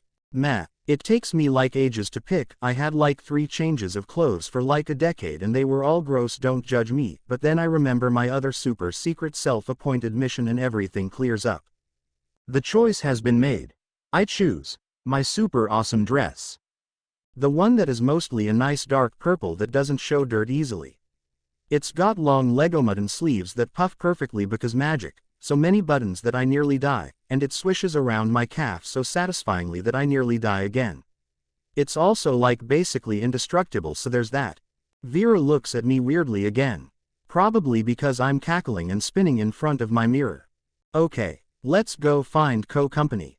I run down the stairs and end up waiting for like 10 more minutes. Damn, how long does it take for one 11-year-old boy to get dressed? Okay, to be fair, wizard clothes are way more awesome than men clothes. Like, more medieval, so way more variety and awesomeness. To no one's surprise, County tends to wear like cavalier-style clothes. It's absolutely brilliant and I love it. Okay, I've probably spent way too much time on clothes now. So anyway, County follows me curiously out of the door, and I start wandering vaguely round the dungeons. How else am I gonna find Hufflepuff and my new favorite cousin? He looks rather uncertain about it, but he just shrugs and lets me. Thankfully, it doesn't take long. We round a corner after like 5 minutes and bump straight into the exact same person we were looking for. Which is good, both because yay we found her and also we may be the teensiest bit lost. Also when I see her, I squeal. She's dressed 90s punk and it actually suits her so fucking much I'm gonna die. Normally I hate that shit, but it looks so good. Tonks looks at me weirdly. Are you alright? Before I can reply, County does. Great. Family bonding time. She's fine. She does this from time to time when she sees something she likes. I finally have to stop and take a breath. Then I expel it with talking this time. I need to strike while the iron is hot. Okay, Coco, our other cousin Tonks, I'm thinking to fit the scheme. Tonks, our other cousin Draco, you can call him County I guess. They both blink at me. At each other. At me. At each other. County frowns. You're a half-blood. Oh, not this shit. I poke him, quite hard. So am I, dumbass. I know I swear, but I try to keep it at least a bit more PG around kids. Tonks frowns as well. Your father's a Death Eater, you're hardly one to throw stones. County swells indignantly. Well shit. They start sniping at each other about ancestry. Someone fucking kill me. I groan dramatically and slump against the wall. This has the dual effect of releasing my irritation and getting their attention. Good. I glare at both of them. We're cousins. Family. I don't care what the last generation did or any of the ones before. This is our generation, and we get to do what we want with it. Then I stop and think about it. Well, actually, neither of you do. You two have lost your privileges, so now I get to decide. And I say we're family, whether you like it or not. So you had both better like it. They both stare at me again. Is she always like this? Tonks asks. County laughs. Worse. I would be offended, but like, then they start talking and then they start walking and damn. So all it took was me yelling and them thinking I'm mad. Really? Really? That's so fucking rude. Why didn't anyone do it before? Speaking of the previous generation, I suddenly remember a certain evil diary. Ah yeah. Gotta get that dealt with. I leave the two chatting away like long-lost family, and make a beeline for the dungeons. A very fast, very speedy beeline. Thankfully, most people are still eating, so there are very few around to give me weird looks as I run through the corridors like there are 6 fluffies on my tail. Potter luck strikes again, but in a good way for once. Not in a Petunia needed a drink at 3 in the morning and I was eating in the kitchen when I was supposed to be locked in the cupboard for definitely not magic kind of way for the first time in ages. There is literally no one around. Okay, partially because it's free time and most people are out on the grounds enjoying the rare Scottish sun, but whatever. Let me enjoy my moment. Despite the empty halls, it is with great relief that I reach the totally nondescript wall and give the password. Even though I feel like an idiot yelling, boomslang, at the wall. I step inside, and then freeze. Multiple older kids, who I would guess are OWL or Newt students, are sitting around the room, looking up from piles and piles of notes and textbooks. Shit, okay, nothing for it. I start to sprint across the room, ignoring the gazes of 14th, 5th and 7th years on me. I'm almost there when a voice reaches me. Damn. Potter. Potter, stop. Reluctantly, I come to a screeching halt and look questioningly at Gemma Farley. What a pity her name doesn't start with AJ, but alas the world is full of these little unfairnesses. Yeah, why aren't you outside with the others? Well, that's a rather unfair question. I fold my arms stubbornly. Why aren't you? She frowns thunderously and I shiver involuntarily. I still have issues with unhappy authority figures, but doesn't everyone? I happen to have owl revision Potter, and don't take that tone with me. I roll my eyes and keep going. Yeah, okay. Behind me she makes a weird noise. HMPH. So nothing's wrong, I take it.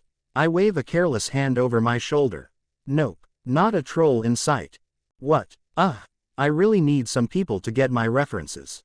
Please, just one. Is it that hard, universe? I sigh. Never mind. Everything's fine, it's all good. I sprint past her, and up the hall to the first-year girls' room. Vera's gone, thank goodness. In moments, I have flung my trunk open and half of my worldly belongings are out on the floor. Wrong book, wrong book, wrong book, there. I swoop down on the shirt-wrapped bundle and stick it in my school bag. Okay. Self-appointed Save the World mission is a go. We need a better name. Let's go find a bathroom.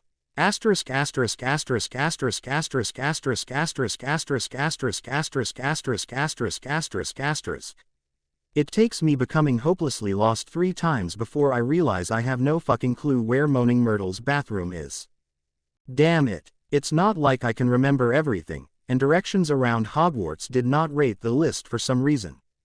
I slump down against the wall and gaze aesthetically out the window. It looks out onto the Quidditch pitch, and I can just make out little dark figures zooming around on it. At this distance, houses are impossible to identify without asking an older student which captain is that Quidditch mad. That's it, ask older students. I'm tiny and cute, plus the girl who lived.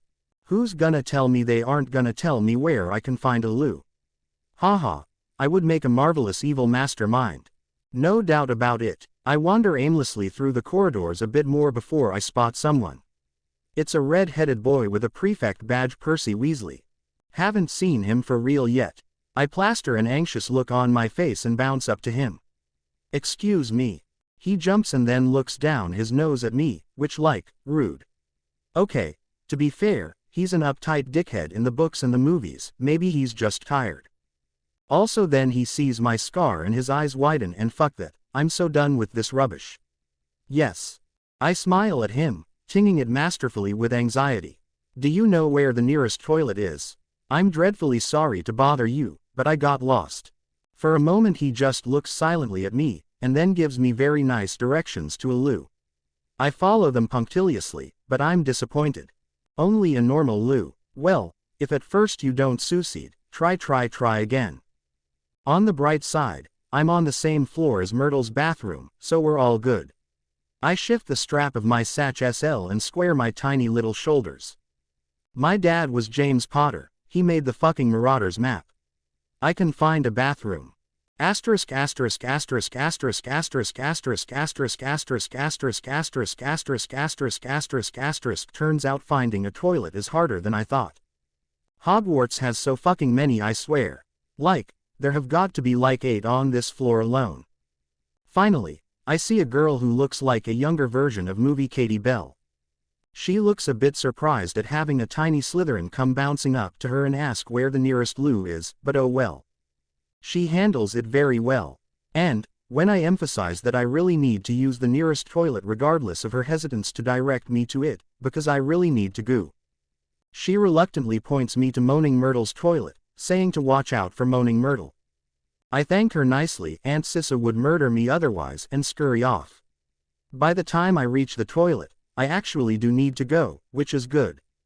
While picking older students' brains, I had a chance to do some brainstorming of my own, and came to the realization that I need an excuse to find the chamber.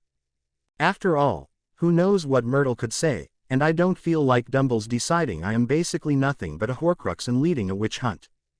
So I use one of the rather nice toilets and then go to wash my hands, hoping that the sink I choose is the right one. Yeah, There is no water. That tap never works. The words are accompanied by a hiccup, and I can't help it. I jump about a mile into the air. Geez, warn a girl would you? I clutch my pounding heart dramatically, but she only grins. Sorry. Damn it, she's as annoying as the character. I look at her curiously, opening my mismatched eyes wide. I've never talked to a ghost properly before. You're very cool. For a moment, she looks a bit offended and I curse mentally. But then she preens as if she's never had such a compliment in her life. Thank you. I tilt my head to one side a la moldy shorts. I'm practicing okay and look at her consideringly. Is it rude to ask how you died? Look, I'm 11, I'm allowed to be tactless. She grins widely. Oh, it was awful. Damn, I heard the capital in that. Oh, I'm terribly sorry. I mock turn, and she hurries on, seemingly desperate for someone to talk to. Poor kid, she can't be much older than 14. No, don't go. I turn back around, wide eyes fixed on her. She points dramatically at the sink. I died right here. I was crying in the toilet because Olive Hornby was teasing me about my glasses, and then I heard a boy's voice, speaking some made-up language, or that's what I suppose it was. A boy. I look appropriately horrified when she nods dramatically. But this is a girl's toilet. Myrtle leans forwards, and that's why I opened the door, to tell him to go away. But I just saw a pair of big yellow eyes, and then, she pauses dramatically. I was dead. She lets out a wail and floats back into a cubicle, crashing into a toilet going by the water that is suddenly on the floor. Huh, interesting. I wash my hands at a sink that works and then stroke Lumi idly as I contemplate the broken sink. What do you think, Lumi? Should we do this? She butts her head against my hand. Silly little speaker, of course we should. I laugh. All right then. Standing very steady, and clutching Lumi in my arms like a very big, green, poisonous teddy bear, I open the Chamber of Secrets for the first time in 50 years. Open. It's rather anticlimactic. No floating, no light. Only the sink sinking into the floor and leaving a large, dark hole behind it. I peer down it. Yuck. The pipe is really gross. And I haven't learned Scorgy what its face yet. I nearly give up right then. It's fine. I can wait to kill baby Mort, right? After all, if it stays in my trunk then baby Ginny doesn't get possessed, right? And everything will be fine, right? I start to turn away, before I remember that to have actually done any of his shit, baby Mort had to have gone down this pipe too. I turn right back around and march right up to the pipe. I can do anything Moldy fucking Voldy did, and with 100,000% more aesthetic and chaos. And if that means going down the pipe, I will go down the fucking pipe. It is really gross though. I wrinkle my nose, and decide to test a fan theory, fanfic trope or two, and if I cross a finger or two as I do so, well, it's not anyone else's business. Stairs. There is an awful grinding sound and I wince, thinking I've done something bad. If I just broke the fucking Chamber of Secrets I'll be so fucking embarrassed I might just kill myself. It goes on for like 5 minutes, and I start to back away from the edge, but then, oh joy, the wall starts folding out into stairs like a weird fidget toy. When the final stair unfolds right at my toes, I maybe perhaps sort of whoop with delight so loudly that Lumi hisses at me and threatens to bite my face. So, I'm guessing the noise was the stairs. But if so, damn it took a heck of a long time. Just how far down is the chamber? Although, I guess it could just be insanely fucking old. Does magic break down like machinery? Tabling that particular line of thought for now, I admit to myself that I will probably write to Aunt Sissa about it, and turn my attention back to the task at hand. I look consideringly at the stairs, and then at the diary. Yes, no, maybe, fuck it, let's be realistic, if I aren't now, when can I? This bitch empty, I say dramatically, yeet, and I fucking yeet baby Mort down the pipe stairs. Ha. I cackle evilly, but like, I did it to an evil dude so do I cackle goodily and then light the tip of my wand. Off we go. I step onto the first step and nearly fucking die. No, seriously. It's so fucking slippery. I sit down hard on the edge of the pipe. Okay, more careful, got it. I stand back up carefully, and proceed to gingerly make my way down the gross, slippery steps. 1 step. Pause. 2 step. Pause. 3 step. Pause. 4 step. Another pause. 5 step. Another. Fucking. Pause. I make it to 7 steps and then lose it. This is really fucking boring. Fuck this. I need something to distract me before I slip and die of boredom. My mind helpfully goes back to the last stair montage I saw in a movie. Well, old me not me me. It takes a while for me to remember the tune, but then I'm off. I even make up my own lyrics. Welcome to the Chamber of Secrets, the home of a giant basilisk. Where all the people are slithery and snaky. Let's fuck up the Chamber of Secrets. I've made it through 5 more steps. I huff and wave my wand around vaguely as I think. Lots of stairs in the Chamber of Secrets. Too many stairs in the Chamber of Secrets. Ah, there we go. I keep singing, making up increasingly stupid lyrics. Damn, Mirabelle had this done in like a 20-second montage. I want a 20-second montage. What? The movie came out like a month ago when I became Hava. Like, sure, I guess the hype probably died down after a while, but it was the movie when I died. Literally everyone knew we don't talk about Bruno, I swear. I used to sing it and it would piss Aunt Petunia off because she didn't know where I heard this catchy irritating song. It was so fucking funny, especially when she caught herself humming it. Anyway, I sing myself sick of my altered song, the full soundtrack of Encanto, Greatest Showman, Shrek the Musical, Hamilton and Beauty and the Beast before I reach the bottom. It's such a vibe. The pipe echoes my voice beautifully. I love it so much. Also every time I find Baby Mort book version I kick it further down the stairs. It's so fucking satisfying. Asterisk asterisk asterisk asterisk asterisk asterisk asterisk asterisk asterisk asterisk asterisk. So, it takes like way too long to get down there.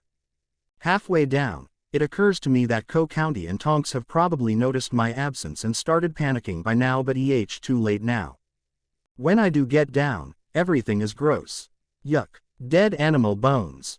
Wretch. I pick up evil Baby Mort, snuggle tighter to a complaining Lumi and march over the floor. Let's go kill a 16-year-old psychopath from 50 years ago and ignore the bones on the floor. I make it about 5 meters before I'm forced to revert to humming again to distract myself. Maybe I can get a house elf to clean this up. Maybe Mopsy. That can come later. It takes me way too long to reach the door, but reach it I do. Okay, the most important thing is that those snakes are hella shiny and it's great. I don't really notice much else, because then I get past the doors.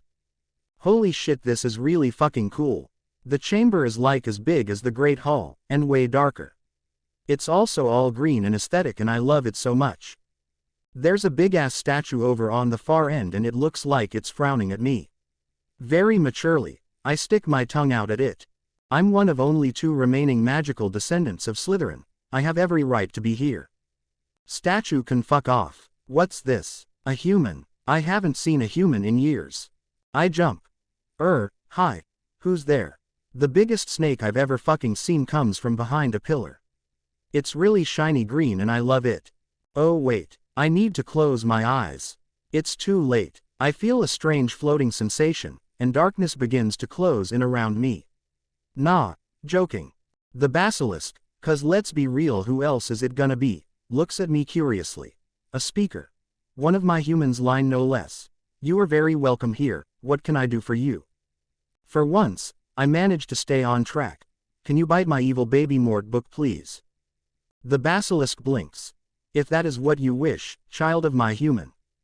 Chapter end notes. Hello, I'm back again. Sorry for the wait, haha. Okay, so I'm in the middle of GCSEs but mum took away my revision stuff 'cause I'm stressing too much, so I needed somewhere to put all the nervous energy and decided to bless you with this travesty that I came up with in like 3 hours.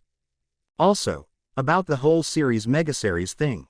I had a thought that Fantasticoncer gave me, megaseries, but with different OCs for each one.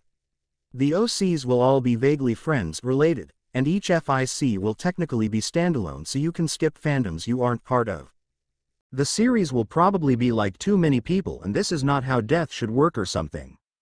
Snakes are weird. Chapter notes. See the end of the chapter for notes. Maybe a little to the left. There is a loud thunk, and I wince, before the basilisk's hissing reaches my ears again. The evil book is too small for me to reach it, tiny loud human. I cannot bite it while it is on the floor.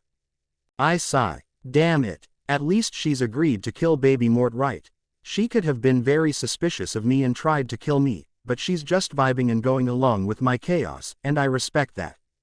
But however awesome she is, the fact remains that we have a problem, TM, in the fact that she is too big to bite baby Mort to death while he's lying on the floor in book form, and also we are running out of time.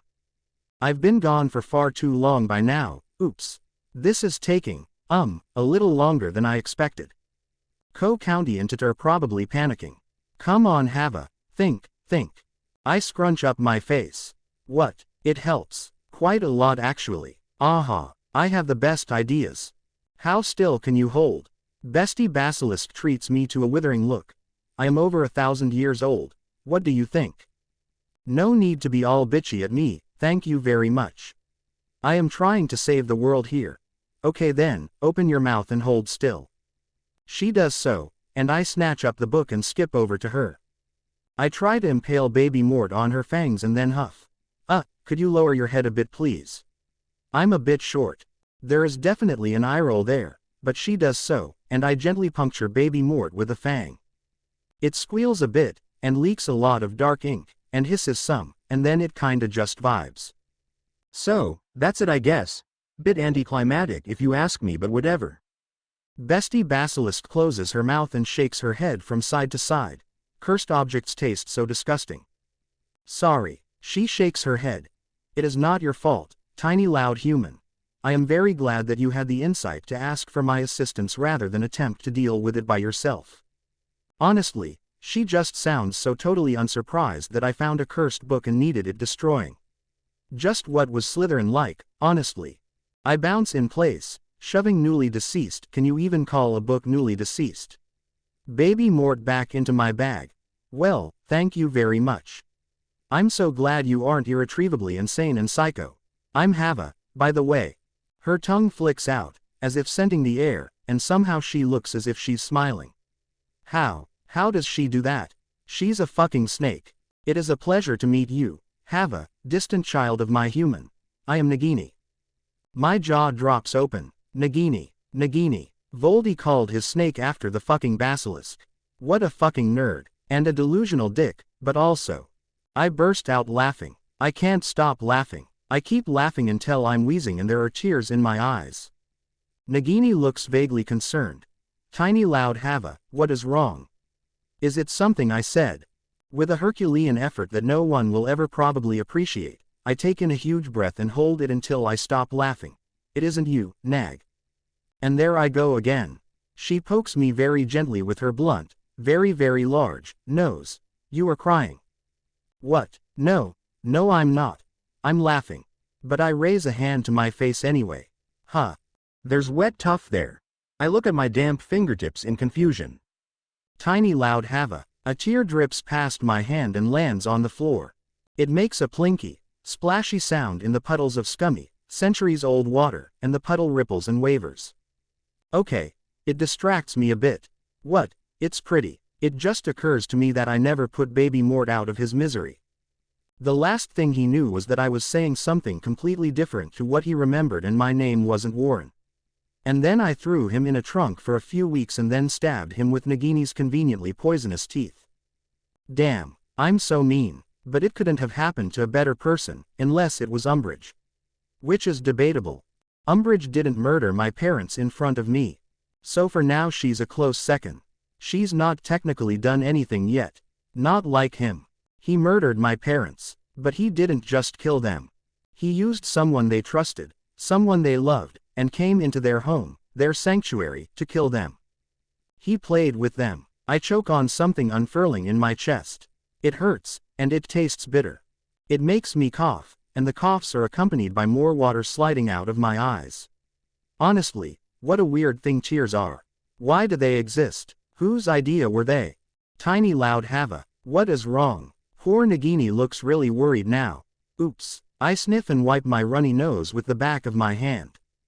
The Chamber of Fucking Secrets is not the place to start spiraling about Voldy and how he killed my parents in the absolute cruelest way he possibly could because he's a fucking psychopath, and being stuck under a garlicky turban and hit with snowballs is so much better than he deserves when my parents are rotting away in the graveyard of the village where they were supposed to be safe because they trusted Peter fucking Pettigrew and he betrayed them and led the enemy right to their door. And I'm fine, Nagini, but I really need to get back to the main school before someone notices that I'm gone.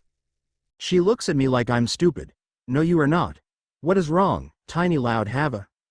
Called out by a giant snake in a ruined hall covered with pondweed and mold. Why is this my life? I ignore her. Nagini, I'm fine, I really need to get back. Snakes don't have shoulders to slump, but IDK, she does something. It looks like she does.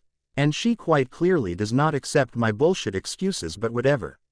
She points with her tail to an open archway. Follow that straight on, and when it forks go left. Always left and up. It is quicker than the way you came. I grin up at her and sniff. Gross, I'm gonna have a headache from crying now. Thanks Nagini. Then I jump as her head moves closer to me. What? Her eye is taller than me, it's really fucking intimidating. She blinks, and I swear she looks like my mum when I got colic that one time just after Christmas. This conversation is not over, sad, loud Hava. When you come back, we will talk about what the cursed book did to you. Did to me, I stare at her. It didn't do anything to me. Then why did destroying it make you react as if you had killed an enemy who had burned everything you ever loved? Fuck, I don't think snakes are supposed to be like this. Come to think of it, Lumi's being very quiet. I wrap one hand around her tail and squeeze ever so gently like it's one of those baby toys. Because, nope, no thanks. Fuck this shit, I'm out. I run to the archway and don't stop until Nagini's hisses are inaudible again. Damn, that was close. Lumi's tail pokes me. You should not have run away. What? My laugh is totally firm and confident. 100%. I didn't run away.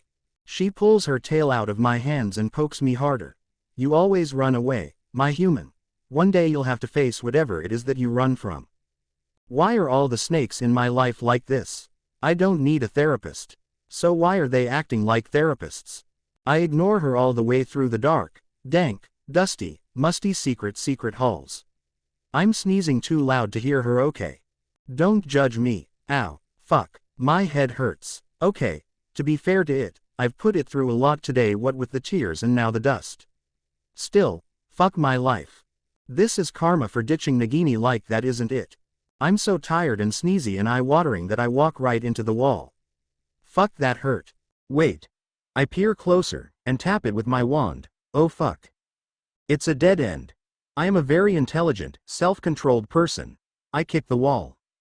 What? I've had a long, shitty day. Nothing happens obviously. It still pisses me off though. Then I push. Still nothing. I huff and kick it again. Oh fuck you, open. There is a click, and I tumble head over heels forwards. Ouch. Also fuck. Chapter end notes. This one is very short because it's the only good stopping place before the chapter gets out of hand. The next should, fingers crossed, be significantly longer. On a scale from 1 to 10 this isn't even a 3. There is a terrible awful silence. There is a terrible awful noise of people shrieking in shock. There is a terrible awful silence. I open one eye and peek out at the world around me. I'm sitting on my butt in the middle of the Slytherin common room. What? What the fuck? I look over my shoulder. The portrait of the guy the first guess must be Salazar Slytherin is hanging open, and half the wall with it, showing behind it a gaping darkness of a tunnel that stretches back into the depths of the walls. Lumi's curling sulkily on the floor between me and the super awesome secret tunnel, hissing something about how I should slow the fuck down before I kill either her or me. Which? Fair. I probably should slow down, but Potter. What? I look up. Oh dear. Gemma Farley stood over me, hands on her hips and a very intimidating frown for a 15-year-old creasing her forehead. Hi. My cheerful reply does not, unfortunately, melt the prefect's frozen heart. I'd be sad, but historically she's usually too busy with her own life to really get mad about mine.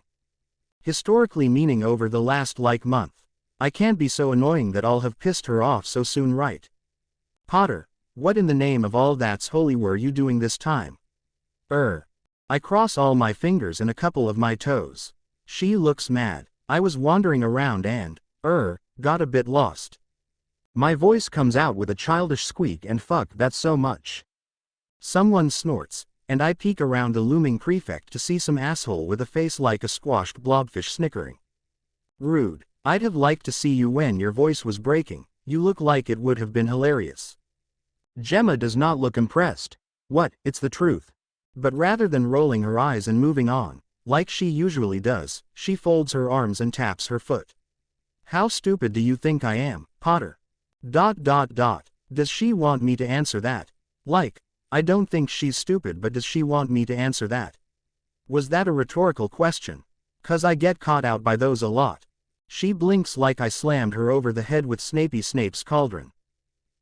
Oops. Did I break the prefect? Someone sighs loudly and then comes up to us. Sit down, Farley. I know you're in charge of the firsties, but in this case I'll deal with it.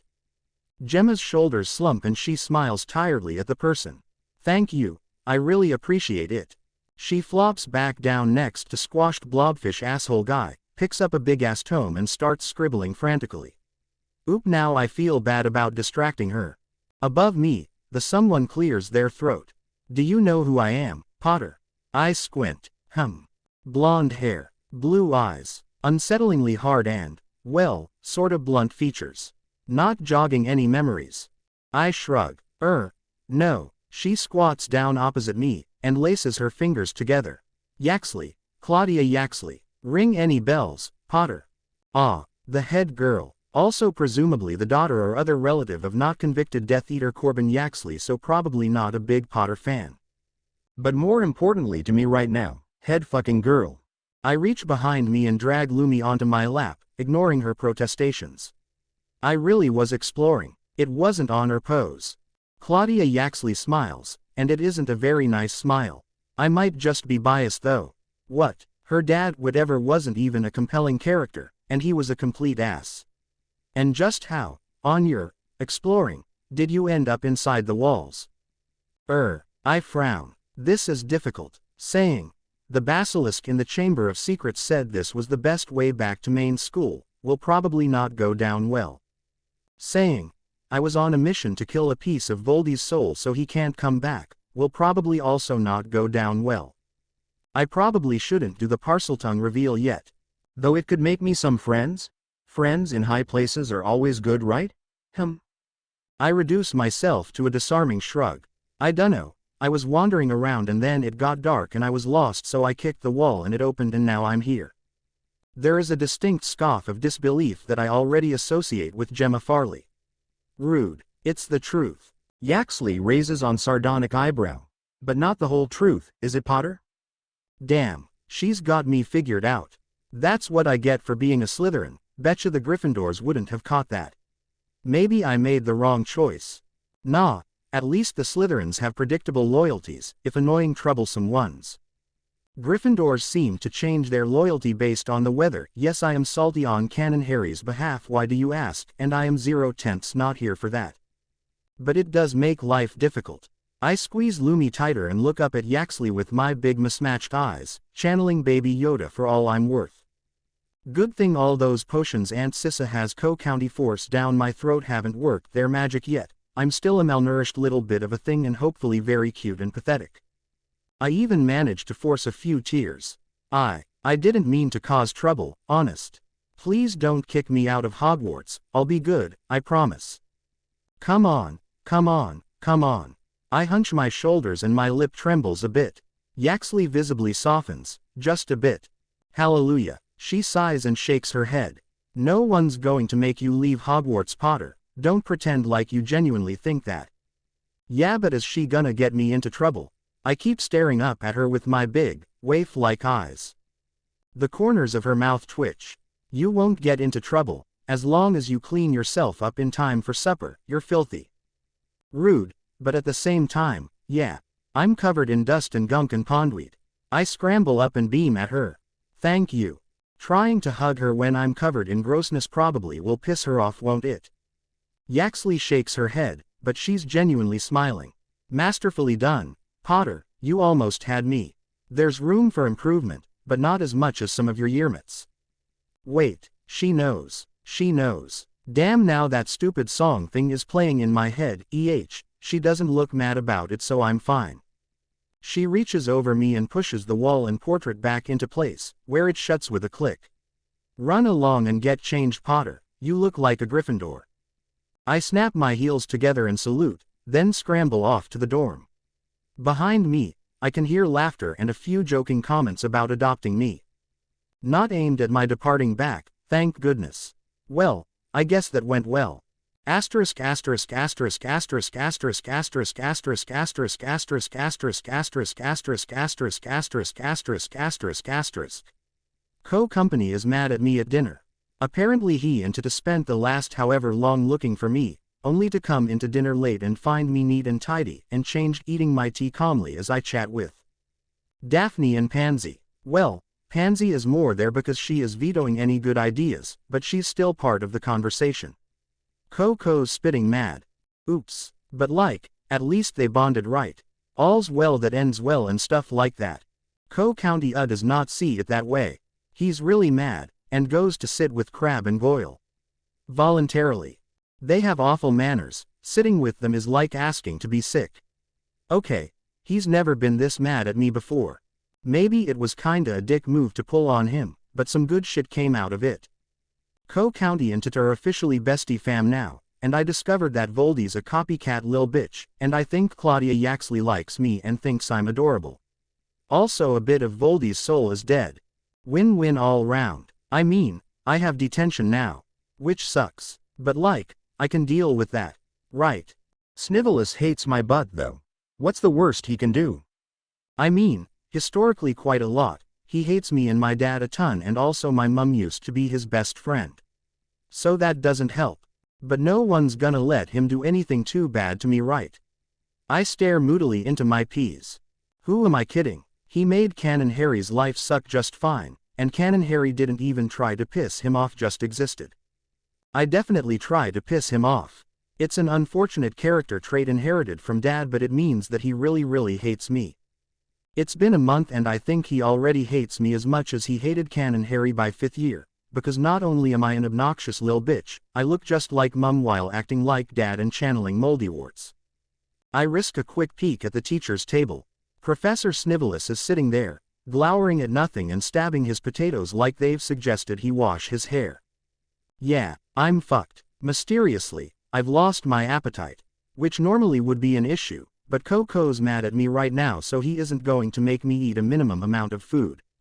I surreptitiously push my plate away, slightly sad because the roast is delicious, but also I am so not hungry. What, if I'm going to be dissembling frogs or something? I don't want much in my stomach to throw up. Unless it gets all over Snape, of course. I'd quite enjoy that. Pansy pokes me. Seriously, what is it with her and inflicting bodily harm on me? Are you all right? You've gone very quiet. Huh, I've been in a thinking mood, sure, but I've not been particularly quiet. I've been talking and she's shut down at least 5 good ideas this meal. She sighs and shakes her head. Never mind, you're clearly elsewhere this evening. Well yeah, but rude. I do the mature thing and stick my tongue out at her. You'd be weird too if you had detention with Snape after tea. Daphne just shrugs and Pansy rolls her eyes. I feel as if I've been stabbed.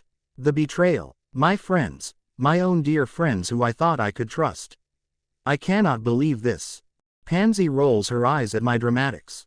He isn't that bad if you're a Slytherin, or so I've heard at least. He's awful to Gryffindors, but he keeps the worst jobs for their detentions.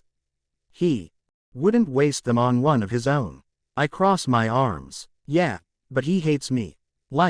He looks at me like I'm a piece of goop from one of the Weasley twins' experiments. If he makes an exception to his not hating on Slytherin's rule, you can bet anything it'll be for me. Neither of my apparently fake friends react to this. Daphne pats me on the shoulder. It'll be fine, he won't. My cousin Damien told me about the time that he made such a mess that Professor Snape's class had to change rooms for a week while they fixed it, and all he had to do in detention was write lines. You only had a snake that got a bit out of hand, and she isn't even poisonous yet. You'll be fine. Wait, Daphne has a cousin at Hogwarts. Why haven't I met your cousin yet? Does she not think I should meet him? He sounds fun. Anyone who inconveniences Professor Arsehole is brilliant in my book. Pansy rolls her eyes. He transferred. P-brain. Didn't you listen when Daphne told you about it? Apparently not. I shrug. I've had a lot on my mind, I remember now. But, just in case I'm thinking of the wrong cousin Damien, tell me again. Pansy blinks, sighs, and stabs a piece of Yorkshire pudding with a lot more force than I think strictly necessary. Daphne looks at me suspiciously and I smile back, channeling as much innocence as I possibly can. She rolls her eyes. One day, you're going to have to pay attention, you know. Whatever, but it is not this day. She sighs. Okay. Fine. It's not even that interesting. Damien's father is French, and wanted his son to go to Beauxbatons. He let him come to Hogwarts on the condition that he behave himself, but last year the potions classroom incident happened and he got someone trapped under the Whomping Willow and he accidentally cursed a bludger and made it go right for all the windows in the castle. So he got pulled out and sent to Beauxbatons where his father can keep a better eye on him. Alright, now that she's said it, it does sound vaguely familiar. I've heard it before in this life way, not in the extremely minor character from canon way. Well, maybe I'll be fine then. Damien sounds like he had way more fun than I did and he still didn't have that bad detentions. Who am I kidding? I'll probably be disemboweling horned toads. Gross. On that happy note, I notice that people are starting to finish eating and leave. Brilliant. It's that special time of evening when those poor souls unlucky enough to get detentions are hauled off to suffer. When I very sneakily peer over at the teacher's table, yep, no Snape. Wonderful. Absolutely marvelous. I stand up and square my shoulders.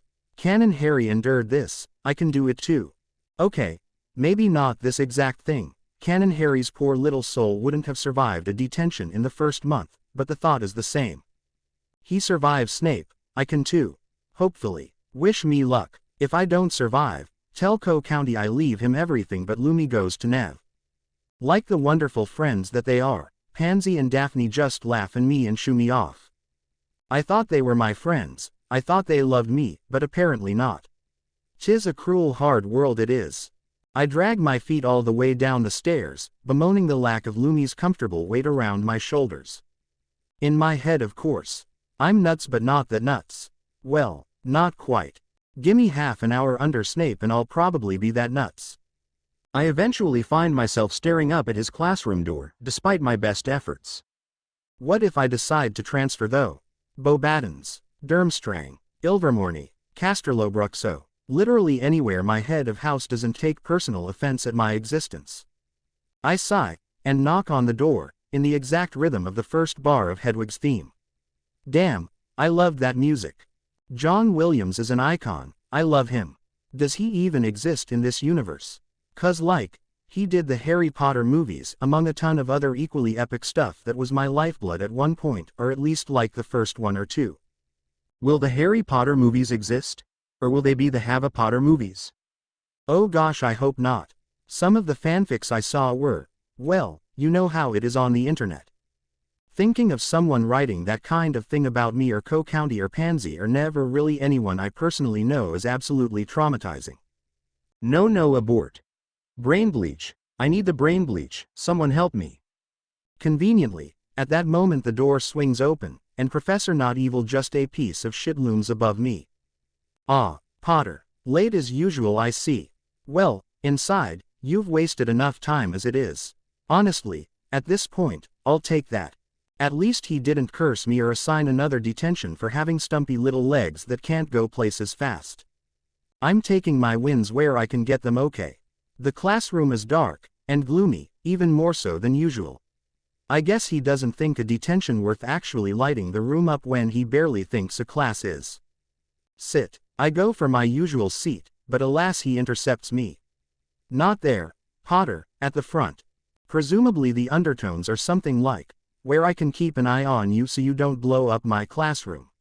Fair enough. I'm in the mood to do that. Extended time with Snape really fucking sucks. I drop myself into the indicated chair with bad grace and watch him carefully. He's an ass. I hate him, and he usually manages to poke at my issues at least once in interaction, which really makes me want to punch him.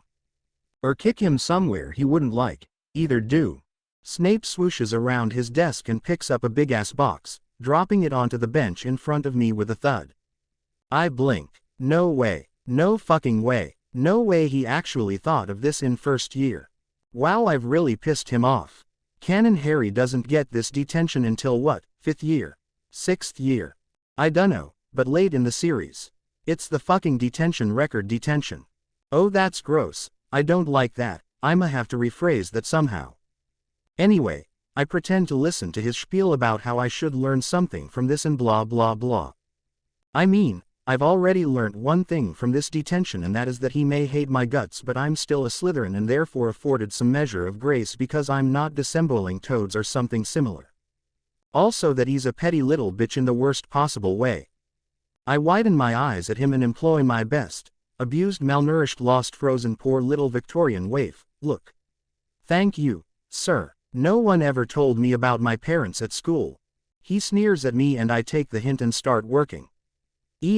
There's a lot worse things to be doing. I dunno why Canon Harry was so mad about this detention. It's kinda fun learning all the wild shit my dad got up to at Hogwarts. Then I pull out a card that has Peter fucking Pettigrew's name on it, linked with all 3 of the other marauders, and I feel like I could strangle someone with my bare hands. That fucking little rat. If I see him, I swear he'll regret ever being born, let alone so much as speaking to my dad. Okay. Maybe Canon Harry had a point when he hated this detention, seeing the name of the piece of shit that caused Mum and Dad's murders fucking sucks. But on the bright side, it's giving me ideas. Snape's gonna regret this detention a lot. Pity it's just a one-off. If I recall correctly, Canon Harry was supposed to be doing this for basically the rest of his school career. I just have an evening, but I'll do my best to learn from my dad's mischief. In a way, it's quite nice. Dad never got to teach me the ways of chaos, so this is the closest I'm ever going to get. 11-year-olds are petty, what a surprise. Chapter notes. See the end of the chapter for notes. Because I'm only a little 11-year-old, Snape can't keep me as long as he could if I was older. Thank goodness. So I get kicked out of the potions classroom at 9:30 and basically told that if I'm not in bed by curfew he'll be assigning another detention. Oh fuck you too, Snivelus. I may stick my tongue out at him just a little bit when the door is firmly closed and he has no way of knowing. Anyway, I get back to the Slytherin common room to find that Pansy and Adelaide are sat by the door waiting for me. They're all ready for bed, and look very sleepy, but they're doing their best. Gemma's sneaking concerned looks over at them from where she's sat with squashed blobfish guy, playing chess. Bless her heart. We're a problematic bunch of little shits, but we're her problematic bunch of little shits and she's always looking out for us. Even though she's probably gonna be gray by Christmas at this point. I wave cheerfully at her, and she narrows her eyes in suspicion. I would say that the lack of trust hurts me, but in all honesty I've earned it, every single iota of it, by being the most chaotic child I can possibly be. I'm even sorta proud of it. Pansy perks up at the sight of me, clean and very much not covered in toad slime or any other unmentionable substance. I told you there wasn't anything to worry about, didn't I? Come on, it's late. Typical Pansy. I stick my tongue out at her, but follow her obediently. One simply does not disobey Pansy when she talks like that. That isn't how our friendship group works. Sorry. Political alliance of convenience. Which is really fucked up, by the way. We're supposed to be 11 for goodness sake. When I was 11, I couldn't stay afloat in a normal interaction, let alone the stinging shoals of jellyfish. That is every conversation with a Slytherin. Regardless, within moments I am washed and dressed and in my bed, all following Pansy's didactic directions. She's very efficient like that, which is good because now that I'm away from Snape and out of the danger zone my brain is starting to torture me again, so I just follow her commands automatically. I keep thinking about my parents, about Padfoot and Mooney and the fucking rat. About how they loved him and trusted him and how he smiled as he killed them and destroyed their lives. He sat in the living room the day before Mum and Dad were murdered, ate Mum's cake and teased her about the burnt bits, shot prank spells at Dad, poked fun at the absent Padfoot and Moony, even tried to play with me. If I hadn't known what he was, I would have thought him completely trustworthy. Shy and nervous, but still a good person. Not someone who could sit there and smile and laugh with people that his master is about to murder. Not a cold-blooded murderer and traitor, whose actions led to the death of so many of his schoolmates. He killed my parents. Through his betrayal, through his inaction, through his silence, it doesn't really matter. Voldemort's hand may have guided the wand, but he would never have succeeded had Pettigrew not led him to our home. Pettigrew is the reason Mum and Dad are dead, and I just spent the last 3 hours looking at proof that once upon a time he was one of my dad's best friends. They literally grew up together. They slept in the same room for 7 years, studied and pranked and laughed and cried together. They trusted each other with everything. They were as close as brothers, as close as it is humanly possible to be. When did that change? When did Pettigrew go from being best friends with Dad and Padfoot and Moony to killing Dad and ruining Padfoot and Moony's lives without hesitation? When did they start meaning so little to him? Why did they mean so little to him?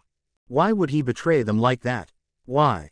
I fall asleep with all my jumbled thoughts about Pettigrew and my parents chasing each other around and around my head. Asterisk asterisk asterisk asterisk asterisk asterisk asterisk asterisk asterisk asterisk asterisk. Needless to say, when I wake up, I feel absolutely terrible. I slept sure, but my dreams were full of green light and my parents' voices. And other stuff, probably. Something about rats. Rats on my parents' bodies. I dunno, I don't really remember all that well. I know I woke up crying several times, but I managed not to wake anyone else up. It's a great skill.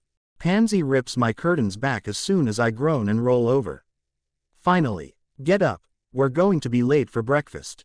I glare at her balefully. My head aches like a bitch, probably because I spent most of the night crying, and now I feel like shit. Go away.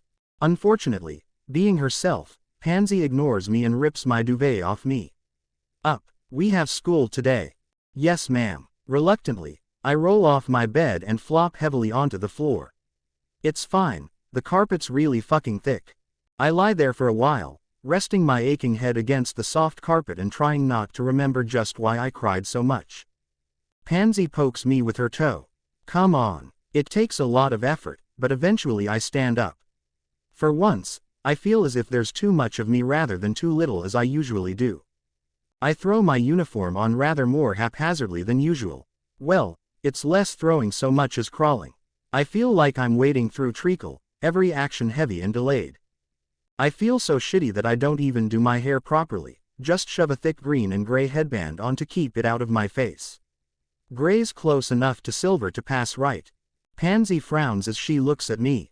She, of course, is perfect, not a hair out of place, just like all the other girls. Hava, are you sure you want to have your hair like that?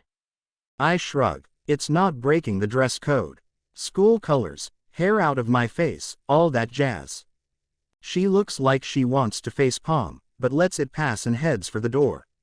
Actually, that reminds me, I need to teach her to face palm. She'd appreciate that probably. To continue my shitty day, when we do finally get to the Great Hall just in time for breakfast, there isn't any space kept for me next to Co-Company. He's very pointedly talking to Oscar Roll, and doesn't spare a glance for me. Fine, be like that, if he's going to treat me like shit for literally saving the world from a fucking basilisk and introducing him to our cousin, well, two can play at that game. I sit down next to Tracy and pretend to take part in the conversation her and Daphne and Pansy strike up. Honestly, I have no idea what they're talking about, but at least then Co-Company will see just how much I don't need him. He's my cousin, but I don't rely on him. I do, however, take the opportunity to avoid drinking the shitty potions he always forces down my throat. Like, yeah they're good for me blah blah. But why would I take them if I don't have to? They're gross. Pansy and the others know vaguely that I need to take potions for some reason or other, but Co-Company is the only one of our friendship group who knows the schedule and shit. Probably because Aunt Sissa made them and is also really uptight about making sure that stuff like that is used. I can take a day off, it's fine, I've barely skipped a day so far, that's how dedicated Coco's been. I don't really eat all that much, even though I probably should because I barely ate anything at dinner last night. But I'm not hungry at all, so I don't manage to choke down much beyond some orange juice and a slice of toast. As long as something goes in my stomach right. Better than nothing at least. Pansy glares at me but I just smile beatifically at her. What's she gonna do, really? Snitch on me to co-company? It's not like he's gonna care now that he's mad at me. He's literally 11, so he's gonna be petty enough not to give a fuck about whether I've eaten and looked after myself. Thank goodness. The hovering was getting kinda irritating. Speaking of hovering, I feel the weird prickly feeling of someone looking at me.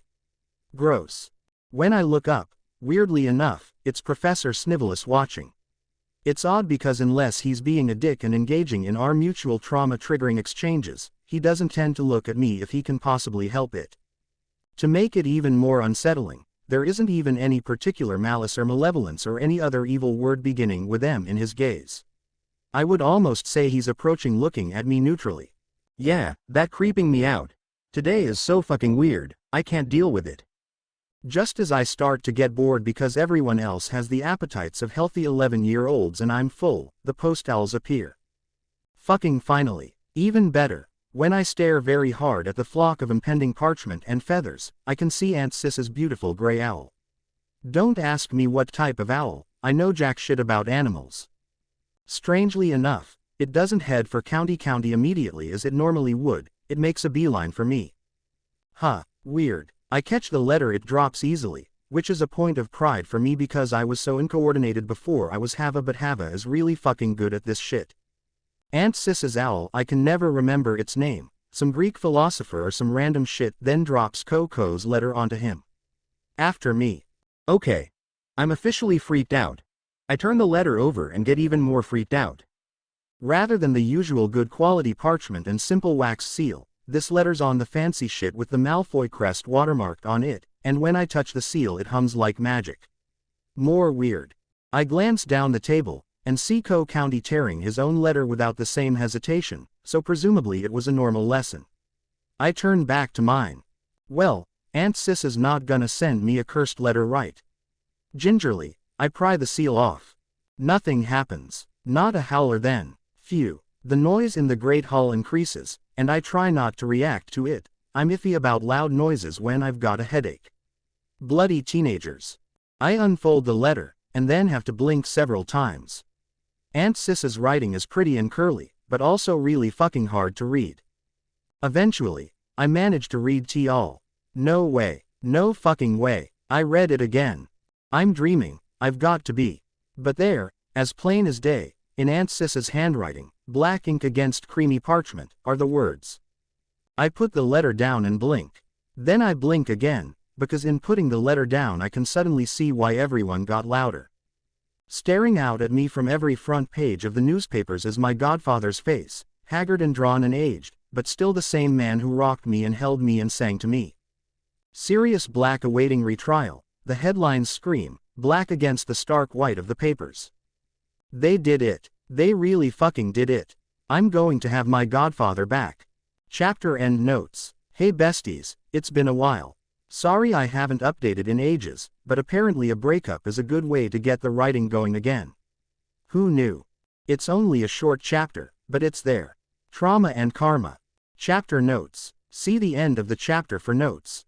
I would burst into tears right then and there, except at that exact moment I catch sight of Professor Snivelus and suddenly it is all I can do not to start laughing instead.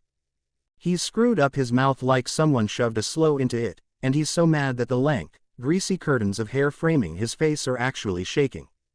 Wow, he really hates Padfoot, doesn't he? I mean, to be fair, Padfoot tried to get him to commit suicide by werewolf. At 16, probably left him with a shit ton of trauma. But also, I hate his guts, so fuck him, I want my godfather back. What? I never pretended to be some sort of tragic, gracious heroine. I'm bitter and petty, and I've got an absolute shit ton of my own trauma and other issues all balled up next to my heart. There's no room for his trauma when I've got so much of my own. I fucking hate Snape, and I love my godfather and I want him back. If that makes me a bad person, well fuck that, I don't really care. I spent 10 years in quite literal hell, and that kinda fucked me over. Taking a deep breath, I tear my eyes away from the satisfying sight of Snivelus so mad he's actually shaking and grab Pansy's newspaper. Hava, I was reading that. I flap my hand at her, batting away her attempts to get it back. I'll give it back to you in a second. Then I pause, summon my best puppy eyes and look at her pleadingly. Please, Pansy, he's my godfather. She freezes and stares at me for a long time, Daphne equally frozen beside her, looks of absolute horror on their cute chubby little faces. Taking advantage of Pansy's moment of shock, I turn back to the paper. It's the Prophet, of course, though knowing Pansy she's probably got a Witch Weekly subscription as well, and possibly a Herald one too. Maybe even a Quibbler subscription come to think of it. She's weird like that, wants to know everything from every possible angle. I gently touch my fingers to the photo of my godfather. I've not seen or heard from him for 10 years, but there he is, reduced to black and white and moving on a loop. His eyes stare dully out at me, hooded and with deep dark bags underneath them as if he hasn't slept in years. His sleek shining hair, that used to stand straight up like he'd been electrocuted thanks to an insane amount of hair products, is hanging limply about his face, longer than I ever saw it on him. He looks so tired, so drained, as if all the laughter and mischief that made Padfoot into himself has been sucked out of him along with his happiness. My fingers tremble where they rest on the moving image. It's been 10 years, almost to the day, and we've both been through hell. He won't be the carefree Padfoot I remember, and I won't be the laughing toddler he remembers. I look down at the article below my godfather's photo. The black letters waver and bend, and I blink hard, trying to push back the tears. I can't start crying in the middle of the Great Hall at fucking breakfast time, so I swallow and start reading. I just know I'm going to be getting pitying looks, because of course Mum and Dad's death comes up. How can it not? It's literally the reason he got shoved into Azkaban. Well, that and they thought he murdered Pettigrew, but I keep forgetting about that because he's a piece of shit and doesn't deserve to be counted as a human. Speaking of, I should probably sort out the rat. Oh shit, what if he's seen the newspaper? Shit fuck. Damn it, I'm so fucking stupid. How could I forget about fucking Pettigrew? I shove the Prophet back at Pansy and grab my bag. Thanks a bunch, got to run. Before she can react, I'm out of my seat and moving very fast and totally gracefully out of the hall. No one moves to intercept me, presumably thinking I'm upset about the mention of my parents. I mean, I am, but that's not why I'm leaving. As soon as I'm out of sight of the doors, I start running. According to what I remember from the book, pets mostly stay in the dorm rooms unless they're owls. Right. At least that's the impression I got. Breakfast doesn't end for another half an hour, and so none of the Gryffindor boys in my year will be in the tower for a while. Hopefully, if I can get in. I learned the petrification charm like a week ago because Co-County and I got bored and Pansy was trying to make us do constructive stuff. I can hopefully freeze the rat before he can do anything, and then take him to someone. Probably McGonagall, cause she likes me, and Snape'll do fuck all to help Sirius or me. Also McGonagall would recognize an animagus cause she's one herself. Hopefully. Anyway, if that works, then I can get her to put him in a cage or something and we can fuck all the shit up. But first, I've got to find the fucking Gryffindor common room. Asterisk asterisk asterisk asterisk asterisk asterisk asterisk asterisk asterisk asterisk asterisk asterisk asterisk. It occurs to me that I may have fucked up. I know it's in a tower. Gryffindor Tower, to be precise. I know it's guarded by the fat lady, and both her book and movie appearance. I know the password for the autumn term of first year Caput Draconis. But I know fuck all about how to actually find it. Fuck, fuckity fuck, I'm an idiot. I turn a random corner, run up a random flight of stairs and then get caught in the middle of the next flight of stairs as they start to move. This really isn't my day. Even though I like to think I've got a fairly good sense of direction, I'm soon hopelessly lost. All of the walls look the same, covered with muttering, whispering portraits that blur into a faceless mass, and the less said about the stairs the better. My foot goes through a stair, and I fall flat on my face. Fuck, it's that fucking trick stair that always got Neville in the books. Wonderful. Just wonderful, cause my day could get any better. I sigh and pull myself up and back onto my feet. Fuck today. I just want my godfather back. But it's also my fault I'm in this situation. If I hadn't gotten distracted by baby Voldy and school and my friends, I would have gotten Scabbers sooner and I wouldn't be racing to find a hidden common room with a serious time crunch.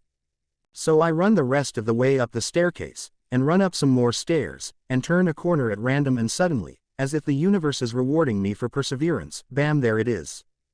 A portrait of a lady in a pink dress. She looks like she's from around the early to mid 1500s, because she's got the stupidest fucking headdress on. It's pointy, but not in the fancy princess way, and it's got tube veils pinned on at the back of it. Gable headdresses. Absolutely gross. Fucking tutors and their fucking fashion. I squint at the dress. Pink. Probably madder root dye. It doesn't look like it was painted to be silk or velvet, so I'm guessing she wasn't nobility or anything. Probably wool. It looks like wool. Which gives me fuck all about who she actually is. Not royalty or nobility, considering the wool and the color, but clearly wealthy enough for a portrait. Merchant class maybe. What's a Slytherin doing here? I blink and refocus. Damn. Zoning out is not an option. Come on Hava, pull it together. Kaput Draconis. She blinks, and I cross my fingers behind my back. Please, please, please let me have remembered right. How do you know the password? Oh, for fuck's sake. I sigh and resist the urge to stamp my foot. Does it matter? I'm right, aren't I? She narrows her eyes at me, but there's a click and the portrait swings open, staring suspiciously at me all the way. Before she can change her mind, I yeet myself across the irritatingly high threshold into the Gryffindor common room. Thank you, very random and specific memory, for throwing very random and specific pieces of information at me. In 15-year-old Percy Weasley's voice. The Gryffindor common room is, well, it's Gryffindor. Red and gold everywhere, but it's not overwhelming. It's warm, like stepping into some woodland cottage in autumn when the fire's blazing. The couches look so squashy and comfortable, I'm tempted to flop down and sleep on one for possibly the rest of eternity. But I'm on a mission, so instead of getting comfortable and turning into Sleeping Beauty, I make my way confidently across the empty room, towards the stairs that I'm 90% sure lead to the boys' rooms. They don't turn into a slide as I walk up, thank the Lord, and fairly soon I find myself in front of a door. This must be it. Right? It's got to be. I take a deep breath.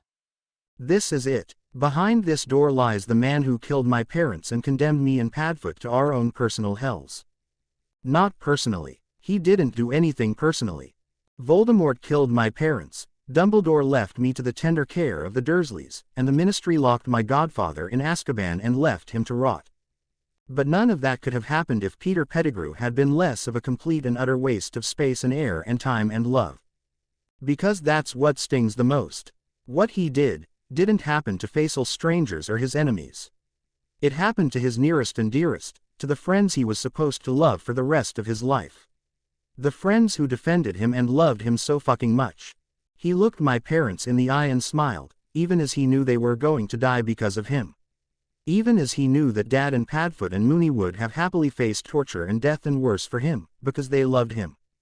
And today, he's finally going to face punishment for his crimes. Today, I finally get to look into his beady little eyes, and make him look at me, at the daughter of the friends he condemned to death. I get, well, closure I suppose. Revenge might be another word for it. Either works. I grip the knob of the door, and scream as two hands fall onto my shoulders out of nowhere. I whirl around, and find myself pointing my wand at the Weasley twins. Fuck. Fuck, fuck, fuckity fuck. Today is really not my day. The twins squint comically at me, and turn to each other. Fred, do you see what I see? George, I think you see exactly what I see. One flings his arm around the other's shoulder. Is that a tiny, little firsty snake sneaking around outside the firsties' dorm room? Yes, Forge, I believe it is. I swallow and grip my wand harder. Why is today like this? I'm not here to prank or hurt anyone, I promise. Suddenly, there are two identical faces shoved very close to mine. Oh, then what possible reason could a little snake have for being here, especially when I don't think anyone gave you the password? The proximity is really fucking me up. I can't handle it. Too many memories of Vernon fucking Dursley shoving into my personal space, demanding acts and explanations that I don't have in me, and of the pain that follows. I close my eyes and breathe. In, out. They don't mean it. They aren't going to hurt me. It takes several repetitions, but eventually I manage to open my eyes, and my thoughts start to run again. How can I convince the twins to let me get Wormtail, their baby brother's precious pet, and curse him? I can't just incapacitate them and run off when they can clearly find me anywhere because of the map. The map. I'm an idiot. I solemnly swear I am up to no good. Both the twins immediately move back, confusion passing over their faces. What did you say? I take a deep breath. I can do this. No, I have to do this. For Mum and Dad, dead and buried before they turned 22, and for my godfather who spent 10 years being tortured for something he didn't do. Sirius' trial is being held tomorrow, and I need Pettigrew in the ministry before then.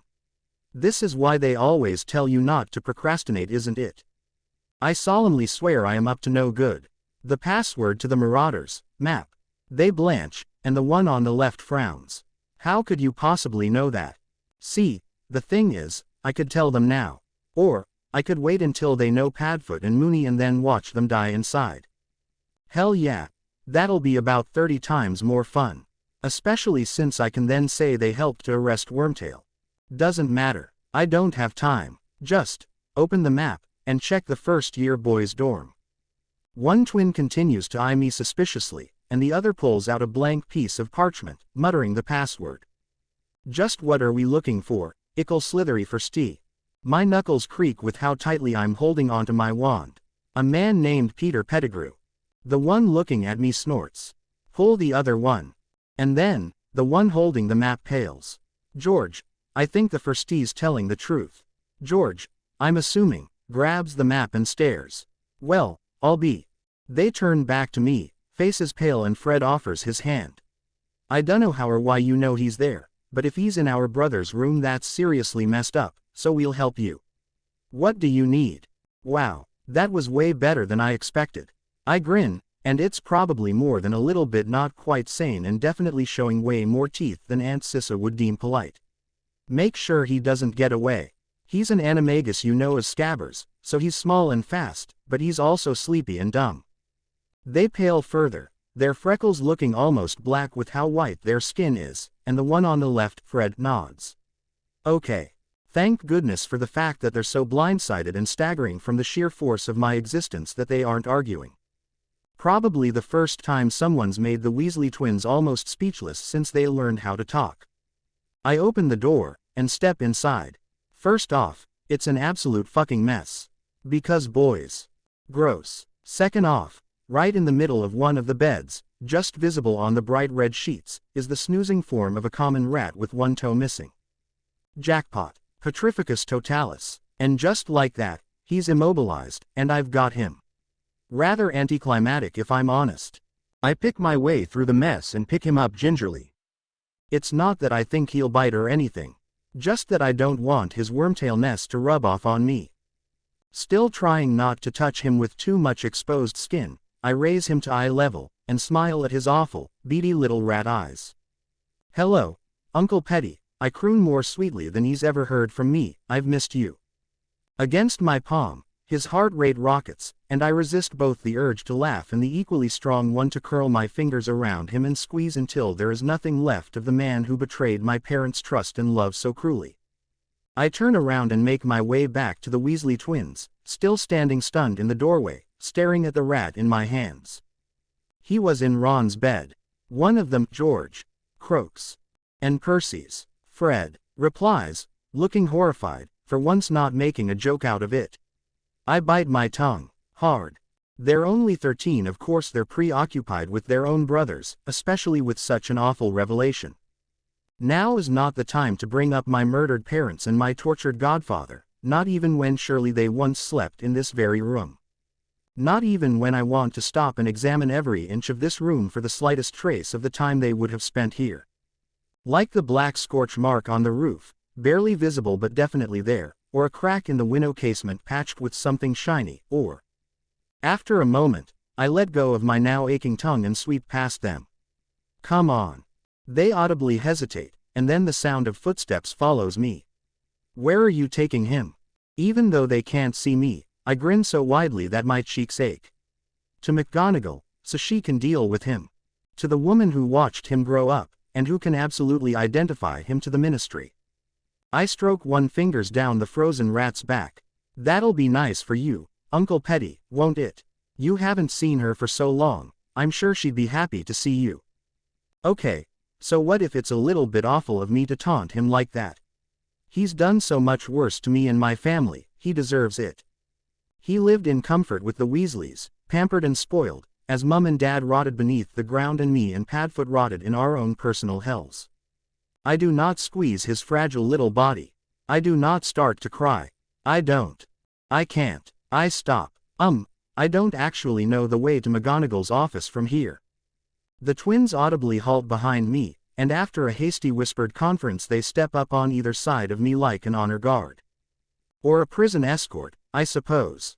It's quite clever of them. By surrounding me, they've made sure I can't escape or hex them or do any evil Slytherin things.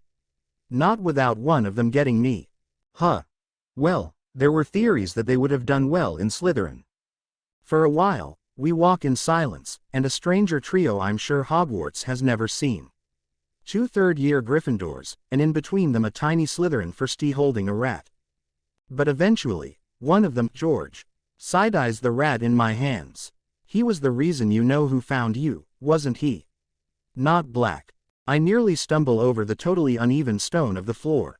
He didn't mean to blindside me, or be insensitive, he's just a teenage boy. I take a deep breath, and try to think the words out so I don't just start crying and also so that Wormtail doesn't get a tip-off of just how much I know. Just because he's frozen doesn't mean he can't see and hear, after all. If he had nothing to fear, he would not hide. On my other side, Fred seems gearing up to ask another question, but thankfully at that moment a door with a little golden plaque on it comes into view. Thank goodness. Before Fred probably can open his mouth, I skip forwards and bang on the door. McGonagall usually leaves breakfast quite early, I've noticed, probably 'cause she's busier than Nick Fury and Maria Hill put together. And Coulson for good measure. Does it count if you're technically in a different continuity? Before I can continue to ruminate on the very important question of whether Agents of S.H.I.E.L.D. still counts as the same universe as the main MCU, and whether Coulson in Avengers Assemble and Agents of S.H.I.E.L.D. Coulson should count as the same person, I hear a sharp, "Come in." Because my hands are full of rat, I may have used him as a door knocker just a little bit. I gesture for Fred to open the door. He does, and I skip in and dump the petrified rat on her desk, right on top of the papers she's grading. Morning, Professor. For a moment, no one moves. The twins are staring at me, McGonagall is staring at the rat, I'm staring at McGonagall and so is the rat. I immediately direct my gaze at the trophy on McGonagall's cabinet. No way I'm doing the same thing as the rat. The silence stretches on and on and on, as McGonagall stares. After an insanely long silence, even for dramatic purposes, she takes off her glasses and looks up at me with a completely done expression. Miss Potter, would you care to explain to me why you have deposited a frozen rat on my desk? The last time I looked, I could have sworn you were not in my house and therefore your pranks would hopefully have been directed at someone else. Damn it. I flop down in the chair opposite her and shrug. Bold of you to assume Snape will do anything but punish me for existing. Someone snorts behind me. This time she frowns, but I can see a twinkle in her eye. Professor Snape, Miss Potter, is your head of house and therefore entitled to your respect. At least nominally, for the sake of my sanity. Okay, sure, Professor. Note to self. Don't hate on Snivelus around Minnie. Now that we have that settled, would you please explain to me why there is currently a rat on my 4th-year student's essays? The vibes are no longer vibing. I fold my hands very tightly in my lap so that I don't do anything I regret. Calm, mature. You won't get taken seriously if you can't control yourself. He killed my parents. Oops, slightly more emotional than I had meant to get. I blink, hard. McGonagall frowns, and folds her hands on the desk. Mr. Weasley, and Mr. Weasley, if you could please stop hovering and either leave or sit down. The door closes, and I don't have time to turn around to see what they chose before. McGonagall looks full at me. What, exactly, are you trying to tell me? It was he who must not be named that cast the curse, as you well know. Oh bugger bally bloody botheration. It's Pettigrew. He was an animagus, just like Dad and Sirius, and he was the secret keeper and he told Voldemort where we lived, and he's the reason they were murdered.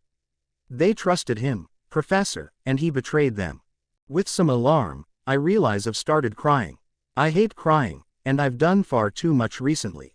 McGonagall gets up, conjuring a cage around the rat, and then comes and kneels down next to me.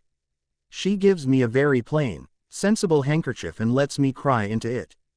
It helps. I can hide my face in the vaguely mothball and heather-scented cloth and pretend this whole life is just one long nightmare. I can pretend that I never spent a whole year with the most wonderful, loving parents and then watched them be murdered. I can pretend that the bastard who betrayed them is not right in front of me. After a while, I finally manage to pull myself back together. Sort of, ish. To my surprise, McGonagall has at some point gathered me into a stiff kind of hug. Stiff because she's wearing starched clothes and holds herself like she has a metal rod instead of a spine, not because she's awkward. I bet McGonagall hasn't been awkward a day in her life. Even if it is weird to imagine her hugging people, but then she is head of house and deputy head in a boarding school, she's probably used to 11-year-old crying their eyes out. She pats my back, and then pulls away. Now, how exactly do you know this? Well, the truth isn't exactly going to work here. Hi-ho, to the age-old standby of some of my favorite fics. I have dreams, Professor, and some of them come true. It's how I knew my name, and how I remembered, that night. And as a reward for putting up with the universe completely fucking over my day, I am treated to the sight of Minerva McGonagall absolutely speechless. She blinks, and then I can literally see her deciding to just put it aside until such time as it can be dealt with. I see. Then she stands up. Now, this is a stressful time for you, Miss Potter. If I were you, I would take myself up to the hospital wing and tell Madame Pomfrey I have recommended that you take a calming draft and have a nap instead of going through a full school day. But, where will you be, Professor? She turns and picks up the cage in which I can just see Pettigrew's eyes flickering about frantically. I owe both you and Sirius a debt, for in believing Albus over my own instincts, I let the both of you suffer. Mr. Pettigrew will go straight to Amelia Bones, and I imagine your godfather will be cleared of all charges even before the trial begins. Damn, McGonagall's fucking amazing and terrifying. I want to be like her when I grow up. What better way to learn to girl boss than from the ultimate girl boss herself? I jump up and hug her hard around the waist, squeezing as tight as my withered little malnourished arm muscles can get. Thank you, Professor. She pats my head, and then lowers the cage to my eye level. If I were you, I would want a few well-placed last words. Too right. Fuck damn it, this woman is amazing. I smile sweetly and stroke his fur through the bars of the cage. Don't worry, Uncle Petty. Those who do no wrong need fear no wrong. And I wave to McGonagall and skip out of her office before I can start crying again. The twins are right outside the door, and they bow to me simultaneously. Having rescued our family from the depredations of he who we once knew as Scabbers, we are in your debt, milady. Allow us to escort you to your next destination. Ooh, we are going to be the best of friends, I just know it. I've got herbology first, if you really want to go all the way to the greenhouses. No fucking way I'm spending the day doing nothing in the hospital wing. I link arms with my two new friends, who gallantly take my bag for me, and we step out in sync towards the greenhouses. What a beautiful day. I've made two new friends, I got a hug, Wormtail's been dealt with, Padfoot's going to be free, Snivellus is mad, and I've forgotten Lumi. Fuck, and I'm late for herbology. Chapter end notes. So I've been working on this mammoth of a chapter a few sentences at a time since the last update, and only just realized the word count, quite possibly the longest chapter I have ever written. Maybe that'll make up for being AWOL so long. Sorry. I don't kill any plants and also Co-Company is kind of a bitch. Chapter notes. See the end of the chapter for notes. I am, in fact, only slightly late for herbology. But at the cost of no Lumi. My soul is withering and dying. Help me. The lack of a meter-long sarcastic sneck draped over my shoulder is catastrophic. I skulk depressedly into the greenhouse 2 names before Professor Sprout calls for me. Even better, I only sound slightly out of breath as I respond to the register. Wonderful. Nev pulls me down next to him as Sprouty starts explaining what we're going to be doing. Love him. My absolute bestie. My godbrother. My brother in all but blood. Also he's fucking adorable. Those little chubby cheeks. I just wanna squidge him. He shifts slightly away from me with a wary look in his eyes. Damn it. Honestly, he should know by now I have the utmost respect for personal space. And I'm not being sarcastic about that, for once. I genuinely do. Like, okay, before I was Hava, not really. I hugged everyone all the time, so lockdown really sucked. There were like 3 people to hug on a good day. Anyway, now I've spent 10 years with my personal space being invaded on a daily basis with the intent to cause pain. So, yeah, I have respect for other people's personal space now. Character development. Not that I don't like hugs, I love hugs, but that isn't the point. Have a no. I blink. What? Nev snatches the little trowel out of my hands. You're cutting through the roots. You'll kill it, and it'll be useless. He furiously repots my pretty little singing daisy for me, mumbling all the while about my incompetence. Rude. Aunt Petunia's garden was beautiful while I looked after it. I can do plants. Just because I'm having a bad day doesn't mean Nev can just hate on me. On the plus side, at least he's more confident now? Mostly just because he realized about a week into term that he'd have to be more assertive if he wanted me to stop blowing things up, but any character development is good character development. Right. Speaking of character development, actually, I wave at Hermione where she's frowning at the textbook as if it can explain why she's covered in mud. She's still a self-righteous little rule-bound bitch, but she's getting better. I can see that.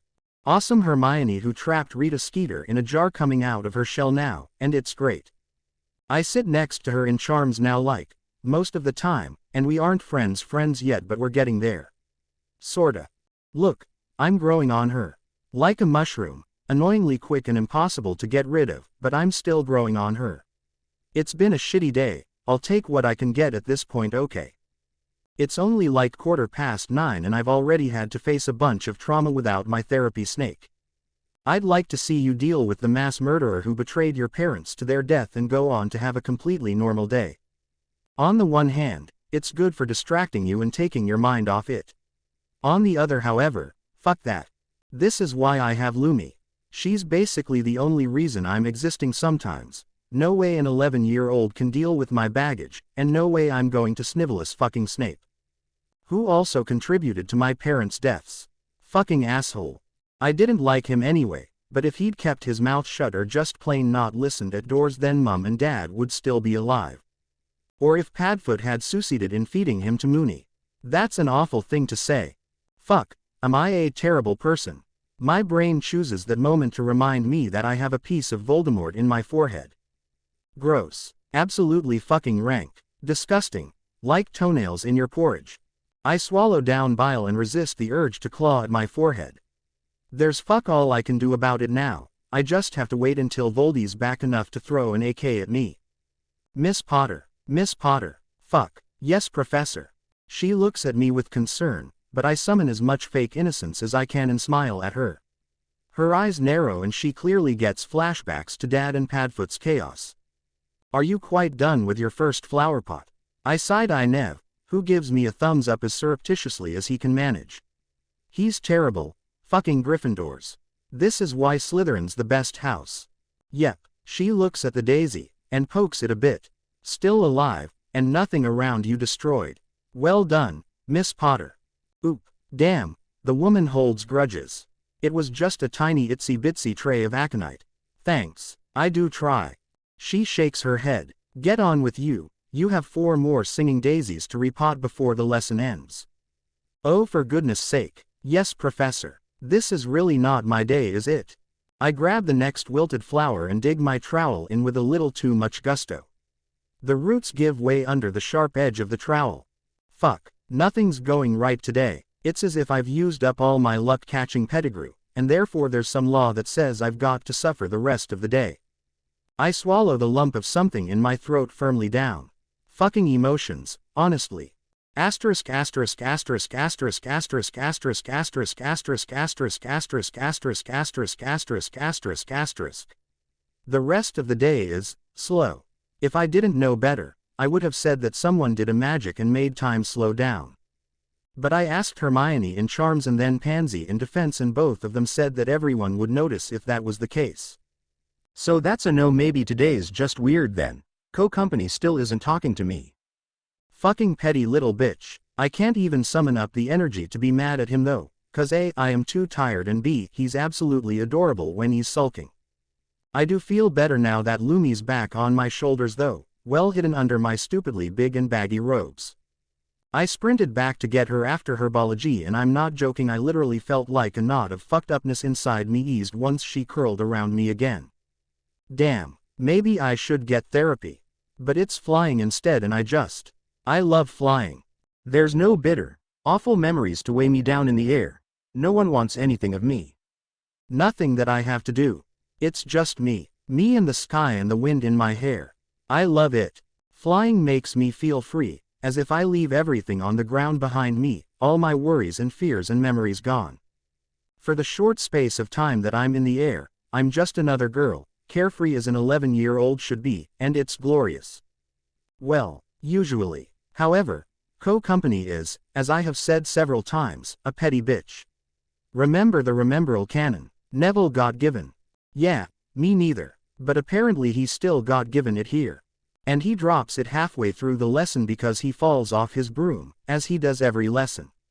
And Madam Hooch bustles him off to the hospital wing for the first time in 3 lessons, a new personal best for Nev. Look, I love my cute adorable Ickle Godbro with all of my heart. But he cannot fly. Guess who picks the Remembral up off the ground? Yes, Coco, in all his petty sulky little glory. Some things are just unavoidable, I suppose. At least it's not like the diary is indestructible until the exact second canon. Harry destroyed it. Just that apparently it's a law of the universe that Draco Malfoy will steal Neville Longbottom's Remembral and be a dick about it. It isn't terrible, just annoying. And there's no way in hell I'm gonna get a position on the Quidditch team considering that fucking Snape is head of Slytherin. Maybe I should have been a Gryffindor after all. That would explain why, like an absolute fucking idiot, I jump on my broom after Co-County and zoom after him. Minus Lumi, of course. My snaky bestie is safely on the ground in my bag because I flew with her on my shoulders once, and she was threatening to find out if snakes can throw up on me. Put it down. It's Nev's. You can't break it. The wind snatches the words from my mouth and tears them into shreds, but Co-County seems to catch enough of what I said. He grins and shakes his head. That little shit, I'll put it somewhere for him to find. Longbottom could use the practice, the fat idiot. Okay, now I see why canon. Harry hated his guts. Entitled little so-and-so. Stop being awful, all right to Aunt Narcissa. Before you come at me, remember I'm supposed to be 11. Yeah, I know I could use insults and threats that are way better. But most of them would require swearing. And Hogwarts is like private school vibes, so swearing would be weird. Also, I'm saving them for Voldy and Umbitch. Co-County sticks his tongue out at me and starts to loop the loop. Oh fuck him. This is probably why canon. Harry thought he was a little bitch from hell. I grind my teeth together and try to match his loop-the-looping, or at least grab the tail of his broom. It's not easy, but it's also fun. Every time I try to match Coco, he changes the pattern, so fuck him, but I'm enjoying myself. And trying to rescue Nev's Remembral, of course, but there's something about flying. Eventually Co-County seems to get infected with my dumbass enjoyment of our dumb little unintentional game, and he starts to smile when I nearly swear because we nearly crashed. Of course, then he forces his little face back into the grumpy sulk, but still. He's distracted for a split second, and I use that to snatch the Remembral and dive for the ground. Look, the sooner I'm on the ground, the sooner I can get this back to Nev. That's all. Okay, maybe it's a little bit because diving is the best thing to come out of brooms. I've always loved that beautiful, awful moment before gravity takes hold, when there's nothing beneath you and you hang weightless for what seems to be forever. But I also love the glorious, terrible fall, the wind whistling in your ears as the ground rushes up to meet you. Before I was Hava, I used to jump off swings, again and again and again, just for that one endless moment where nothing can touch you, followed by the tumbling, wild descent. Now I don't have to. I flatten myself against the broom and whoop as I plummet towards the ground. It's a long way down, but I couldn't care less when I am tumbling, crashing down from the heights back to this mortal earth. Then I turn my head and see County hard on my heels, grinning diabolically as he reaches out for the loose twigs on the end of my broom. Oh fuck that, trusting in the magic laid on this slender branch of wood, I pull out of the dive just before I should start to slow down, spiraling up and out. I don't fall. I shoot upwards, up so high that I'm above the tallest tower, so high I fancy I could reach out and touch the clouds. There is nothing so high up here, nothing but the crisp cool air and the birds, and me. Company is still far below me, looking around in bewilderment. I went so high so fast that it's almost as if I vanished. I laugh and throw my arms out, gripping the broom with nothing but my legs. This is freedom. This is what I've been waiting for my whole miserable second life. This wonder, this glory is the reason I endured 10 years of hell. Because I knew that at the end of it, I would be free. Chapter end notes. I am so sorry. It's been a time, but have a chapter, and yes, it's probably going to be a two-parter because Hava may be enjoying herself and forgotten the important plot moment she is in the middle of, but the important plot moment has not forgotten her. In which I definitely have my shit together. I forgot about the remembrall. I don't drop it, it just slips out of my hands while I'm busy enjoying flying. I do notice its absence though, and fling myself back into an amazingly fun and dangerous dive, screaming down towards the ground after it at almost terminal velocity. Unfortunately, Draco gets his grubby little paws on it before I do. Being so much smaller than me, it falls much faster than I do. Also, the school brooms are absolutely shit. Hate them, they're all jerky and on the verge of just giving up. Tossing the sodding remembrall in his hand like the prat he is, the little shit who is unfortunately my cousin looks up at me and grins. I can just make out what he says from my vantage point, still significantly higher than him because I pulled up with more than enough time to avoid slamming into him. Catch me if you can. He whooshes off. Fine then. Be like that, bigoted, arrogant little shit. I zoom after him, trying to force down the manic grin I am sure is spreading over my face. Asterisk asterisk asterisk asterisk asterisk asterisk asterisk asterisk asterisk. So, as you can probably imagine, it doesn't go as planned. On the bright side, I'm not in the hospital wing. County dropped the remembrall and I dived to catch it and threw it to him for the lulz, then he threw it back in. Yeah, you can see how it went. It's fun, zooming around in the sky, playing catch with a tiny little glass bauble that you can barely see. And we're friends again now, so the game is double fun. Well, it was fun. Hava Potter. Draco Malfoy. What on earth do you think you're doing? There is a distinctly Scottish tinge to the shout. I look down, and yep, McGonagall is back from the ministry. Aw, we're fucked. Slipping the remembrall into my pocket, to give to Neville, I slowly descend to earth. McGonagall looks even angrier up close. Miss Potter, I would have expected better from you. This morning led me to assume that you understood the dangers of a magical world, and had the responsibility to obey rules set in place for your own safety. Clearly I was wrong. Ouch. There's a world of difference between turning in a criminal and playing catch with your cousin. I open my mouth to protest, but McGonagall has already turned on Draco. And you too, Mr. Malfoy. Never in all my days has a Malfoy given me such trouble. Come with me, both of you. Her lips are pursed so thin they're almost non-existent, so I hand my broom to Pansy, who is looking so absolutely done with everything, and follow McGonagall without protest. I am mildly concerned because it just occurred to me that I have no idea what's going to happen. McGonagall puts Canon Harry on the team because she has blatant Quidditch bias and it's the best, but I'm a Slytherin so. Oh fuck, she's taking us to Snape isn't she?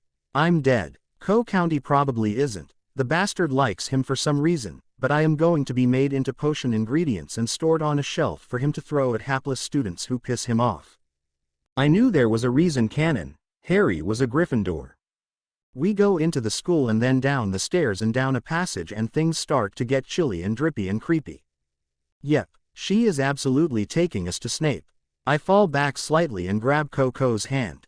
Snape sucks. Before long, we are outside a familiar door and I gulp. The journey to the potions classroom took much less time than usual. McGonagall raps sharply on the door, and then opens it perfunctorily. And by that I mean she almost slams it open. Damn, she's mad. Snape's head snaps up at her entrance where he's berating someone whose cauldron is currently a twisted lump of metal. Professor Snape, could I have a word please? He blinks, and then ominously looms down between the desks and out into the corridor. I assume there is a very good reason why you have brought 2 of my first years here when they are timetabled for flying, Minerva. His eyes land on me, and his lip curls so I instinctively sneer back at him. Co-County pokes me as if trying to activate my self-preservation instinct. McGonagall sniffs. I love her but I wish she were a bit less stern. Is that the word?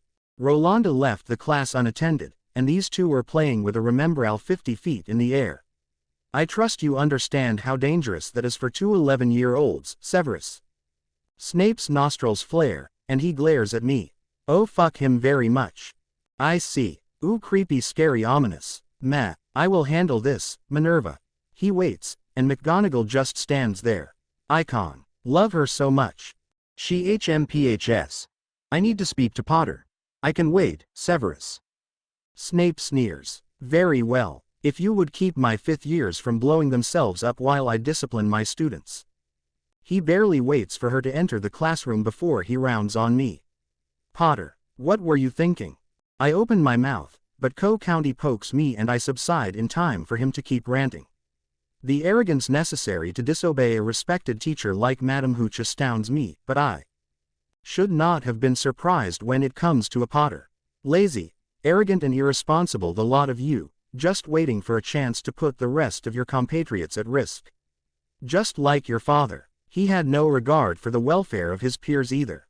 I perk up and smile innocently. Did you teach my father too, sir? Co-County buries his head in his hands beside me as Snape almost physically swells with fury. It's hilarious but as his eyes glitter with malice I realize that perhaps that wasn't the wisest thing to say. There's a malevolence in his eyes that harks back to Vernon. And he sneers before launching into another tirade filled with even more venom. The Dursley vibes are strong with this one, and I end up zoning out halfway through just to deal. And clutching Coco's hand so hard he winces, though he doesn't say anything like the champ that he is. I'm sure Snape's speech was very good though, full marks probably. Eventually he winds down with, detention with me, Potter, tonight. Ah, shit. Then he spins dramatically and goes back into the classroom. Co-County and I stand there kinda confused. Do we leave? Do we wait for McGonagall?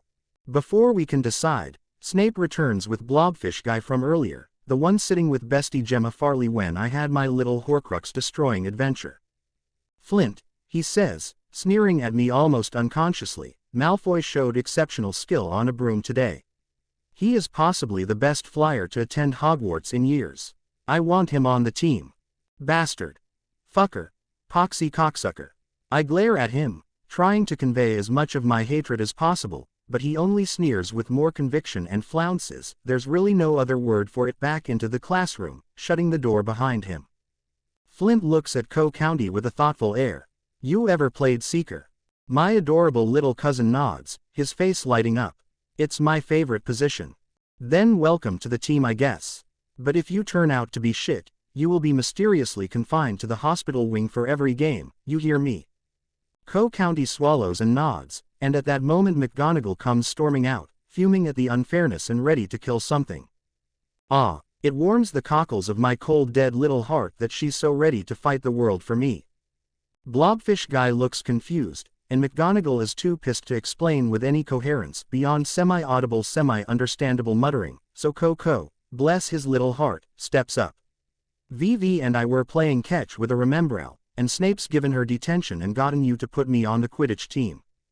Poor Blobfish guy, sorry, Flint, looks even more confused. Is she any good? Co-Company is clearly waiting for me to explain but I am dying right now, and not in a good way, and I just want to curl up in a corner and cry so I just hold on to his hand and stay silent. He shrugs. First time she got on a broom she outflew my father. Right, exposition time. Uncle Lucy is a Slytherin Quidditch legend. Regulus was Seeker, but only after Uncle Lucy left Hogwarts. He held the position from his second year to his seventh, and the number of times the opposing Seeker caught the snitch could be counted on one hand. He is very proud of that, hence why I know all about it. Poor old Flint looks even more confused now. I feel kinda bad for him. It's not his fault he got caught by Snape's anti-Potter agenda. Then. Why? I cackle. 'Cause Snape fucking hates me, that's why. Language, Miss Potter, McGonagall says absent-mindedly. Flint just stares, and Co-County braces himself for something. I can feel the muscles in his hand tensing. Can you put Vivian the team twos? He's really good and I'm the reasons he's in trouble anyway. Everyone stares. I'm not sure what he said. He flushes and repeats himself slower. Can you put Vivi on the team too? She's really good and I'm the reason she's in trouble anyway. My heart. I blink back tears. What did I do to deserve such an adorable bestie of a cousin? Flint shrugs. Potter, if you bring a broom you can come to tryouts tonight, like everyone else. If you really are that good, we go through the official channels and no one can complain. McGonagall cuts in at that moment, her eyes narrowed like a cat's. I still have my silver arrow from my own Quidditch days. I'll happily lend it to you for the tryouts, Miss Potter. I raise my hand tentatively, hesitant to destroy the lovely mood of thwarting Snape. Is this a bad time to mention that he's scheduled my detention tonight? McGonagall HMPHS. We'll see about that. And she marches into Snape's classroom. Why is she so determined to get me onto the team when I'm a Slytherin? Not that I'm complaining, just very confused. I think I'll put it down to convenient plot stuff and leave it at that. Blobfist Flint, sorry, shrugs again. If you show up to tryouts and outperform the others, you're on the team. Otherwise, you're on your own. He slopes back into the potions classroom, leaving Co-County and I once more standing awkwardly in the corridor on our lonesome. Before he can say anything, I wrap my arms around Co-County and squeeze. I love him so much, my favorite bestie chaos little cousin. McGonagall takes a while to return, but when she does there is a distinctly satisfied air to her, like the cat who got the cream. Your detention is with me now, Miss Potter, she says, and then looks at me over her glasses. You will be attending the Slytherin Quidditch team tryouts as punishment for your irresponsible actions earlier, and possibly teach you the value of discipline and commitment. Co-County snorts, and then quickly suppresses his laughter when McGonagall looks sharply at him. Then she comes over and kneels down before me, and there is something softer about her. Potter, she says, I had just returned from the ministry when I found you and Mr. Malfoy. The bottom falls out of my stomach, and I clutch for County again. I had forgotten about Pettigrew. And, he didn't escape, did he? My voice is thin and reedy, and very much the voice of a desperate child. I didn't like it. I'm fine being vulnerable on my own terms when it serves a purpose, but letting people see when I'm truly shaken. Fuck no. No, McGonagall hastens to reassure me. He is safely in custody, under an anti-animagus ward. They will bring him out for the trial tomorrow, and when his story comes out your godfather will be free. I burst into tears. Quidditch, Snape and Padfoot, oh my. Most of the time when I cry, it's for depressing reasons. Because everything has just become too much, and I am drowning. This time, for a change, the tears falling from my lashes come from an unexpected blossoming of sheer, uncomplicated joy and relief. So many times I have read fics where Pettigrew escapes. Where no matter what the characters do, it is futile. I guess I had thought that this was one of them. A moment decreed by fate to exist in every timeline. Perhaps it is the fact that McGonagall was there that means Pettigrew didn't escape. She's badass enough. Maybe she enchanted the place they're keeping him. I mean, probably not 'cause she's a teacher and the ministry should have competent professionals, but I've read too many ministry bashing fics to have any confidence in the establishment whatsoever. Though to be fair, canon left exactly no one with warm fuzzy feelings of trust in the ministry. Fucking fudge. The alliteration strikes me as funny, and I stop crying and fling myself at McGonagall. She catches me, slightly stiffly, and I squeeze as hard as my stringy little noodle arms will let me, which is quite hard actually, thank you very much. I may be malnutritioned and whatever within an inch of my life, but I've been working hard all of my life as well. I'm stronger than I look, and much tougher than a child my age should be. Which, why no, bad implications, but it's also funny. I like being strong, sue me. Thank you. I whisper into Minnie's mothball-scented shoulder, again and again. Thank you, thank you, thank you. Asterisk asterisk asterisk asterisk asterisk asterisk asterisk asterisk asterisk asterisk asterisk asterisk anyway. So Tonks finds out about the tryouts. That's a lie. Coco and I run to the Hufflepuff common room and bang on the barrels until someone sends her out. What? She's my cousin. Family is the kind of person you tell about shit like this. Okay, to be fair, Coco is a little hesitant, seeing as he's spent years being conditioned by his awesome but bigoted parents to be awesome but bigoted. But it's okay, because he's awesome enough that he's getting past the hating anyone who isn't pureblood. Which is good cuz I'm not, but anyways. She's happy for me at least, and Co-Company is happy and I'm happy, so yay, more cousin bonding time, even if she's gonna leave at some point soon. Actually, that is odd. She's in Charlie's year, right? Or she was in Hogwarts Mystery at least. And Charlie is not appearing right now, so he's presumably graduated. Has Tonks had to retake her newts maybe? But she becomes an Auror, so surely not? VV? VV? Someone snaps their fingers in front of my face and I zone back into the conversation, frowning. Tutu, what year are you in? She grins. None of them. Coco and I exchange glances and then turn our patented puppy eyes on her. It takes us 5.064 seconds for her to break, her smirk crumbling. Heck yeah, we're good. I want to be an Auror, and Hogwarts has a bridging course. It means I can go straight into Auror training with recommendations from Hogwarts rather than going the long way round and dealing with all the paperwork and bureaucracy. Also means I get an extra term at Hogwarts, which is great. Coco and I intensify our puppy eyes. You're only here until Christmas? I say, lower lip wobbling. She sighs. Yeah. Don't look at me like that, it's not my fault you were born late. We all laugh and move on. I'm personally very satisfied. That explains why she's here even after Charlie's not, when I was sure the game had her and Charlie in the same year. Plot bullshit. Gotta love it. Asterisk asterisk asterisk asterisk asterisk asterisk asterisk asterisk asterisk asterisk asterisk asterisk. Obviously I can't try out for Seeker. Coco's already been given Seeker, as his greedy little heart has always wanted. And I'm too tiny to be a beater. Like sure, I could probably hit a bludger if I was really pumped up on adrenaline and or steroids, but also I'm about the same size as a bludger, so, you know. It wouldn't go well. Besides, while the positions are all technically up for grabs, you have to outperform the current team members. No way anyone is going to outdo Claudia Yaxley and Grace Vanity. Yaxley I had already met before the tryouts, of course, and I think she thinks I'm adorable. Was it really only yesterday that I found Nagini and murdered Babymort? It feels like forever. Anyway, head girl Claudia Yaxley is one of the most badass bitches I have ever had the pleasure to meet. She can whack a bludger across the pitch like it's a snitch. Vanity is her cousin, 3 years younger but just as cool. They're like the Fred and George of Slytherin, if you only thought about beater skills. And ignored that Fred and George are twins. Okay. So they're only like Fred and George in that they're really good beaters, like really really good. Like insane.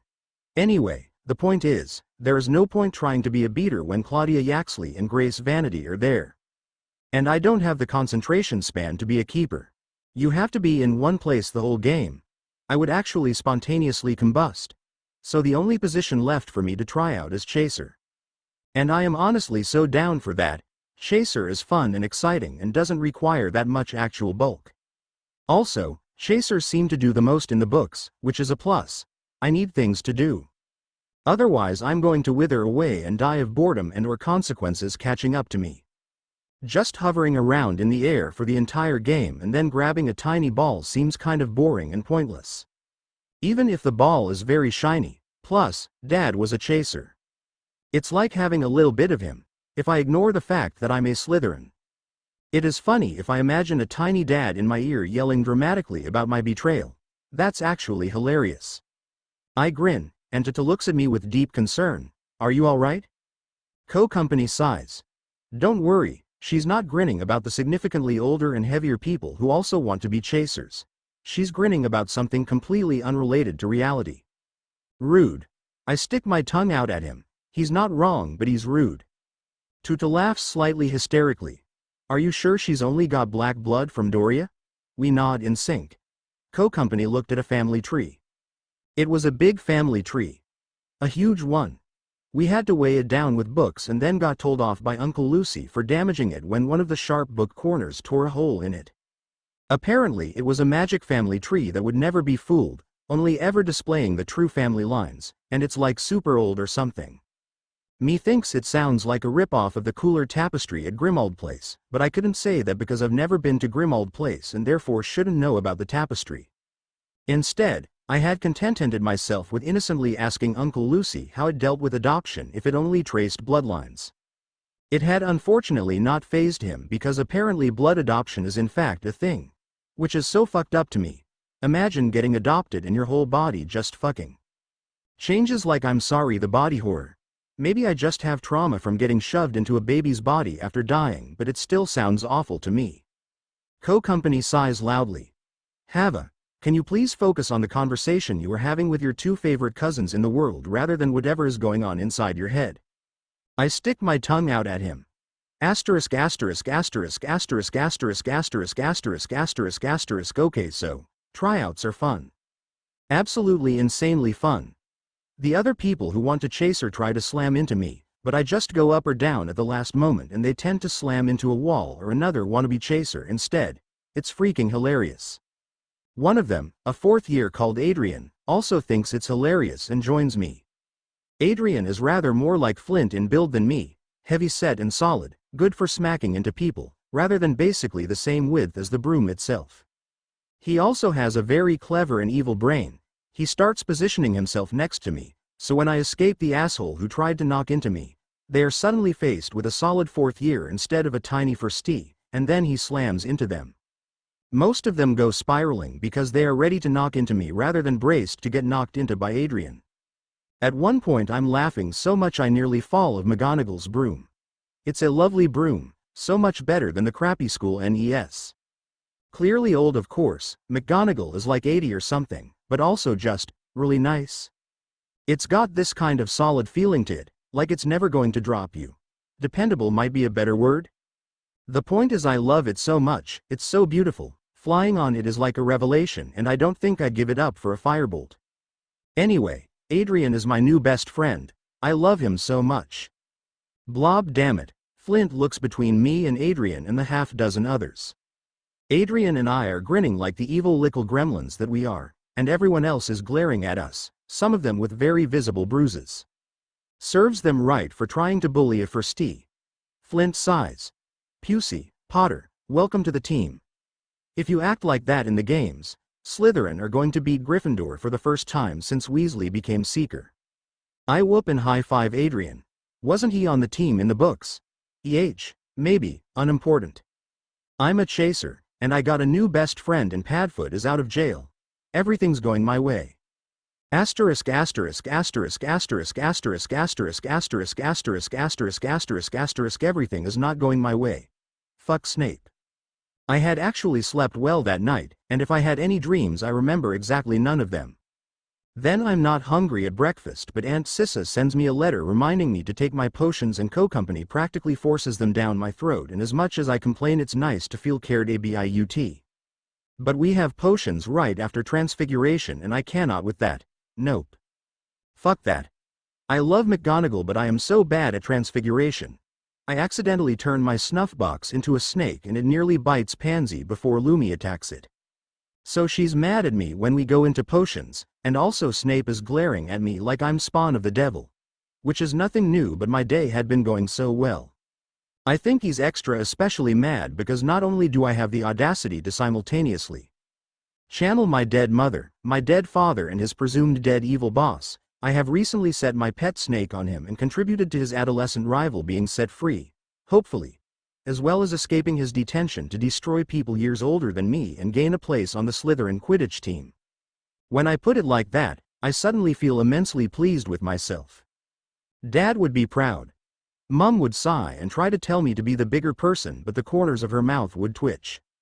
I wonder if she could talk to snakes too, Anyway, today sucks because he decides to loom over the table where Co and I are working, pointedly praising everything Co Company does and criticizing everything I do. Wow, he needs to get a life. He's literally bullying an 11-year-old girl. What a sad fucking little man. Fortunately, after about 20 minutes of me pointedly doing everything perfectly and Co County equally pointedly not doing everything perfectly, there is a sharp rap at the door. McGonagall sweeps in, the lines at the corners of her mouth sharp in a way that I've learned means she's hiding a smile. Professor Snape, may I borrow Potter? Before he can reply, my shit is packed and I am zooming to one of my favoritest teachers ever. Minnie thanks him, and turns, walking away so quickly that my stubby little legs struggle to keep up. Where are we going, Professor? She looks down at me and smiles. Your godfather was acquitted earlier this morning, and the first thing he wanted to do as a free man was see you. He's in the headmaster's office now.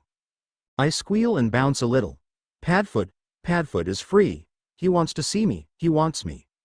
The walk to Dumbledore's office feels 10 million times as long as it probably should after that, because I am so full of excitement and anticipation that every second seems to last as long as a minute. But eventually we are standing in front of a cool statue, and McGonagall snaps, Mars bars, at it. Oh yeah, I forgot about that. Why's he using a Muggle suite? Now I'm just imagining Dumbledore in that sweet shop in Cartmel. Brilliant image. The door at the top of the stairs opens to reveal Dumbledore sitting behind his desk, looking rather more tired than is apparent from the distance of the house tables in the hall. He's wearing some sort of blinding neon purple and orange spangled lime green robes, but I don't have time to criticize his fashion choice because there is Padfoot. His hair is long and lank and tangled, his eyes sunken, his whole frame almost skinnier than mine, but he's here. For the first time in 10 years, he's here, and he's alive, and he's real. There is a moment of absolute stillness, where we just look at each other like deer in the headlights. Padfoot clears his throat nervously. You may not remember me, Hava.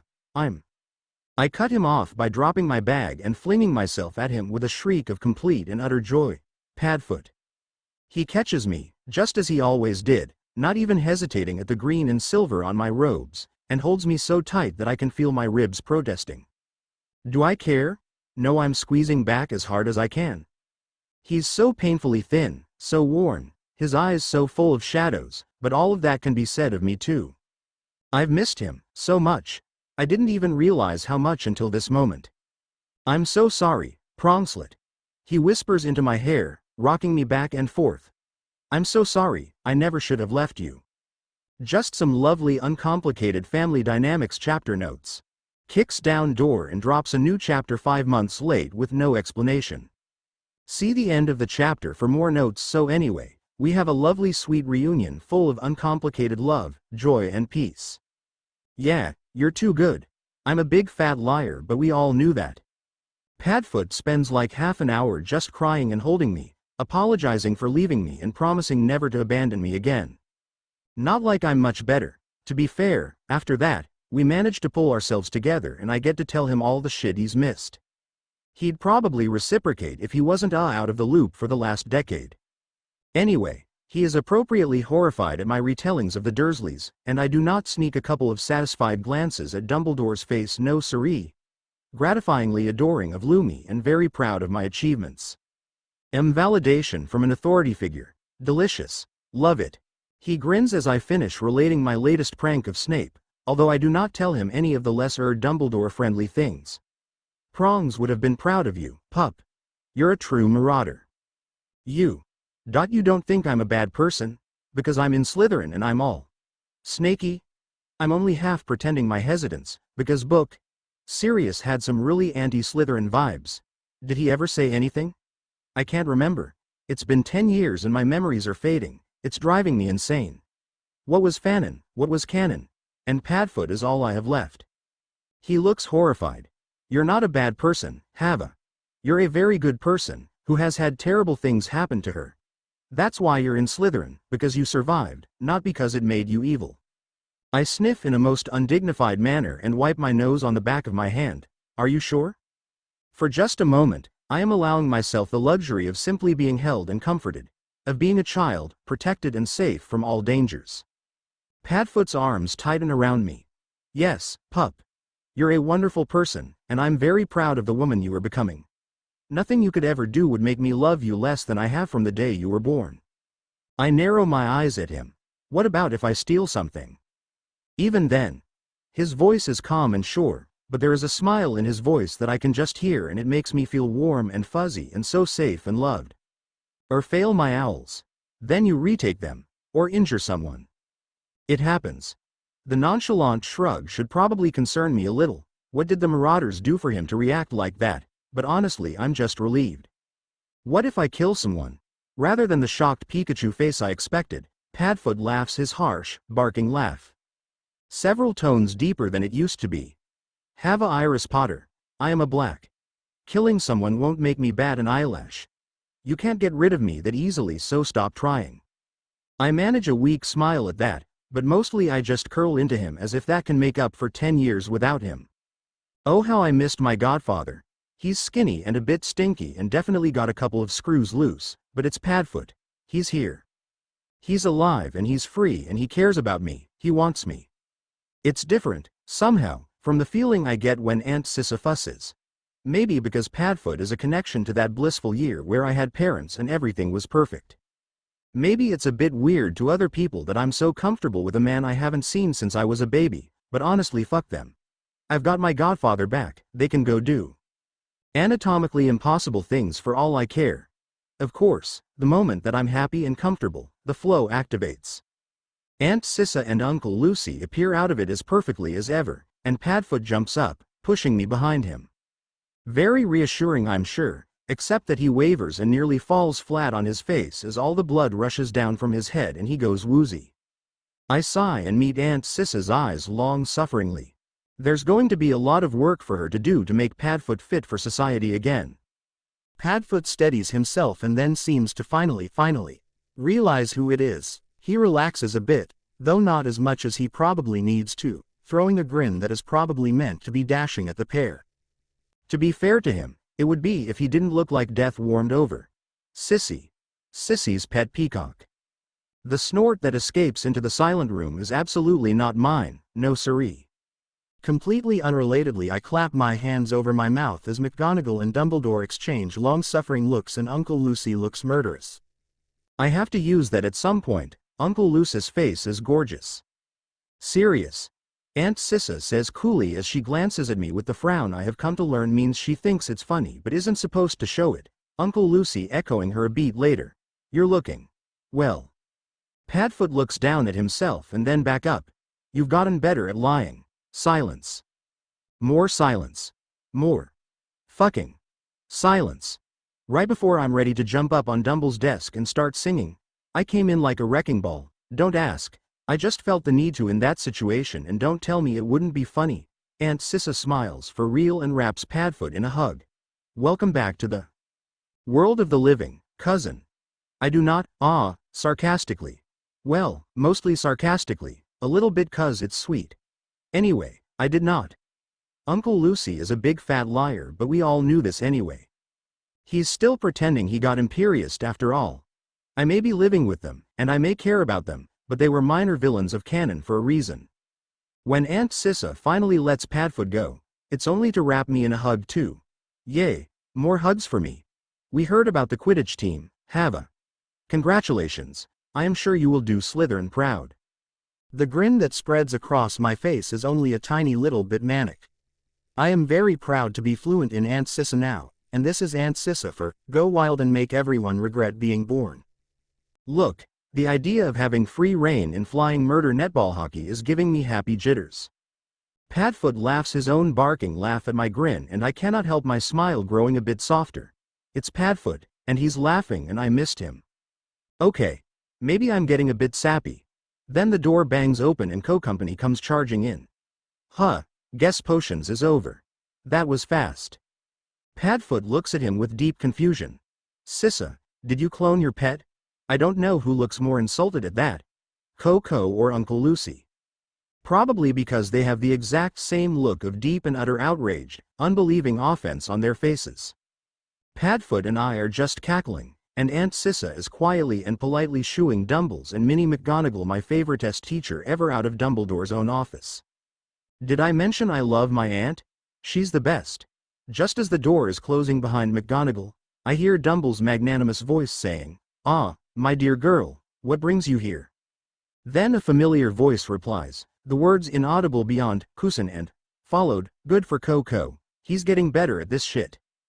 "Tutu," I shriek, and push past McGonagall to grab Tonks and drag her into the office.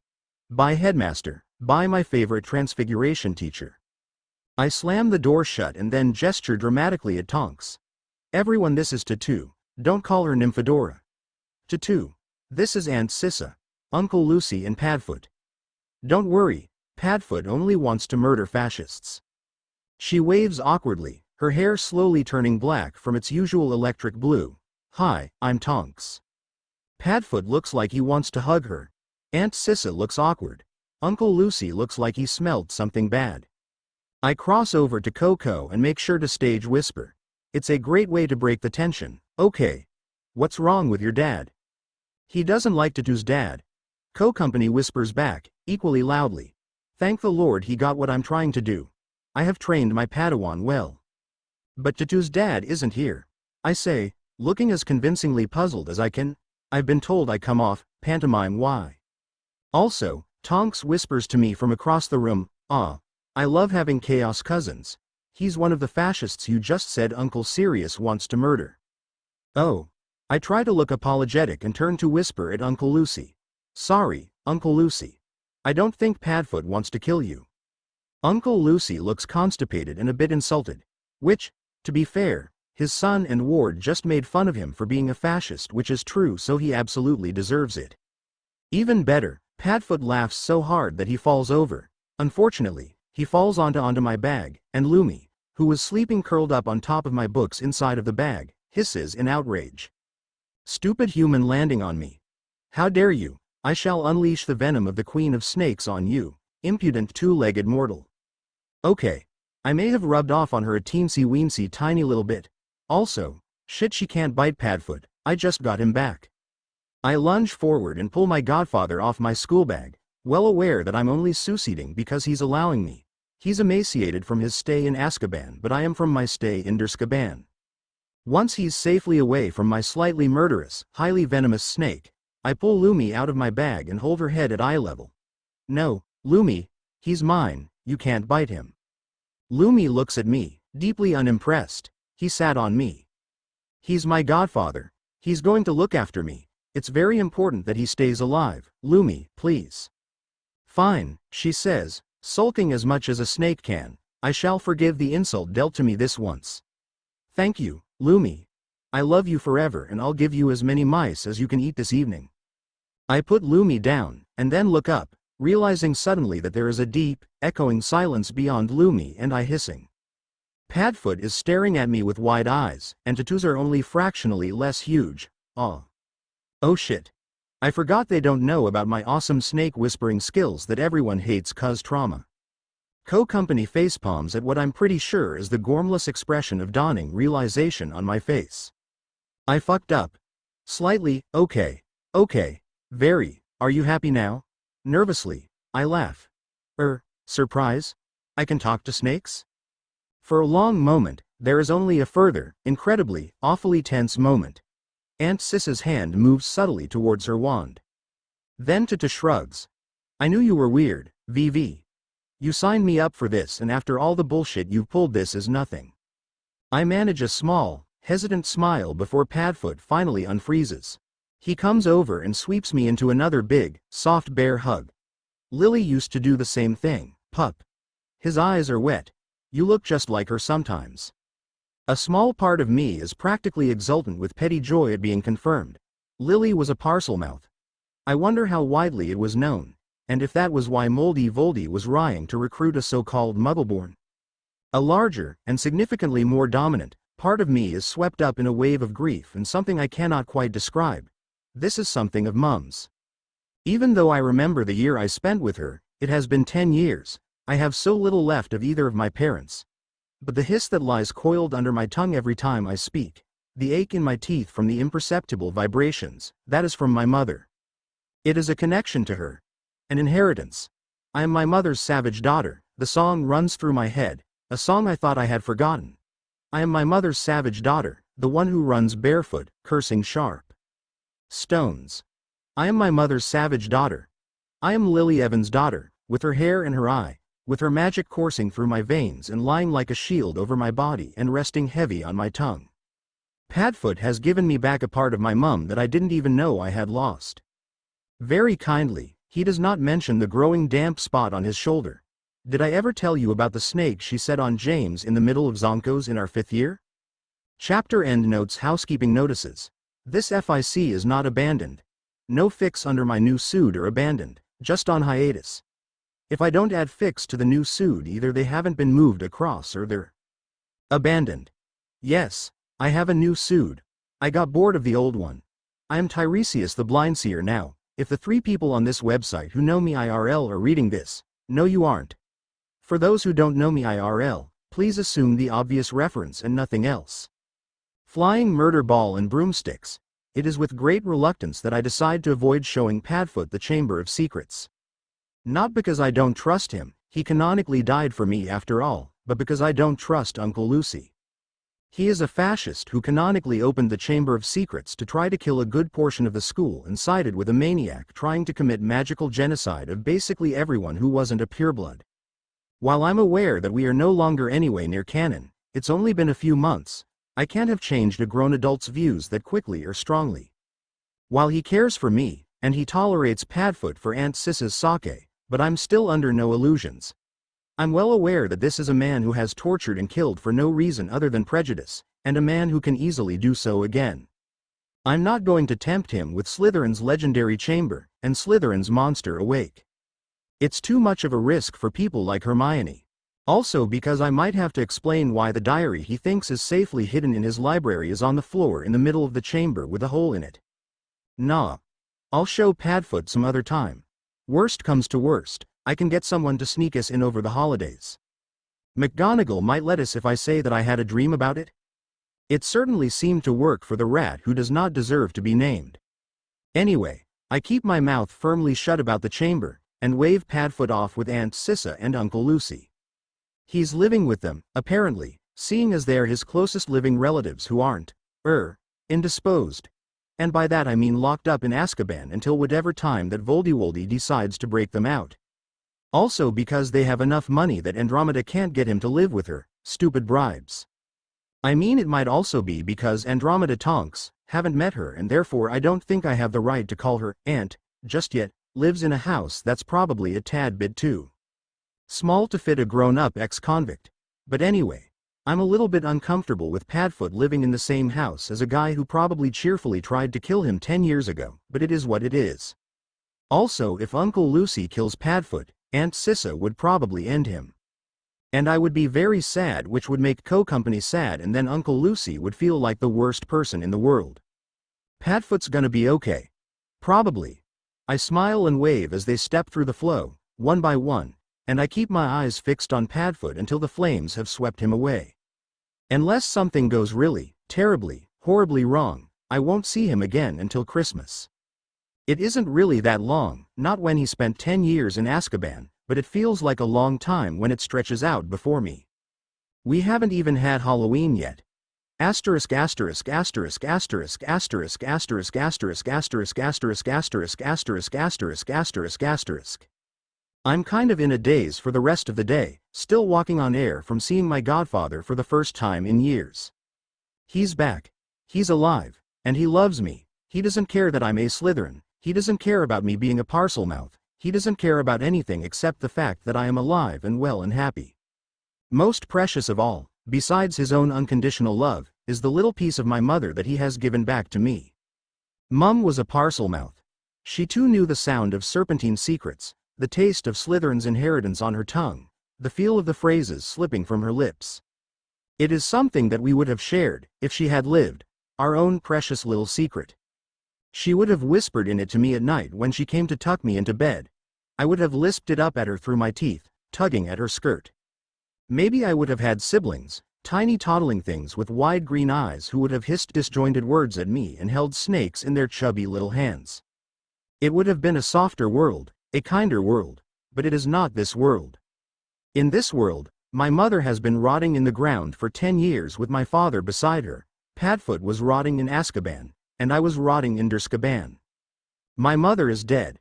The only other Parselmouth in the world that I know of is Voldemort. So, rather than a shared secret, my inheritance from Mum has become a memorial. A piece of her to carry with me always. Every time I hear Lumi, or speak to her, it will be like having Mum with me. Padfoot has given her back to me, and that is more precious than anything else he could have given me except for his own love. Thankfully, I only have Flitwick and Minnie left today, so I don't get told off for being in my head. Asterisk asterisk asterisk asterisk asterisk asterisk asterisk asterisk asterisk asterisk asterisk asterisk asterisk. The first Quidditch practice we attend is, thankfully, a week later, 3 days after the Gryffindors have their first practice. I have had time to pull my head down from the clouds and resume my usual schedule of absolute chaos.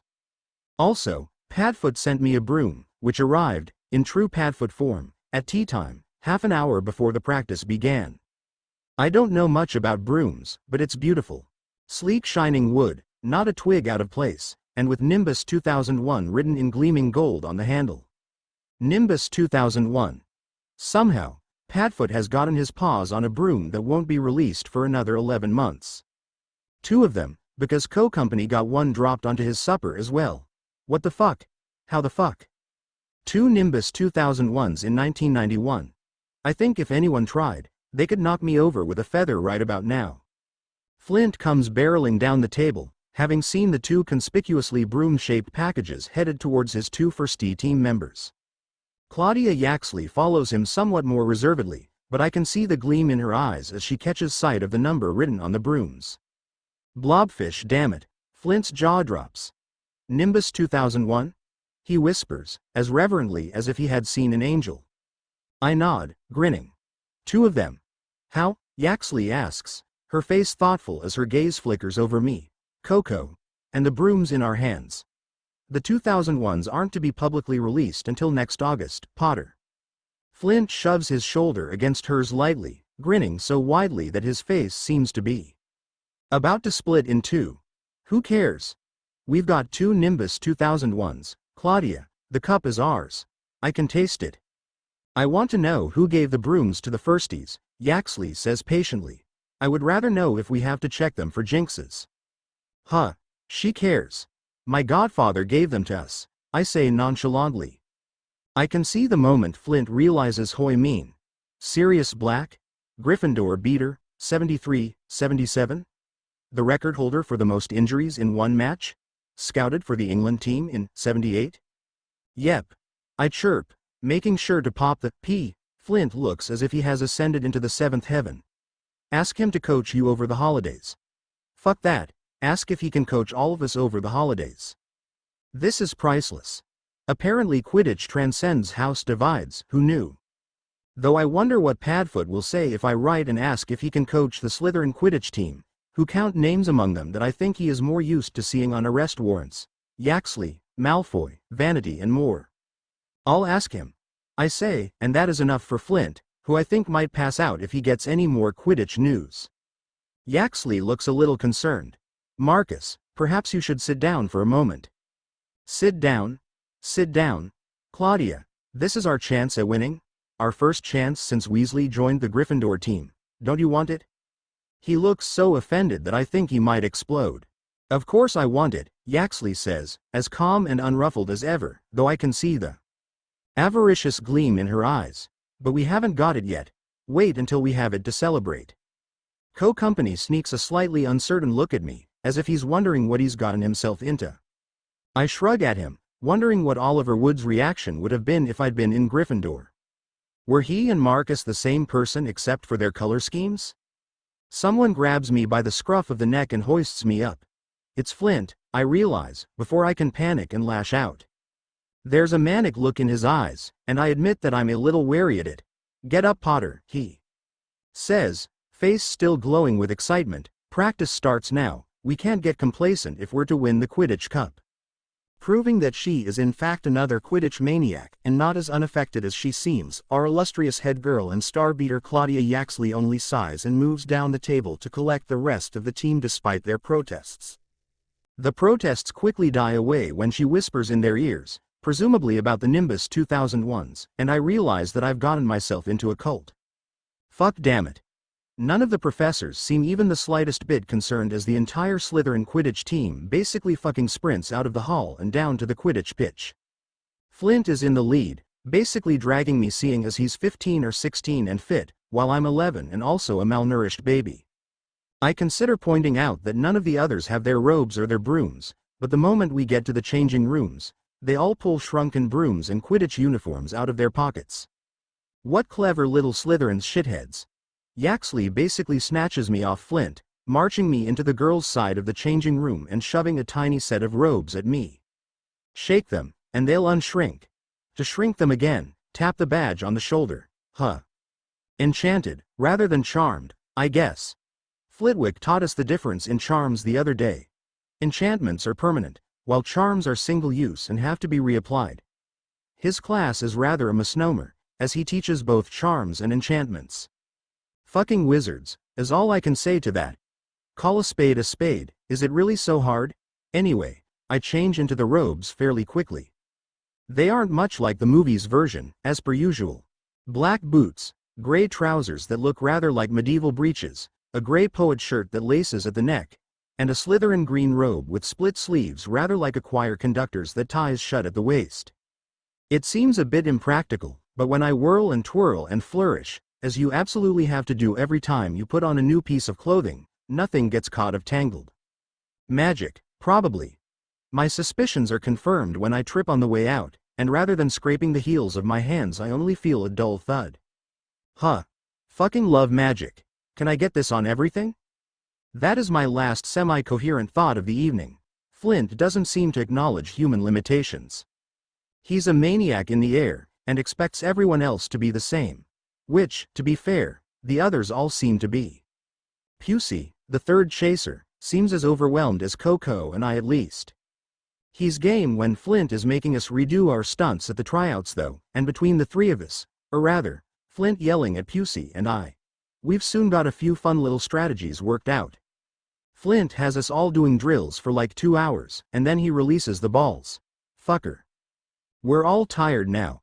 Co-company is whizzing after the snitch, Yaxley and Vanity are fighting the bludgers, and Flint, Pusey and I are racing the quaffle up and down the pitch as Bletchley guards the goals. It's insane. It's overstimulating. It's terrifying. I don't have time to think or do anything but react. I'm having more fun than I've had in ages. Flying murder ball is amazing. It's my new favorite thing. No wonder all the others are obsessed. Asterisk asterisk asterisk asterisk asterisk asterisk asterisk asterisk asterisk asterisk asterisk asterisk asterisk asterisk asterisk asterisk asterisk asterisk asterisk I take it back. Quidditch fucking sucks. I am all over aches and bruises when I wake up, from where I've been elbowed by the other chasers, hit by the bludgers, or, one very memorable time, flew headfirst into the snitch. The snitch is small, but it was moving at high speeds and so was I. There's a lovely snitch-shaped bruise right below my eye now. It turns out that the wards built into the robes protect your joints, extremities and other vital parts on max setting all the time, but everywhere else is fair game as long as no bones are broken. That is when the wards kick in for, say, your arm. Otherwise, the wards let everyone and everything go to town. So, yeah, found that out the hard way. Daphne snickers from her spot before her mirror as I groan and flop out of bed onto the floor. Regret your decisions yet? I mumble something into the carpet that even I can't understand. There is a ripple of laughter around the room, and I crack one eye open to glare at Adelaide, whose bed is next to mine. She has the gall to be completely unaffected, and simply smile blithely at me as she picks up her brush, which runs through her hair without catching once. Fuck her very much. My new nemesis is clearly aware of my sudden hatred, because her smile widens, and she hops off the bed without the slightest effort. She grins down at me. Morning. I close my eyes again. Maybe if they leave me here I can die in peace. Unfortunately, Pansy seems to have worked out my genius plan, because she and Millicent come over and literally pick me up and set me on my feet. Now that's just rude. Just because I'm malnourished and weigh the same as a particularly fluffy kitten. Pansy shoves my robes at me and I pull them on, brushing my hair and then shoving the green and silver headband onto my head to keep it out of my eyes. Ow. My arms protest basically any movement because they're a mass of bruises. Also, I can't make expressions because of the snitch-sized bruise under my eye. Fucking hell, it hurts. Pansy sighs and drags me down to the common room, where Co-Company looks to be in annoyingly better shape than me. He looks fine. Completely fine. What the fuck kind of bullshit is this? I stumble across to him and bury my head in his shoulder. Kill me now. I can't do this. Stop being dramatic, you're fine.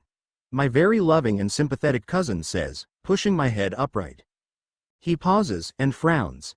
Hava, why do you have a huge bruise under your eye? I flew into the snitch, remember? No, but I did too, and I'm fine. Fuck, what? Bullshit. I'm calling absolute fucking bullshit. What the fuck? Let's see.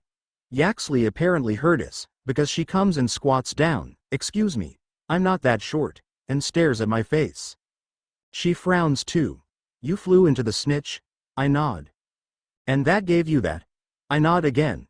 Where else are you hurt? I shrug. Everywhere. The most unimpressed look ever appears on Yaxley's face. Everywhere. I nod. Again. Is that usual for you? I think back to Azkaban. I nod. Bruises were the least of my problems, but it was a rare day when I didn't have at least a few on my body. Have you been to see Madame Pomfrey? I shake my head. Yaxley sighs a very long, very put-upon sigh. All right. Come with me, Potter, you can have breakfast later. Great. Can I not have a normal day? Asterisk asterisk asterisk asterisk asterisk asterisk asterisk asterisk asterisk asterisk asterisk asterisk. Madame Pomfrey is basically exactly the same as the movies. Good. I liked her. She even gives me breakfast in bed while she runs tests, though I'm still not sure why she needs to do the tests. It's just a bunch of bruises, which is, why no, normal after getting hit by a bunch of murder balls. Yaxley hasn't left either, sitting on a nearby bed as she munches some toast.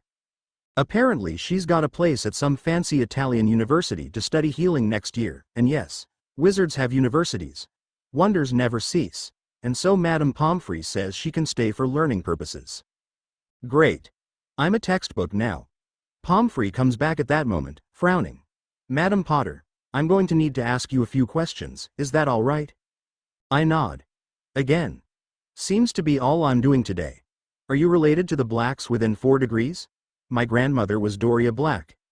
I have no idea how the degrees shit works, but Pomfrey accepts it without anything else, so I assume I answered okay. There's a bunch more questions, mostly about families and medical history and shit, which are kinda boring if I'm honest. Finally, however, Pomfrey sighs. Very well, thank you, Madam Potter. You may go to your first lesson now. She gives me something to drink that tastes like marzipan and makes the pain and stiffness from my bruises melt away, and then says she'll get back to me within the week before kicking me out. Yaxley walks me to Charms, lecturing me idly about the various types of plays that chasers can pull off if they try. It's interesting enough that I'm almost sad to wave goodbye as I slip inside Charms just as Flitwick finishes the register, Lumi wriggling away in my hood. It rhymes with thriller, but it starts with F chapter notes. Hello. I don't want to revise anymore because I did way too much at school, so here you go, have about 40 minutes worth of unedited typing. If there's anything drastically wrong, please yell at me, in short words, because I'm very tired and my brain is dead. The next week is surprisingly uneventful. Snape avoids me after the whole Lumi fiasco, also after news leaked out of my teary and very affectionate reunion with my godfather who has a grudge against Snape, by which I mean he makes pointed comments addressed ostensibly to the whole class and otherwise pretends I don't exist. It's giving me fond memories of the Dursleys, bless their shriveled little hearts. If only I could have sicked a snake on them too, it would have made my life so much easier. Although they don't have the trauma that Snape does surrounding snakes, so maybe it would have just made my life harder. Especially seeing as just happening on me gossiping with a snake was enough to send Aunt Petunia into a screaming fit and slap me. That is a thing actually. It occurs to me that if my mother was a Parselmouth, and Slytherin was a Parselmouth, it stands to reason that there were other Parselmouths in between. Is magic necessary to be a Parselmouth? It is an inherently magical thing, but there were a lot of fics that had squibs, like Petunia, still have very small amounts of magic, just not enough for a Hogwarts letter. The point being, could my aunt talk to snakes? It's not like she wouldn't have been aware that Mum could, not if Mum had been as curious as me. And she must have been, from what I remember. Especially once she found out she was magical, Mum must have done everything she could to try and find out what magic she could do.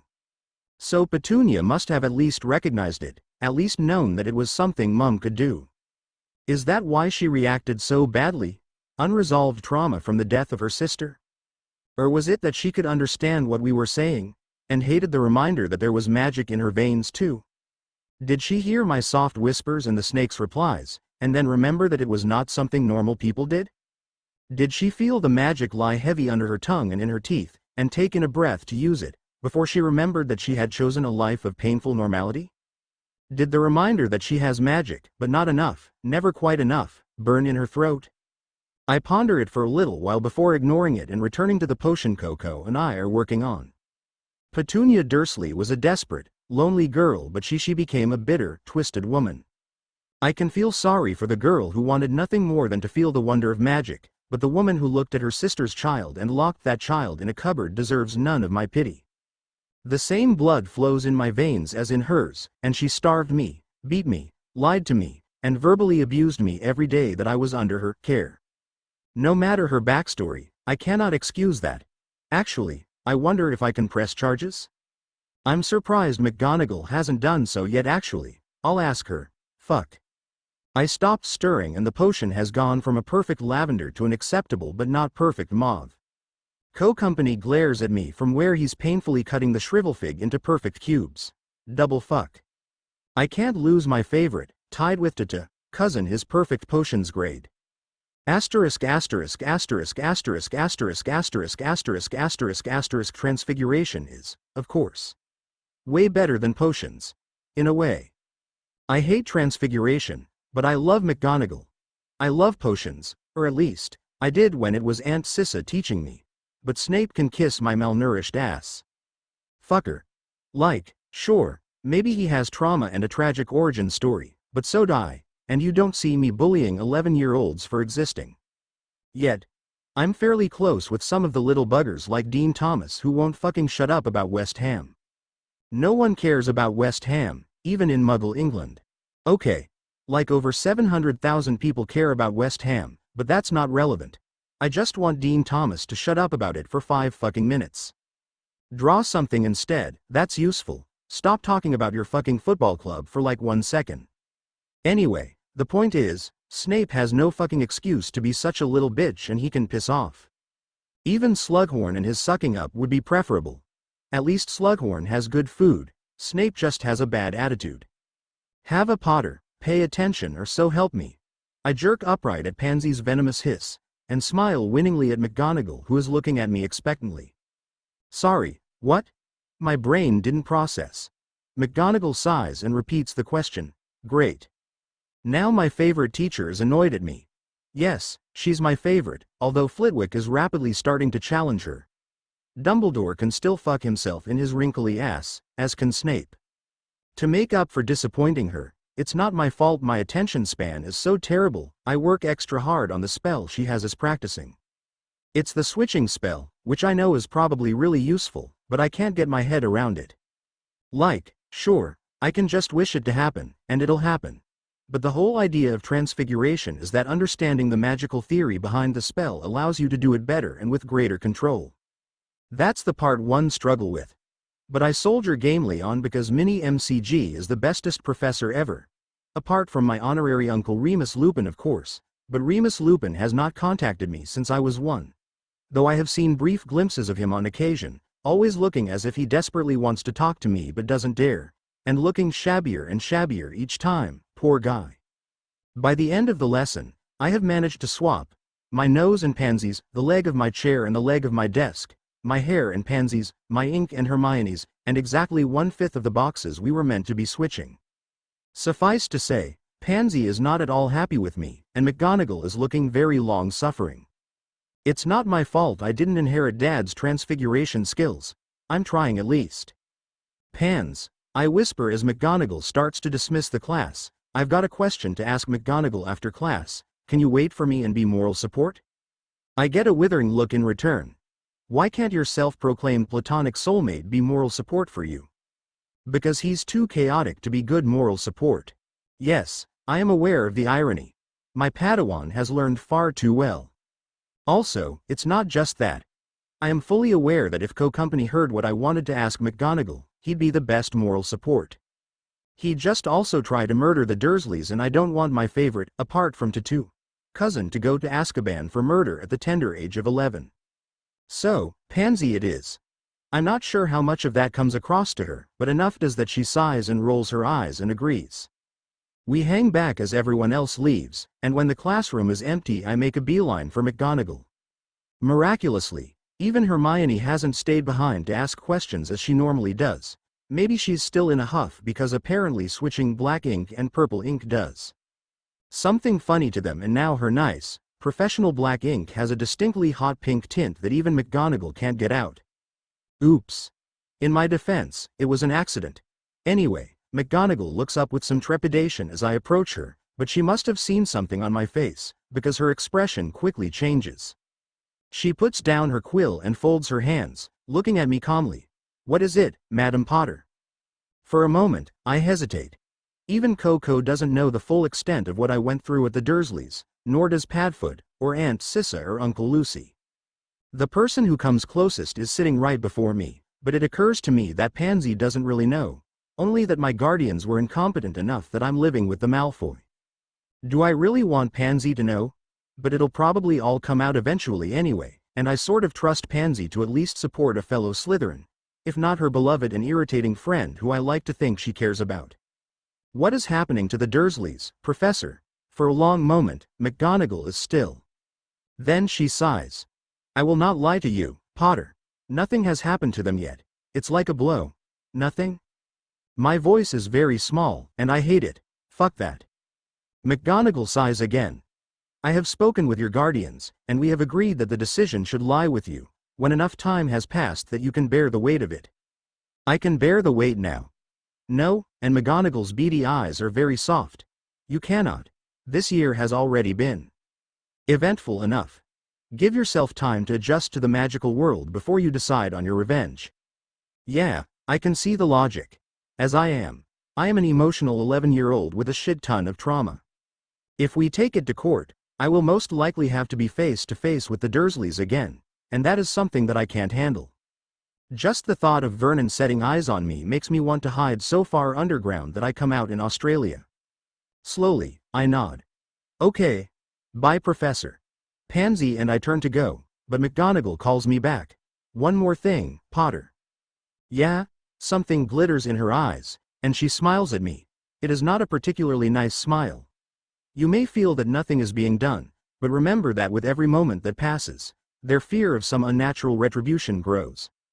By the time you are prepared to face them once again, they will be mere shadows of themselves. Suddenly, I can see how this woman was on the front lines of a war. I grin. Thanks, Professor. McGonagall really is the best. Asterisk asterisk asterisk asterisk asterisk asterisk asterisk asterisk asterisk asterisk asterisk asterisk asterisk asterisk. It is Yaxley who takes me to the hospital wing again. I had thought it would be Farley, seeing as she is in charge of the firsties, but maybe I've already traumatized Farley enough that the head girl has had to step in. If that's the case, I send a silent apology to Farley. Hope she's okay. It's her owl year. She doesn't need a mouthy little 11-year-old stressing her out too much. She'll be fine. Owls are like GCSEs and I got 10 of those without revising. Hi, Madam Pomfrey, I say cheerfully, plopping down on the bed I had used before. How much am I dying? There is nothing physically wrong with you, Madam Potter. Pomfrey says, looking a little exasperated already. I ran several tests, and from what I can see, it merely appears that your wards failed. Your Quidditch captain may want to check your gear for sabotage. Ah. Fuck. Well, at least it's not some sort of strange magical disease that is going to kill me slowly but surely. Though that would have been really interesting. Also, I know who most likely tampered with my wards, and his name can be rearranged into Tom Dildo Ram Lover. Probably should have expected that, to be honest.